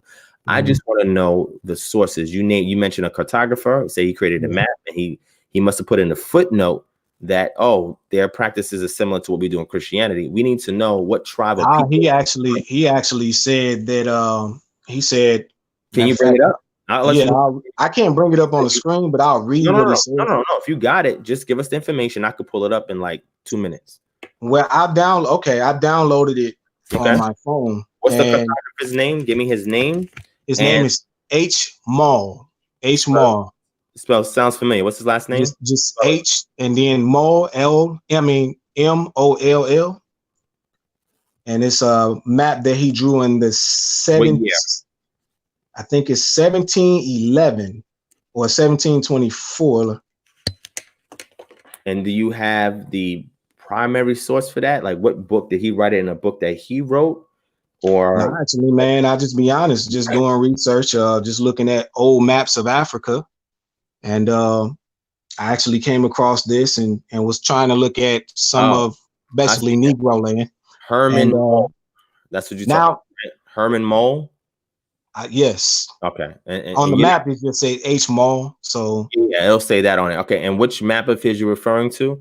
This does look okay, familiar, some of his maps in this it individual. says Negro land on there, and it Yes. shows Guinea. It shows Guinea or Guinea as purple, and inside where it's purple, he's But- written on the inside. So the map you're talking about is Atlas Geographus. Is that what you're talking about? I honestly can't even say. Okay, that's a All I did was Google it. 5-volume work. It's a huge work. So let's try to see if we can narrow down the page of this map that you're referring to, so I can see the same map that you're referring to, and let's get some context from the primary to kind of discover what's going on here, right? So I'll pull it up. I'll get it in 1 second.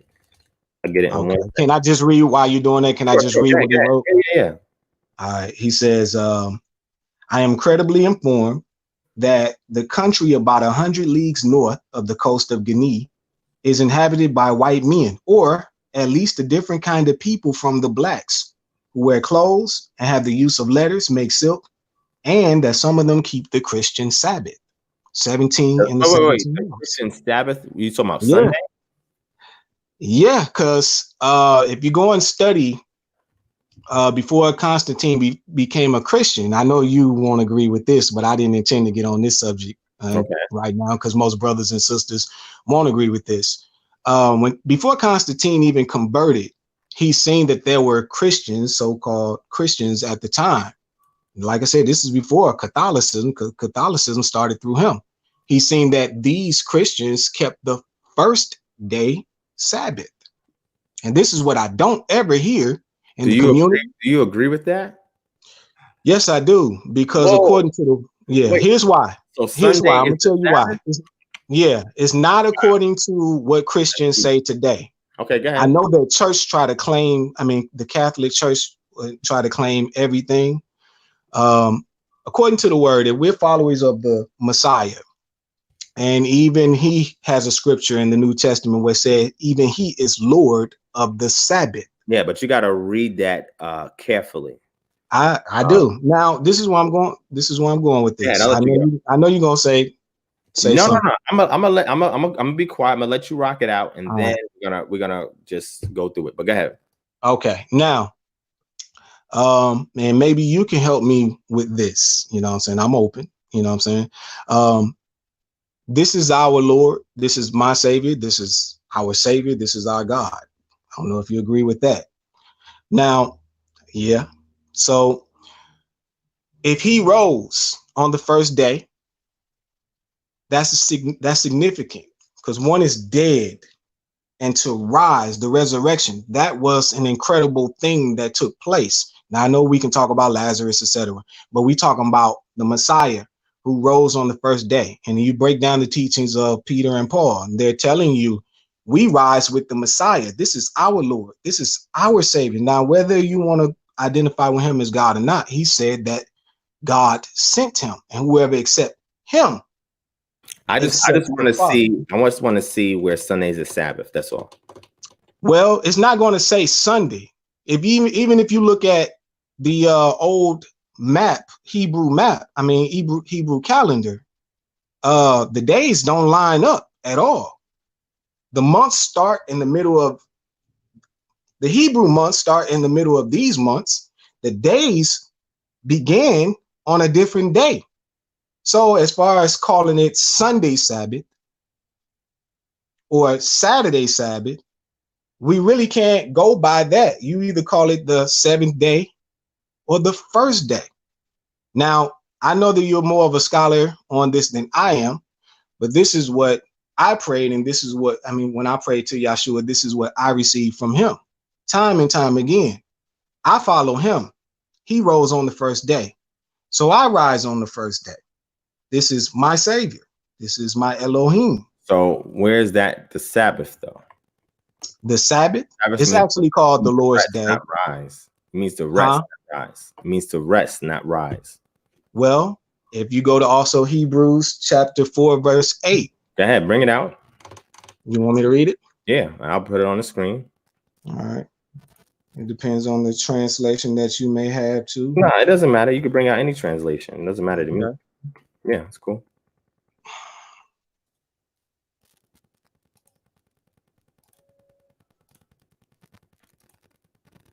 And that's another thing. Let's look into see if there were sources before Constantine accepted the faith were Christians keeping the first day Sabbath. Now that is not difficult because I mean, when you study early church history or ante-Nicene history, you know that that's the case. But that has nothing to do with the early Yehudim individuals. They were still keeping the Sabbath. The majority of them were. Right. The majority of them were, but the followers, I apologize for cutting you off. I was just saying that the followers of Paul and them, you know, and Peter, they assembled themselves multiple times on the first day. They even collected. But that wasn't the Sabbath though.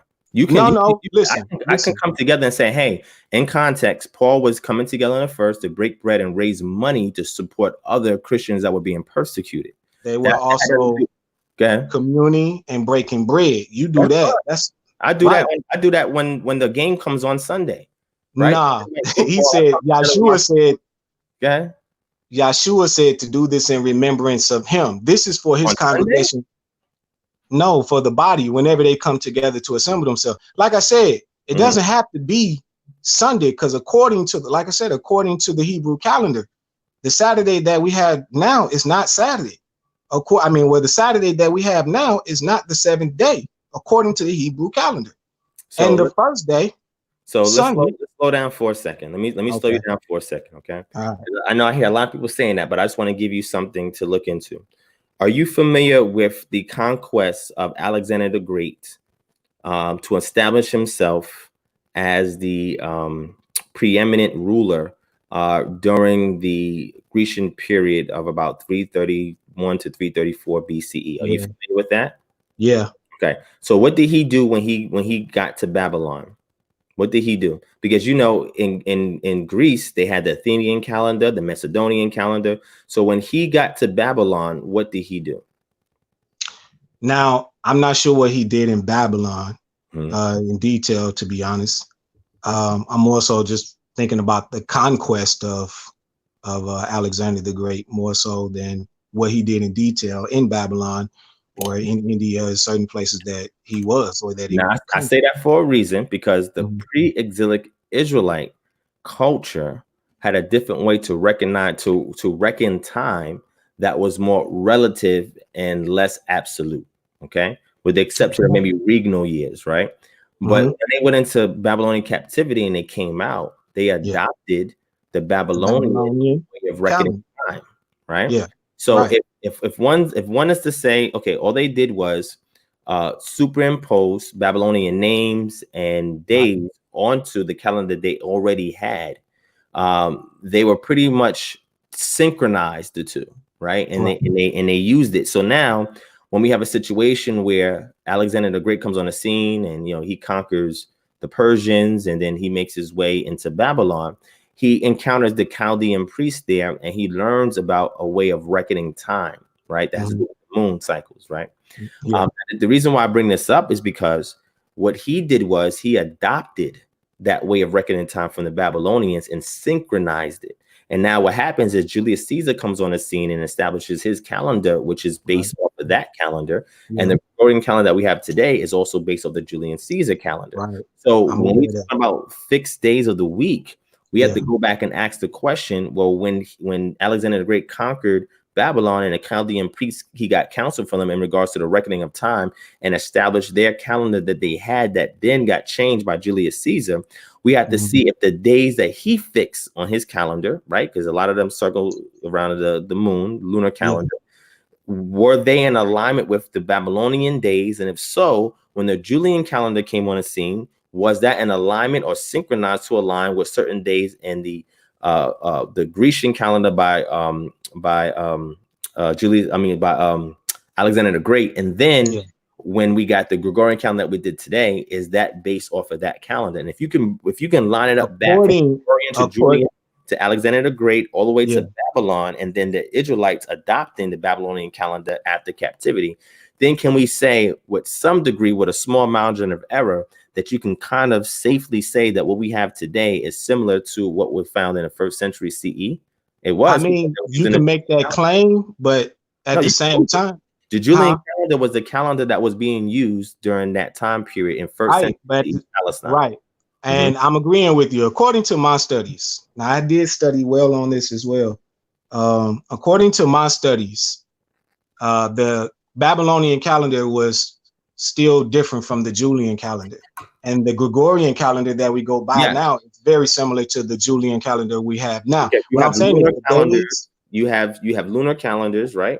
You have stellar calendars, right? That we see also that happened in Babylon as well, where they would use the stars, which is called sidereal years. So you would time a particular event in the earth with a star constellation and see that repeat every year, right? Yeah. And then you have solar calendars, which use the moon and the sun.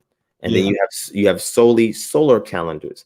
But regardless of which element that you use, the question is, was there synchronization in regards to the days of the week? Because remember, the Babylonians... That's what I'm trying to explain. According to my studies and comparing the calendars, it was still different.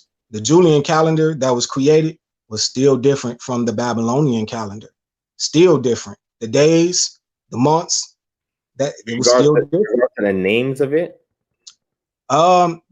I have the calendar from what I researched online, and also I looked at the different calendars online, but I have the a study application Bible that shows you the different calendars in the back then, the Hebrew Babylonian calendar, and they give you the days, the months, the seasons, the holidays, etc.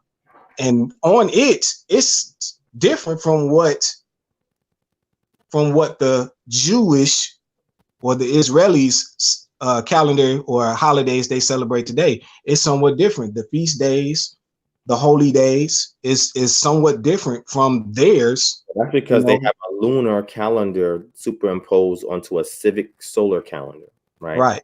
And that's why you have some issues, because with the lunar calendar, you're gonna have to add a 13th month in order to synchronize things back with the seasons, right? So this is why you have a form of variance that occurs over time that needs to be accounted for. And this is called intercalation, right? This is what's done.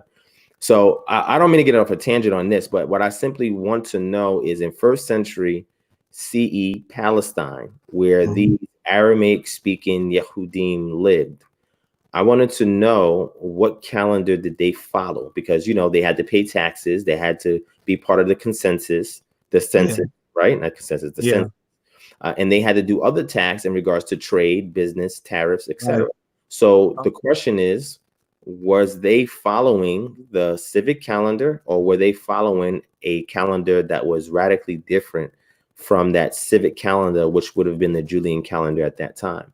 According to my study application Bible, it says that the Jews at the time of Yahshua's day, in order to keep the feast days, they were still going by the Babylonian calendar. Well, that's because, again, like I said, it's superimposed on top of the Julian calendar to ascertain feast days.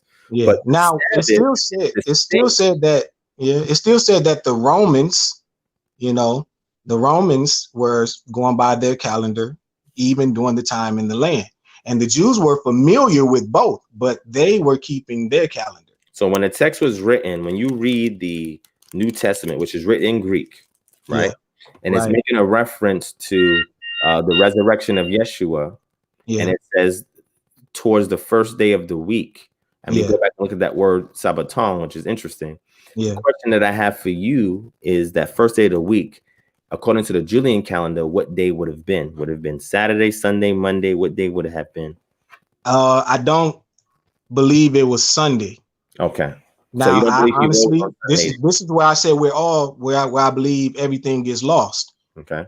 The calendar that it shows the months begin. The months begin in the middle of the months that we have now, but you can't really break down the days, or as far as my studies, no one can really point out the days. You know what I'm saying? Days I of know what? The days of what? the days of like the first day of the month. They'll tell you that it began in the middle of March, but it doesn't tell you specifically what day in the middle of March. Now, I know today some brothers and sisters would say March 20th is the beginning of the new year. No, that's different. I'm saying if we let me give you some scripture, for example, right? Well, the reason I was saying that is because I'm not able to break down the days. I'm saying we can't really put a pinpoint and say that Sunday is the first day. You can, because we have historians that have written extensively about this. So when you are doing historiography, right, what you're doing is you're studying or using a methodology to study how do you ascertain absolutism when it comes to reckoning time. Relative dating, which means you are dating your method of dating is based on a particular event that happens every year. So if we have a feast every year, and there's a particular harvest, let's say the wheat harvest every year, I'm going to create a dating system that is aligned with that event. Okay. Or let's say some kind of traumatic event happened. I'm going to say, this is the 7th year in the event of, you'll see that in the book of Ezekiel when they're taken into first captivity. And it says this happened in X amount of year of the time of when King Jeconiah got taken into captivity. So that's called relative dating, when you're creating a dating system around a particular event. Now, absolute dating is where we get the Greco-Romans, and they have written extensively. And this is how we learn these things. Matter of fact, I'm glad we're bringing this up. Give me 1 second. Give me 1 second. I'm gonna let you talk. I'll be right back. Just talk. Read the scripture, and I'll be right back. I want to show you something really interesting. Keep reading. I'll be right back. Okay. Now, in Hebrews chapter 4, verse 8, King James Version, it says, if Jesus had given them, or Yahshua had given them rest, then would he have not afterwards have spoken of another day? There remaineth therefore a rest to the people of Elohim. So clearly here, and according to my study application Bible, and right here, it's telling you that Yahshua is telling you of another day of rest. And there's a scripture in the Old Testament, if I'm not mistaken, to Isaiah, where it speaks of a day of rest and how the Gentiles will even love this day of rest. So I'm truly believing that there was going to be another day of rest. Now, there's a reason why I believe Yahshua says he is the Lord, had to tell the scholars of his day, even I am the Lord of the Sabbath. But now that in context had nothing to do with reckoning time. It had to do with the works that they were doing that was outlawed via the oral tradition, right? And I'm gonna show that to you in 1 second. But look, here's a magazine. This is called Biblical Archaeology Review. Right? This is September, October 2018, volume 44, number 5, right? And you can go to www.biblicalarchaeology.org and you can get access to this. But the reason why I'm bringing this up is because there's a particular article in here, right? And this is what it's called. It's called Dating the Archaeological World. So when people say that we don't know, and I'm not saying that you're doing it just purposely. I'm just saying, what are you basing that off? Because I want to read something here for you that's really interesting so we can understand how to get this absolute method of time. Let me make this clear. Sure. I believe all things will be revealed, and maybe there already is an answer. Maybe you're about to give it to me. But I'm saying, according to my studies, I just wrote down and wrote down .org as well. But this is the article right here. I'm showing it to them so they can see it too. But I'm saying, based on that calendar, that Babylonian Hebrew calendar that I have in my Bible, and then I researched this to see that, what's this, the Babylonian Hebrew calendar of old. I searched the ancient. And I also tried to compare it with the calendar that the Israelis go by today. And it's not the same. That's why I was saying. I'm not disagreeing with you. And like I said, it's because they use a lunar calendar. That's why they have Adar 2, which is the 13th month. But that method of utilizing Adar 2 didn't start with the Israelis today. That they got that from Babylonian captivity, because they adopted the reckoning of time the way the Babylonians did, spending 70 years in there before they left out. Right. But let me show you something, right? So here on page 50 of this magazine, right, it says a classic case of that is Alexander the Great. His life is directly related to the history of Greece, Asia Minor, Palestine, Egypt, Mesopotamia, and India. He himself and his father minted coins, as did his successors, given the Greek system of counting in terms of the games at Olympia. So when you look at the historians, every year, every 4 years, they would have the Olympics, right? Yeah. So timing for them is important, so they can have the Olympics at the same time every 4 years. So listen to this, right? It says, which allegedly had taken place 4 years since 776 BCE in their culture. It is possible to date precisely most prominent people in the Greek world. Regardless of whether the games began at a later date, the Greeks counted according to their understanding of the sequence of the Olympic Games and left a reliable means of following their history. There is even an ancient account of Alexander's campaigns written by the Roman general Arrian, who lived about 5 centuries after Alexander. Arrian had access to the writings of the companions of Alexander and recorded that there had been a lunar eclipse. Now, this is how another way you can date time. They're able to go retroactively back into time based on events by being able to observe how things happen in a celestial realm. So, for example, we can predict eclipses. And because we can predict eclipses going forward, we can also see where they happen going back. And this is also a great study, because when they go back to look to the event of when Yeshua died and was 3 days of darkness, they were trying to see astrologically if there was any report of an actual eclipse occurring during that time, or if it was some kind of heavy cloud cover or something like that. This is how you pinpoint time in regards to absolute dating. You look at these records, you look at synchronisms in history from other places in other regions. This is why they also said that their eruption could have been one of the reasons why the Exodus occurred. Because when we look at the ice cores that have been preserved, you can also use that as a method of dating. When you go to dendro chronology, where you use the counting of rings on a actual tree to actually date time, there's various means that they use to calculate things as far back as they can. Now, before the Greeks, it becomes a little difficult. I mean, you have Persian records, we have Babylonian records, we have Assyrian records. Assyriologists will tell you that. So we can kind of pinpoint things with the margin of maybe a couple of years here or there, maybe 5, 10, 15 years here or there.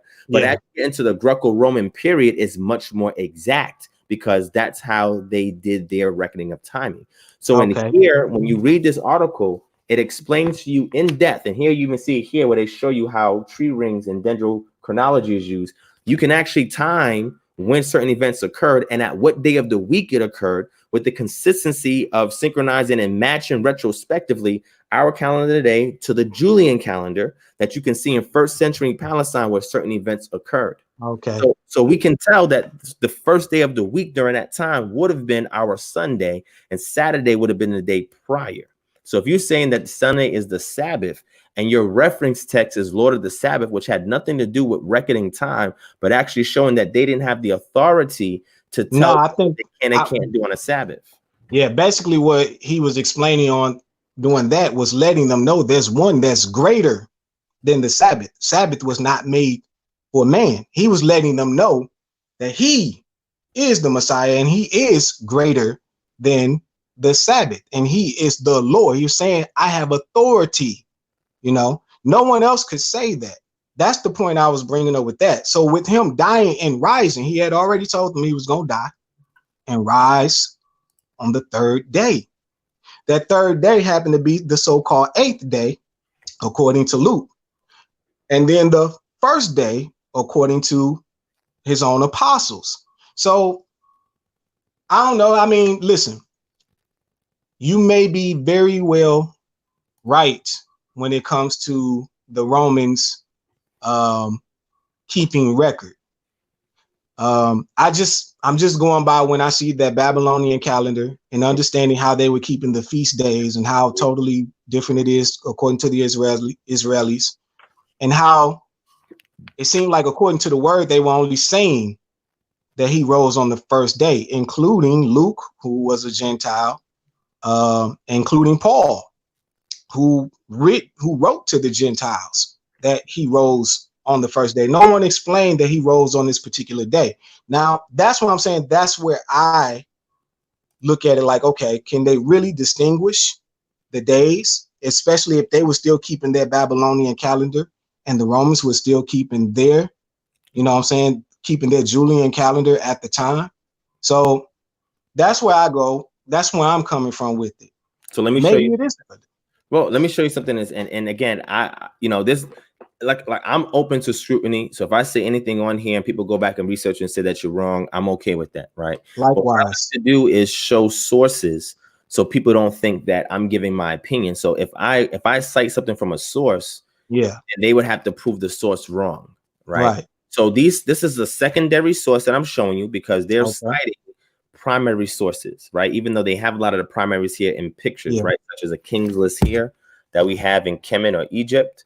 But what I want to show you is this right here. I want to read this for you right here because we talked about Julius Caesar, right? Right. So it says here, it says the rise of the sidereal year. I mentioned to you what the sidereal year is using an astrological event or star constellation, something like that, and measuring that over a period of time so you can see it rise in the background as the sun is in the foreground at a particular point every day at a particular day of every year. You see a very interesting event happen, right? So now during the time of Moshe, the sidereal year that he would have witnessed around the time of Pesach is different than what we see now. And that's because of what we call axial tilt, right?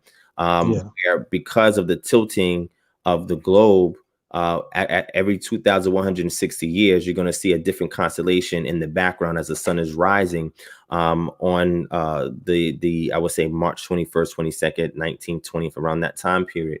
Where we have that event occurring when the sun is at its highest peak at the equinox, not equilux, and looking at the constellation behind it, we can actually look at that and chart that every year, along with the harvest that's coming in the ground, migrations from animals, and be able to pinpoint what time of year it is, right? Yeah. But here it says Hipparchus of Nicaea, who lived in the 2nd century BCE, was one of the first to realize the importance of using a sidereal year, a measuring system that calculates the time it takes the sun to return to the same position with respect to fixed stars. Julius Caesar first introduced a calendar compatible with Hipparchus's observations. Beginning with the Julian calendar, an accurate form of time measurement was available to the ancient world. He was on the scene before 1st century BCE. So this was already firmly established before Yeshua comes on the scene. So the people, if they're writing in Greek, right? Because I don't believe that Matthew was written in Greek initially. It got translated based on Jerome's account, right? He says we don't know who translated it, but he said he had a copy of it in Aramaic. But nevertheless, what I'm saying is we read in Mark, we read in Luke, and they're talking about the resurrection. And they're saying that towards the first day of the week or the dawn of the first day of the week, we can be assured that the first day of a week is Sunday, according to what the author is writing, right? So now they didn't name it because that wasn't part of the culture. We don't give the first day of the week a name. And that's where it's a name. Yeah. So that's where I'm coming from with it. Because I was saying they didn't give the names at that time. I just looked at it as the first day of the week, and they said the 8th day. So that's where I'm coming from. So when you brought up Hebrews chapter 4, and I want to get into the Lord of the Sabbath too, but when you brought up Hebrews chapter 4, the point you were making here was what about the first day of the week? Well, it was saying that for if Yahshua had given them rest, talking about his people, who's the subject here? This is about Jesus. This is Yahshua. This is him speaking. It's not about Jesus. That is actually talking about Joshua. Contemporary of Moshe, and I could prove it to you if you want. Okay, well, I'm just saying here in my King James version, it says Jesus, right? And in my application study Bible, it says Joshua, and it breaks down it breaks down in the side notes that this Joshua is actually the translation in English of Yahshua's real name. Yes, but it's not talking about. In this context, is not talking about Jesus or Yeshua Bar Yosef. Talking about when you go contemporary of Moshe, and I'm gonna show it to you when you finish, but I'll show it to you. Okay, well, I was saying because when you use scripture referencing the scripture that they give you about Yahshua of Nun, you go and read that chapter and that scripture. It has nothing to do with them talking about this day of rest. That particular scripture reference has nothing to do with this day of rest. So the scripture that they gave, I said, this is talking about Yahshua. Of course, it's saying it here, even in the King James Version, even in my study application, they said it was here that they actually gave you the translation of Yahshua's name in English. So right here it says, for if Yahshua had given them rest, then would he not afterward have spoken of another day? There remaineth therefore rest to the people of Elohim. The Hebrew writer is clearly letting you know who is writing to the Hebrews at the time. There remains a day of rest for his people. You know, specifically letting you know this is Yahshua and this is his rest for his people. So you're saying, so if you read Hebrews 4 and 8, that's Jesus, like you said, for if Jesus had given them rest, God would not have spoken of another day later on. That means Jesus didn't do his work then. He did. No, he did not. If you're reading this as being Jesus. If you go and read, we would have to read. He said specifically, my yoke is easy and my burden is light. Right. And he's encouraging people to come after him or follow after him, and he will give them rest. So if Hebrews 4 and 8 is where, but where is he talking about? You will receive this rest. Okay, so let me bring that up then. No, I was just asking a question. No problem. I'm gonna get it for you. Okay. All right. So we go to Matthew chapter 11 verse 30. Right. Let me go to it. Right, Matthew. Let me go to it myself too. Matthew chapter 11 verse 30. Because you know, some people in the comments think that I don't know the scriptures, right? Not saying you, but they say I don't. But I just want you to read that out loud, and you exegete or interpret that for me. So read it. Okay, it says, "For my yoke is easy and my burden is light." Yeah, but this sort of refers. I'm sorry. 29 and 30. Well, 28 to 30. 28 to 30. Go ahead. Sure. Read that. Come to me, or come unto me, all you that labor and are heavy laden, and I will give you rest. Take my yoke upon you and lean on me, for I am meek and lowly in heart, and you will find rest unto your souls. For my yoke is easy and my burden is light. This is when you follow him, though. So I'm saying, explain that in correlation with Hebrews 4 and 8. Well, basically what he's explaining here, when you follow me and you accept me, I will give you rest. This is rest in the spirit. This is the for those who accept him and become one and part of his body. This is the church. And when he's saying in Hebrews chapter 4 verse 8, he's talking about his people, the church. This is not wait. So it says, so if what you're saying is true, if you go back to Hebrews 4 and 8, where it says, for if Jesus had given them rest, God would have spoken of another day later on. So I was saying Yahshua, wouldn't he have spoken of another day? No, that's not what that's saying. It just says, for if Joshua or Jesus had given them rest. I'm gonna go back to it, okay? Because this is talking about Joshua taking the people into the land as a contemporary of Moses, right? Because we read that in chapter 3. Give you scripture reference when you go to that chapter. That's not what it's talking about. When it points to, like I said, it give you scripture reference to Joshua in certain translations. That's not exactly what Joshua is not even mentioning another day of rest at all. Not even God in that chapter. Just being honest with you. Hebrews 3 and 4 is juxtaposing physical rest and spiritual rest. Physical rest is what they were supposed to get if they obeyed Joshua as he took them into the promised land. Right. That was an example of them finding rest, because they were laboring in Egypt and they were going 40 years in the wilderness. And that was an opportunity for them to get rest. But what the text is clearly pointing out to you, that if Joshua had given them rest, then no other rest would have been mentioned anywhere else in the scriptures. And we see the Nevi'im and the prophets talking about a soon to come rest for the remnant who keep Torah even after they are exiled out the land. But it's saying that Yeshua came to give that rest. Okay, now watch this. Chapter 11. Go ahead. Now going back to what we just read in Matthew, what did he say? You labor. He's talking about labor, just as you can point out to Joshua, them laboring in a day of rest. So him. Did Jesus give them rest? Does he give people rest? Yeah, that's what the first day is supposed to be about. You rest. If you know, you learn this in church.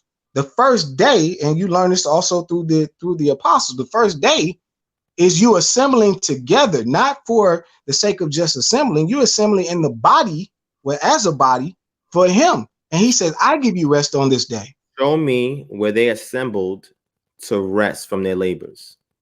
Well, it's not going to say, according to the scripture, that they assembled to rest. We know that. I'm saying we know. I'm just saying we know. Give me that verse. I'm just saying, give me that verse I could put on the screen so people could see it as you're talking. The verse where they come together on Sunday and see what they did, see if they rested. What was the purpose? I just want you to give me the scripture so I could put on the screen so they could see. This was where, this is where I was getting ready to say before we go into that. Mm-hmm. When they assembled on the first day, mm-hmm. were they working anytime? I don't know. They had jobs. We can examine. Some of them had jobs. They fished. Some of them, as you know about Paul was a tent maker.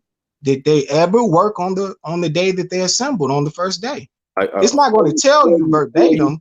Who are you talking about? The apostles or the apostles? I'm talking about that Paul broke bread with. Paul eventually carried on, but Paul did break bread. It tells you in Galatians that his ministry that he began came from or was ordained by Peter and James, Yeshua's brother. So he did assemble with them at some time or another. He carried on what they were already doing. So get Acts chapter 20, verse 7. Okay. Acts verse 7. Right. Now this, we talking about Acts. This is the beginning of Paul, not the time later on after he's already in this thing for a while. You said Acts chapter 20, verse 7. 20, verse 7. Okay. You want me to go ahead and read it? Sure. All right. And upon the first day of the week, when the disciples came together to break bread, that's what we do on the first day. On his day, Paul preached unto them. That's teaching, right? Ready to depart on the morrow. That's what you do when you assemble. You teach on the holy day. What are you reading? This is Acts chapter 20, verse 7. Said Paul preached to them. It says Paul preached to them, ready to depart on the morrow and continue his speech until midnight. So he was teaching. You teach on the Lord's day or the Sabbath. Correct. So it just means he addressed them, right? In that context, if you go back and look up the word, it's just he reasoned with them or he addressed them. Okay, right? But I feel where you're coming from. But how we Christians will look at that is, what would be the other significant thing that happened on this day? They broke bread. When you assemble and you break bread, you're doing this on your Lord's day. You're doing this in remembrance of him. So on the Sabbath, that's a significant. On the Sabbath, people came together to break bread. You said. Well, he commanded them to do this. Break bread and do this on a Sunday. Who commanded people to do that on Sunday? No, he just commanded them to do this as much as possible. I'm saying they chose to do this when they assembled on his day, the day that he rose, where they also taught, where they also collected monies. So you're saying that he rose on Sunday as well, the first day of the week? If you're saying that the Romans are accurate in saying that they have the days and they're saying the first day is Sunday, then I'm saying yes. Yeah. So he was killed on Friday? No. Did it say he was killed on Friday? I'm asking you. I'm trying to figure out what day he died. You can say that. If that is true, if he's dead Friday, he's still dead Saturday. And even though he rose on Sunday, he was dead for a couple of hours. So you can still say he was dead. For 3 days. Okay. Yeah. Got it. All right. Now, according to the word, now think about how they wrote back then, though. you know, what they just say, like I said, we're talking about, they didn't even give names for days. They just had numbers. So it wasn't like they defined and broke everything down. I mean, I know you may not agree with that, but I'm just saying, there's ways that you can correlate. You can make correlations based on time reckoning, historian accounts, right, events that happen in the astronomical world, etc. Right? Okay, well, let me ask you this. Sure. If you were dead, and let's say Saturday, and you didn't rise till maybe what, 8 in the evening, were you still dead that day? On Saturday? But you rose. On Saturday? Yeah, I'm just saying you were dead that day, but you rose also on that day. It's possible to do those same two things. That's what I'm saying. Okay. Now, I know someone may not agree with that. No, but it's not about agreeing. It's like, so I did it. So on my channel, if you can go back and just type Easter in, right? I had a dialogue with a Christian that was making the same assertion, and me and him went through it, and I kind of like broke it down for him, so you know, so he can better understand the reckoning of time. And I think it was a bit effective, but you can go back and check that out. What I'm concerned with now is breaking bread and talking on the first day of the week. That does not equal a Sabbath, because I can go to work during the day and then go to the bar and hang out with my friends after work. Right. Here's how we define it, and I understand where you're coming from. Here's how we define it, because he said he's also Lord of the Sabbath, and he said that he would die and in 3 days he would rise. He would rise. He rose on the first day, which is very significant even during that time, because many didn't even believe in the resurrection, but he rose on the first day. When we become so-called Christians or accept the Messiah and you become one with him, you are a new creature. You rise now with him on his day. It is his time. He is your Lord. You're basically letting them know he's your Lord, you know, and he says that anybody that follow me and accept me is doing the will of the Father. Anybody that does what I tell them is already doing the will of the Father. So he's saying basically, when you're following me and you're choosing me, this is the will of the Father. When you become one with me and you keep my customs and what I tell you, not that he forsook the old, he really didn't. But it makes sense when he says, I am the first and I am the last. I am the first and I'm the last. There's significance in that. Now you can pick and choose whatever scriptures and what that means to you and how you can define it. I'm sure if we sat in the room, many of us would define that different ways, even with scripture references, you know, because it goes upon line upon line, you know, precepts upon precepts, a little here, a little there. The Holy Spirit is what's going to tie these things in. He said the Holy Spirit would teach you all things and bring these things to your remembrance. So everything won't be just by the word. It's going to be some teaching by the Holy Spirit to take the teachings of the word even further. That's where I think some of us draw the line in our beliefs as far as faith and what the Messiah said. Now, if you hang on every word that he says, then you're like, okay, well, if he said it, that's it. So let's do this. And this is why context is important, right? Go to First Corinthians chapter 16, verse 2. 1 Corinthians chapter 16, verse 2. All right. And read what that says. Okay. Upon the first day of the week, let every one of you lay by him in store, as God has prospered him, that there be no gatherings when I come. Okay. Now let me read what he said first. You know, read the first verse then. Go ahead. Okay. Now concerning the collection for the saints, as I have given order to the churches, talking to the churches of Galatia, even so do you, or do ye. Upon the first day of the week, let every one of you lay by him in store, talking about monies, as God has prospered him, that there be no gatherings when I come. Now, it didn't say he was coming on the first day. It said on the first day, lay your monies, lay your tithes. There's nothing. You said tithes?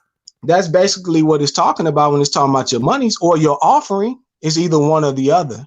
Wait, could be one or the other. In a Christian sense, like tithes and offerings, that's what they were supposed to do? They're told two separately things, but he could mean either one. He probably mean right here offerings. I could have it backwards. I could be wrong. I don't think he meant any of that. It's clear. It says, now about the collection for the saints. Okay, I'm going to go to mine. They're collecting money. Right. For a particular demographic. Okay. And he says, you are to do as I directed the churches of Galatia. On the first day of every week, each of you should set aside a portion of his income, saving it up, so that when I come, no collections will be needed. So that means he's giving them instructions to do something. So when he arrives there, they already have the funds so he can take it with him and dispense it where it needs to go. That's basically not tithes. What I feel like I was saying. This is not tithes. None of those words there mean tithes. This is now you're right. You're right. But it's the same as when you pay your tithes, we pay also 10% to we chose. I'm just saying. That's real Christian doctrine right now. Listen. Wait a minute. Okay. Let me say this. Go ahead, my brother. Let me make this clear. When we in the church give money, we do two things. We pay tithes and we pay offerings. I don't go right here. That's exactly what is done in the church. Okay. Now, what I'm saying is right here, it doesn't tell you specifically what it is. It's not telling you exactly what it is. We do know that even in the Old Testament, it's telling you what it is. It's not tithes and it's not offering, because neither one of those words are used there, and those words also are in the New Testament. Right, but okay, but okay. So look, let me give you an example. Right, okay. Go ahead. I'll let you talk. I'm gonna let you talk. I just want to show you what I'm talking about, so you can see why I disagree. Not just because I want to disagree to argue with you or anything like that. Okay. I simply want to show you why I disagree. So let me give you a good way to quantify or measure how we're able to compare things. So if I go to and this is something you can do as well. Go to Kata, Kata, which is a Greek word meaning down, Kata Biblion, right? Which has to do with books, .com. And what that's going to do is give you the Septuagint, right? Right. So I want to show you something just real quick. I want to show you something, right? Okay. Do you want me to follow that now? You want me to do that now? Yeah, because we want to know what is being said here. And can I go ahead and read this before we okay. Now this is supposedly the easy to read version. I can also go to the New King James version. It say now about the collections of money for God's people. Okay. That's usually tithes, because tithes are only given to the Levites. None of them were Levites, not even Paul. Well, in the Old Testament, the Levites got their portion, and then the poor, and then whatever was left came back to the people. Who dispensed that? That was in the Old Testament, though, right? But who dispensed that? That was still going on while Paul was alive. Who dispensed those funds? Okay, you saying it was the Levites, right? Was like food. So the Levites can eat, and it can go to the orphans, the widows, and the poor, right? Right. That's why you whatever was left in the storehouse, right? And then, but it also said whatever was left came back to the people. This is what we don't see in church today. So you're saying Paul is collecting tithes and offerings here? That's what you're saying? I'm not saying that just yet. Let me go ahead and read this. And offerings equal money? Where's now, that? An offering? Yeah, equaling money. Today, that's how, of course, an offering is a money. If you give, that's something of value. You can say crop, you can say cattle. It could be whatever it was of value. When you listen to Yeshua and he break down to the Pharisees and Sadducees, them giving their offerings, he was saying, even though they was talking about coming and myrrh and all this, he was saying something of value, something that matters to you. You're giving something that doesn't matter to you. He didn't say there was tithing money. If you're going to look at Yeshua's word. No. What I'm saying is money is something that's valuable, even during this time, even to us. The only time that you give money in that sense is if you are a distance, if you're away. That's true. And you cannot make it to give these things. That was true. have for money and spend it on your pleasures. That was true. Okay, so, well, let me break it down this way. Sure. All right. Today we don't have cattle, and most of us don't have farmland. We don't have crops. We do out here in Atlanta. Huh? We do out here in Atlanta. I mean, I'm saying the majority don't, though. Okay.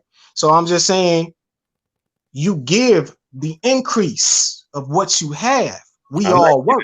To nobody. I'm giving what I hear you, but I'm just going by what we believe according to the word. That's all I'm saying. According to the word, but that's the Old Testament that was not here anymore. There's no temple, there's no priests.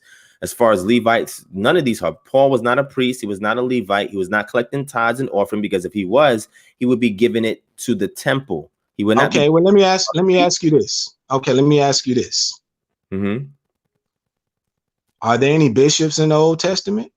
Bishops? Yeah. The bishopric didn't start to after the apostolic age.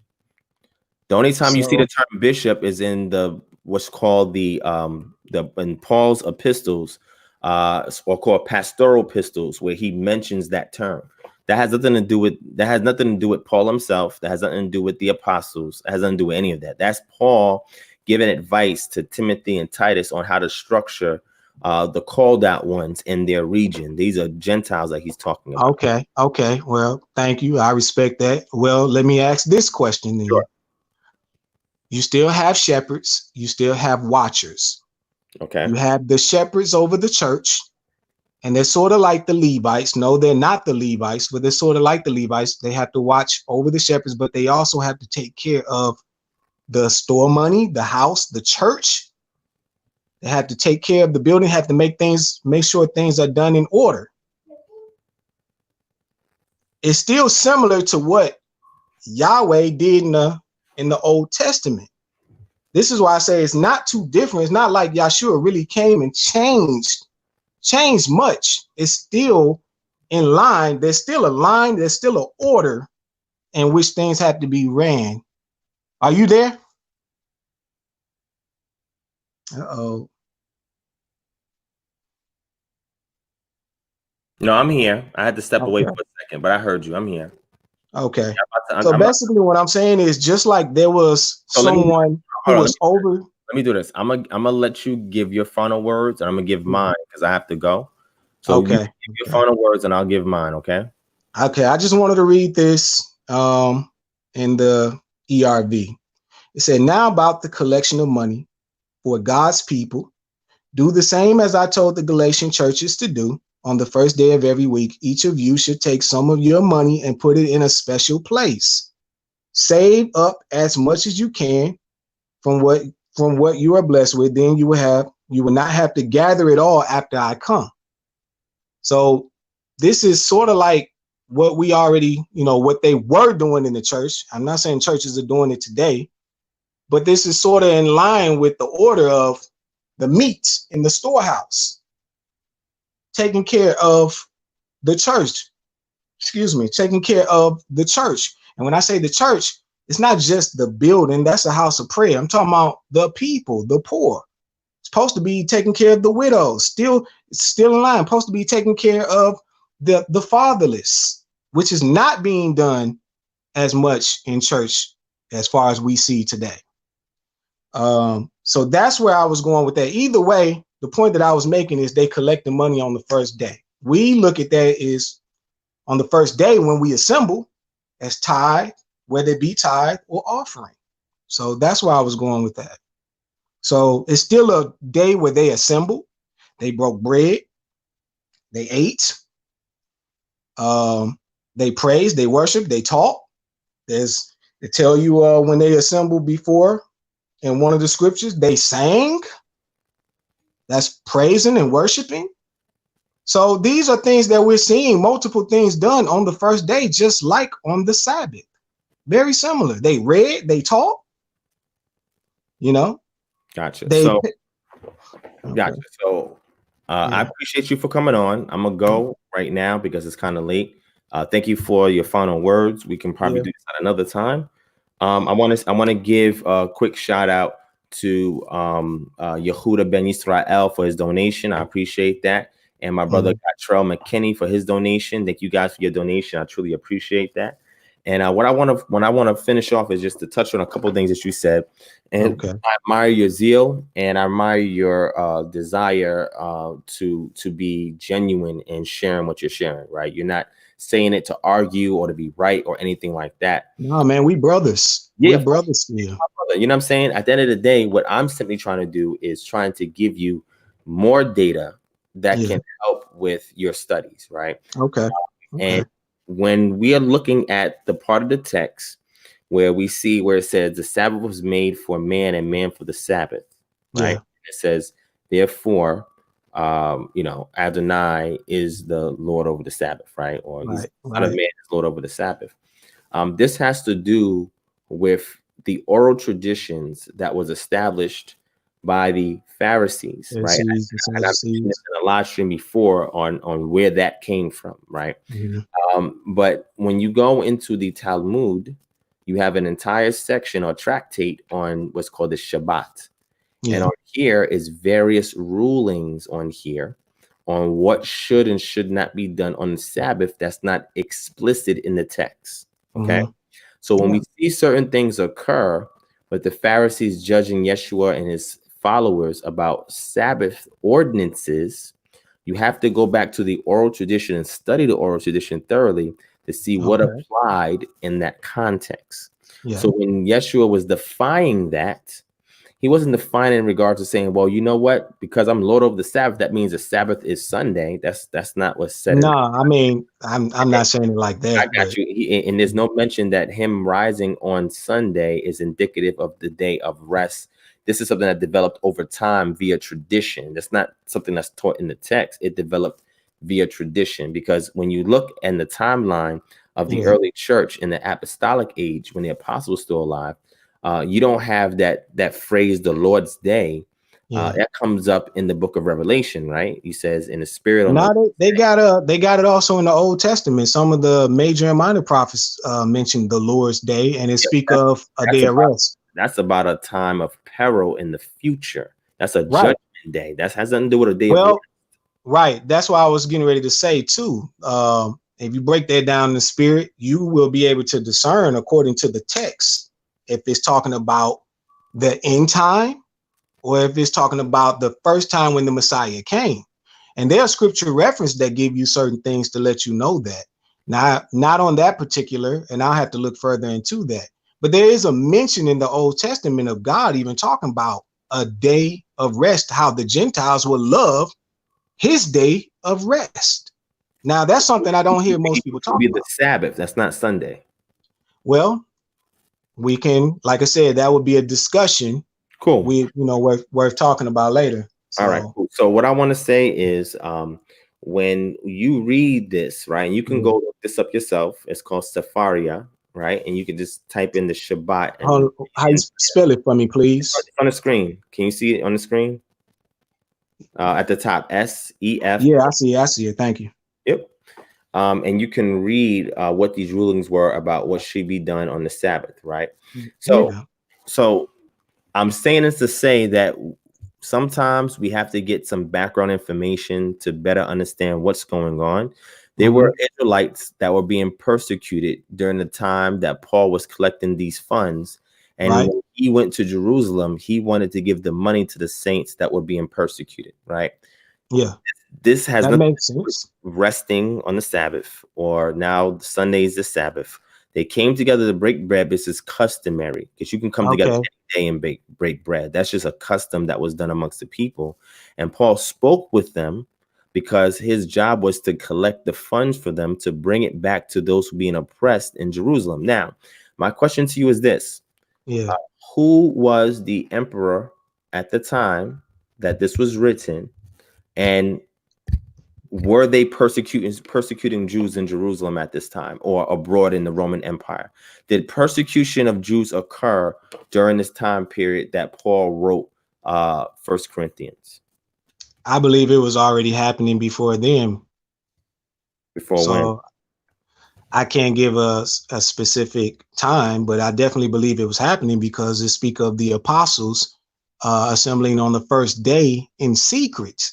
out of fear of the Jews, as well as, you know, what was going on with the Romans. The Jews and the Romans were sort of already working together, you know, at that time, out of fear of this Messiah, or who this Messiah is, and this teaching moving forward. So are you familiar with Emperor Nero? Yes, I am. The so-called Antichrist of his day. Did he persecute the Jews? Yes, he did. Okay. So when we look to see the day of the Sabbath, they're not going to collect any money on the Sabbath. This is why they do it on the first day of the week, right? Before their work schedule begins. They're coming together to break bread, which is a customary form of fellowship, right? And bring in monies. It didn't say it was a tithe or a tenth of their income.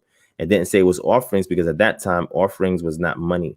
Offerings was you giving something to be sacrificed, right? Or you giving some kind of bread or grain or something along those lines for a wave offering, sheath offering, and things of that nature, which would typically be done as restitution for a sin or around a feast day, right? So here they're just collecting monies from the income. In first century CE Palestine, they were using Roman coins, right? When you study numismatics, you discover, you know, the study of coins, and you know what coinage was being used during that time and the value. So they had to raise funds because people were being persecuted in Jerusalem by Nero. So therefore, they were raising money to give to those who were being persecuted. Okay. And this is, or just persecution in general, because this is like, you know, one of Paul's concerns is to make sure people are bringing the gospel, and or his fellow Israelites, you know, who were in Jerusalem. They wanted to make sure they raised money, and Paul didn't want no holdups in collecting the funds and bringing it, because he was always on the go. So he didn't have time to wait until they collected money. He just said, look, every first day of the week, you'll come, chill, break bread, collect these funds. So when I come there, I don't have to do anything. You just give it to me and I can go. Right. Well, I just wanted to mention this right quick. Well, what about the story of Sapphira and her husband back in, you know, when the apostles were also collecting monies, and he even talked about how even those that were rich or had land, they sold and they came and gave. What are you talking about? Acts? Yeah, that's an Acts. I'm just talking about. It had nothing to do with tithes or offerings, though. That's so that I don't think it has anything to do with well, okay. Well, then what about when Paul says a worker is worth his wages? Now, this is going back to service. I work for you, and whatever work that I did to you, I'm entitled to you to pay me for the work that I've done. So he was writing, because remember, Paul was also a tent maker. If Paul is laboring, and as a tent maker, he makes a little bit of money on the side, but he also collects funds from these churches, then Paul is laboring with the gospel. So of course, that's to make sure that he's taken care of, but that's not tithes and that's not offerings. Well, that's what we call offering in the church to help support someone's ministry. A Christian in a Gentile Christian church, yes, that's what they call offering, but that's not biblical. That's all I'm saying. Okay, well, offering is not there in the New Testament in regards to them collecting money to give the people being persecuted by Nero in the 60s CE.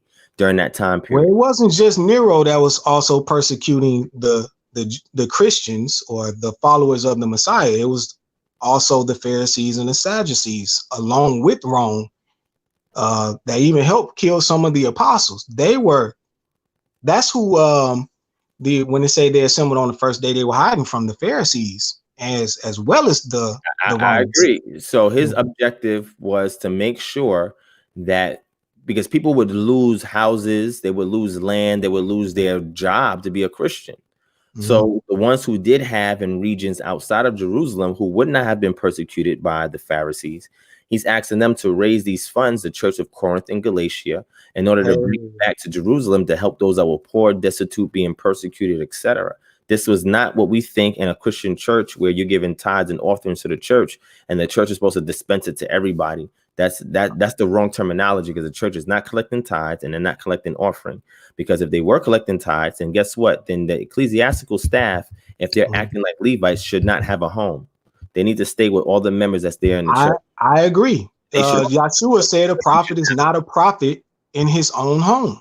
You should also have a outer court, an inner court. You should also have a most holies and a holies of holies, and you should actually establish. Well, here's the thing. Here's the thing about that. Forgive me for interrupting again. Here's the thing about that. that's where this thing is supposed to be a spiritual thing. This is a church. This is a house built without hands type of thing. Now, don't get me wrong. There would be a literal house of prayer, but that's where the spiritual thing is supposed to come in. As far as this is a body of Christ, which is this temple. You know, this is not the same temple that's supposedly built with hands. It is the body of Christ, and you have. This is where. I hear you. So what does that have to do with tithes and offerings in First? Well, I'm saying, as far as you saying, there should be a court and there should be a temple. It won't be that because this is collected. Tithes should only be collected by Levites. There's nothing else that's instructed that tithes are to be given to anybody outside of Levites. If you have a verse for that, show it to me. We can examine. Well, but that's something I'll look into. And like I said, I agree. But at this time, the church was also expanding not only just from the Israelites, it was now expanding to the Gentiles. So it wouldn't be in that same form of tradition of just the old. And that's why Paul would not be collecting tithes. Okay. Well, if you want to call it, okay. If you want to call it something else, I have no problem with that. You know what I'm saying? I mean, we could just use the words that's there, right? Because the words are there to look up what is being talked about, right? Okay. Do you know why we pay our tithes, though? As Christians? Why we pay our tithes? I know what Christian tradition teaches as far as collecting tithes, but well, we don't do it for the minister, you know. Though for those who are. So you pay tithes? Yeah, I do, but I don't do it. I don't do it for him. I pay it, you know, whatever church I'm in. But you know what I'm saying? This. Oh, so you go to a church and pay tithes and offering. Yeah. Oh, okay. I didn't know that. Because wait a minute, because the church is the body of Christ, and the according to the word, you know, Abraham gave a tenth of what he was given. Yahshua also did the same thing. We do the same thing in following the Messiah. We also do it not for any man. We do it because we're giving back to God. Now, what the man does at the church who accept the monies, because he's supposed to take care of the church. And when I say the church, he's supposed to take care of what's going in the storehouse. He's also supposed to take care of the people in the church, the widow, the fatherless, the poor. All that's supposed to come back to help the people. That's what the church is. Like I said, it's not the building. That's a house of prayer. And of course, you know, you got to pay for it and it has to be taken care of. But I would think that the people of God would chip in, you know what I'm saying, as far as supporting, helping, and refurbish the house of prayer to keep it up. That would be with the people. But as far as the monies that's supposed to be collected, or that we feel is supposed to be collected, just as Paul was using to help take care of the church or the people, that's what it's supposed to be about. That's what it's supposed to do. So I wanted to now conceptually, I understand why that would be the case. Yeah. But again, that would be like dues. Like I have an organization and there's a requirement for membership dues, right? Okay. The monies that are collected to raise capital for the various needs to operate the organization, right? Right. It's not tithes, it's not offering, right? Like I said, if you don't want to call it that, like I said, the real reason we call it tithes is because we're looking at what Abraham did, being a righteous man, and what Yahshua did, just giving a tenth back to God. Now, what the person who's supposed to be the shepherd, who's supposed to be looking after the sheep, like Peter, like the apostles who were supposed to pass on this teaching down, and they're supposed to be a shepherd over a congregation. That's what I mean. They're supposed to be taking care of the sheep. No. What I'm saying is I hear what you're saying. Okay. I don't disagree with it from a Christian worldview. Yeah. I'm just saying, biblically speaking, Paul was not collecting tithes and offerings. Right. Simply just collecting money so that way it can go towards helping those who are being estranged and persecuted and oppressed and poor in Jerusalem. Right. Is tithe, I feel you, is tithe mentioned in the New Testament though? Yes. Okay. You just referenced the scripture. Yeshua speaks about it when he talks to the Pharisees about the weightier matters of the law. Right. So it's in the text, right? You go to Matthew 23 and 23, it's there. Woe unto you, scribes and Pharisees, hypocrites, for ye pay tithe of mint and anise and cumin, and have omitted the weightier matters of the law, judgment, mercy, and faith. These ought ye have to have done, and not to leave the other undone. Therefore, we have the word there for tithe, and we see that is what Paul was doing. That's not what Paul was referencing or he's doing. We have the word there. It's there in the vocabulary, but it wasn't used by Paul. It's an issue. We see it in book of Matthew, book of Luke, 11:42, Luke 18:12, and Hebrews 7 and 5. We don't have it anywhere in Paul's epistles. But it's I think where we get it from is the book of Hebrews, where it's whoever it is that is the writer of Hebrews is talking to the Hebrews at the time. And he's telling them, making references to the Old Testament, as well as what the church is and how it's run today through the Messiah. I don't think it's more so just in those scriptures. I think we use what Paul and the apostles were doing as far as collecting the monies, and we call those tithes and we call those offerings. We look at the offerings as the supporting of someone's ministry or supporting a brother or sister, just giving out a sacrifice. That's a donation. That is a donation, or those are dues, membership dues. That's not okay. Time. Well, whether you want to call it that. Hebrews 7:5. You mentioned that. And verily, they that are the sons of Levi who receive the office of the priesthood have a commandment to take tithes of the people according to the law, that is, of their brethren, though they come out the loins of Abraham. Again, the word tithes here is connected to the sons of Levi. It has nothing to do with anything else outside of that. So if people ascribe Paul as being the author of Hebrews, which is up in the air, it's debatable. Yeah, right. Then he's not saying that tithes has anything to do with him collecting money from Gentiles. It has nothing to do with that. And it's part of what Israelites have to do according to the law. They're not collecting tithes and offering in 1 Corinthians chapter 16, the book of Acts, and other parts of Corinthians. They're not collecting tithes. They're not collecting offerings. They're just collecting money. They're getting donations so that way they can use those donations to take care of those who are also laboring for the faith, right? So I don't want to get hung up on this tithes or offerings in regards to what's colloquially called today in the church. I'm simply saying that is church tradition, and I can give you books that are written on how this developed. You got to actually examine the church fathers and church history to see how this tradition has come about, where there's an exchange to say that now there's no more temple, there's no more priests, that now the ecclesiastical staff are the priests, and it's their job to, in the place of the priests, to collect money from the church or the body of Christ in order to take care of the poor and everybody else. This is a transition that happened within church history. This is not something that we see in the actual text itself. Well, it's just when you think about what Yahshua said to Peter, he said, Peter, do you love me? Take care of my sheep. You know what I'm saying? So you sort of look at what Peter was doing and how Peter went about running the church and how Peter collected. He was the first to collect. So I think that's also an approach that they take. Let me ask you this. In Acts chapter 2. Let me ask you this. Let me ask you this. Go ahead. How do you give your 10%? Not necessarily looking at the Levites. I know we don't have our own land. I know that they would be in every nation. I know they didn't have their own nation. They were scattered, all throughout the nations of Israel. And they were doing the priestly work for God. How do you, because even back in Abraham's day, he gave to a king. How do you give 10% to our God? I don't give nothing to God as far as a tithe, because a tithe has nothing to do with God. God can't do nothing with tithes, right? If we're talking about the Most High Yah, I don't give of anything to anybody at all. The only time money like that is taken out of my income is by the federal government, the IRS, right? So outside of the IRS, I don't give a tenth to anybody.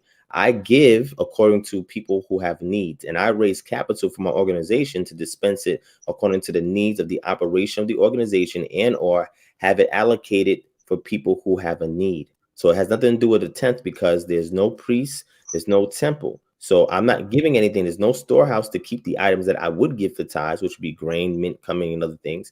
There's no storehouse for that. So I'm not giving a tithe to anybody for anything. And I don't go to church. So if I did go to a church, I would give a donation, right? I wouldn't give no tithe or no offering. And the congregation that I go to, they don't collect tithes, they don't collect offerings, they collect donations. Okay. So nobody is commanded to do that because there is no Levitical priest and no temple in Jerusalem to collect these things. I'm agreeing with you, but I'm just saying, if I'm just not out of its context. That's all I'm saying. Okay, I understand where you're coming from. I guess more so we're doing it out of faith that God, if we give what you have given us, we give 10%. You know what I'm saying? It's not about a man, you know, and what they do with the money. It's more so at the time of us trying to give or show God, listen, I'm giving you 10%. Not that I have to give 10%. That's not ordained in the New Testament, but I'm giving you 10% because I seen that it was a righteous thing that Abraham did. It was what Yahshua did. And I'm looking at it as 10% of my increase out of faith. He gave it to a priest of the Most High, right? But that's not a commandment of Israel. Israel is not commanded to give the tithe the way that Abraham gave the tithe. That's a narrative, and we're looking at what's done in the narrative, but that's not a commandment according to Torah. Do you keep Torah or no? Yeah, I believe that we're supposed to. I believe we're supposed to follow the Messiah and keep the laws. Yes. Do you keep the law as much as you can? Do you keep it? I'm doing my best. I'm still learning, brother, but I'm doing my best. But that's what I mean. I'm saying, like, do you keep the law? Do you still practice Torah as an Israelite? Yeah. Okay, and you also accept Yeshua as the Mashiach, correct? Yes, I do. Okay, that's all I was asking. It wasn't like I was criticizing what you did in your personal life. I was just asking for context. So let me do this. I'm gonna let me end the show because we've been here for a while. I think it was great dialogue. I appreciate you for coming on, my brother. We'll talk again sometime in the future.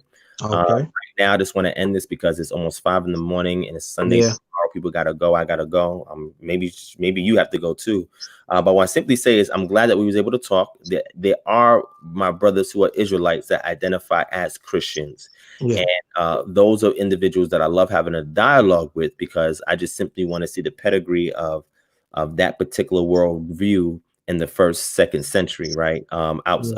Amongst Israelites, outside of Gentile converts, right? And the brother Yashar is going to show me that Ignatius was black or he was an Israelite, and that Polycarp was black or that he was an Israelite. And I'm looking. I heard that. I don't know how true that is, but yeah, I mean, I've heard these things too. I just want people to prove it. And then with that being said, you know, my objective is to have the discussion on the table. I don't take anything personal and get mad, angry, and rage like some other brothers do.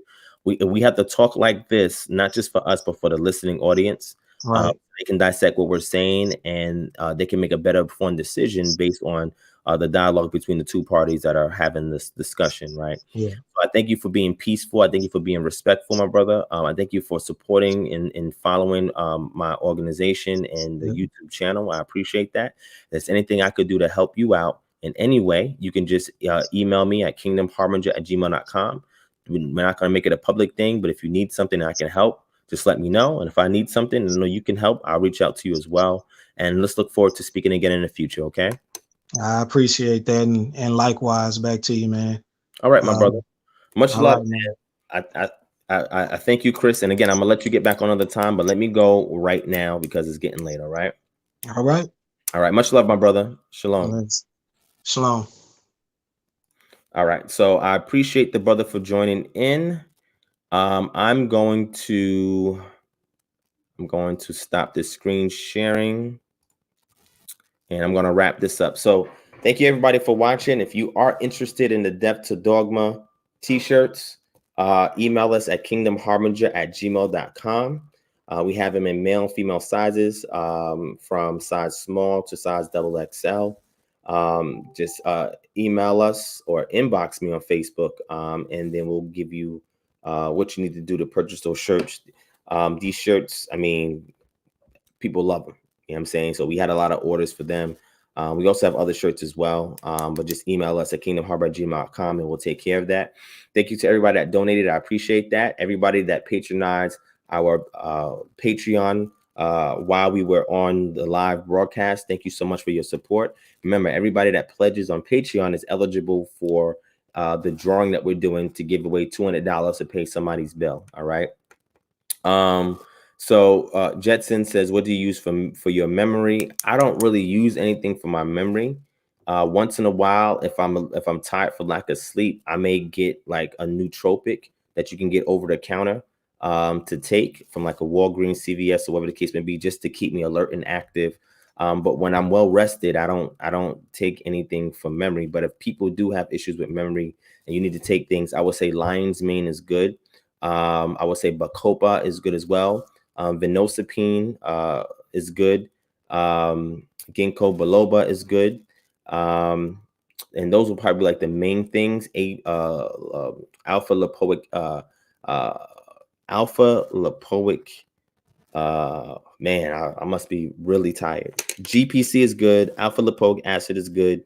And B vitamins. Make sure you get your full spectrum B vitamins as well, which is extremely important in regards to memory, alertness, energy as well. And remember, your certain vitamins are water soluble, fat soluble. Some of them the body holds, some of them the body relinquishes. But I'll probably share more nutrition and give you some ideas on that. But you must get adequate sleep, adequate oxygen. Oxygen is extremely important for good memory as well. Sleep is very important for good memory as well. I don't even know why my memory is so sharp and I don't even get a lot of sleep. You know what I'm saying? That must be the most high, I guess. I don't know. But also your diet as well, right? Certain foods, if you eat it, it'll affect memory or what's called mental acuity. And it also affects your verbal acuity, which is connected to your mental acuity. So to stay sharp, you have to, watch your diet, what you eat, eat healthy, get rest, get enough oxygen, moderate exercise, and the supplements that I recommended, and all of that will be really good for memory. All right. So hopefully that helps. All right. So with that being said, I thank you, family, for Michael. Yeah, I agree. I agree as well. That's why it's good to get the mechanical understanding of things, because when you have the mechanical understanding, you can explain it in different ways. In the role of IT that I'm in, I have to be like that at all times. You know what I'm saying? So but with that being said, thank you, family, for watching. I greatly appreciate y'all for hanging in there almost 5 hours. And we will talk again. All right. Peace and shalom, family.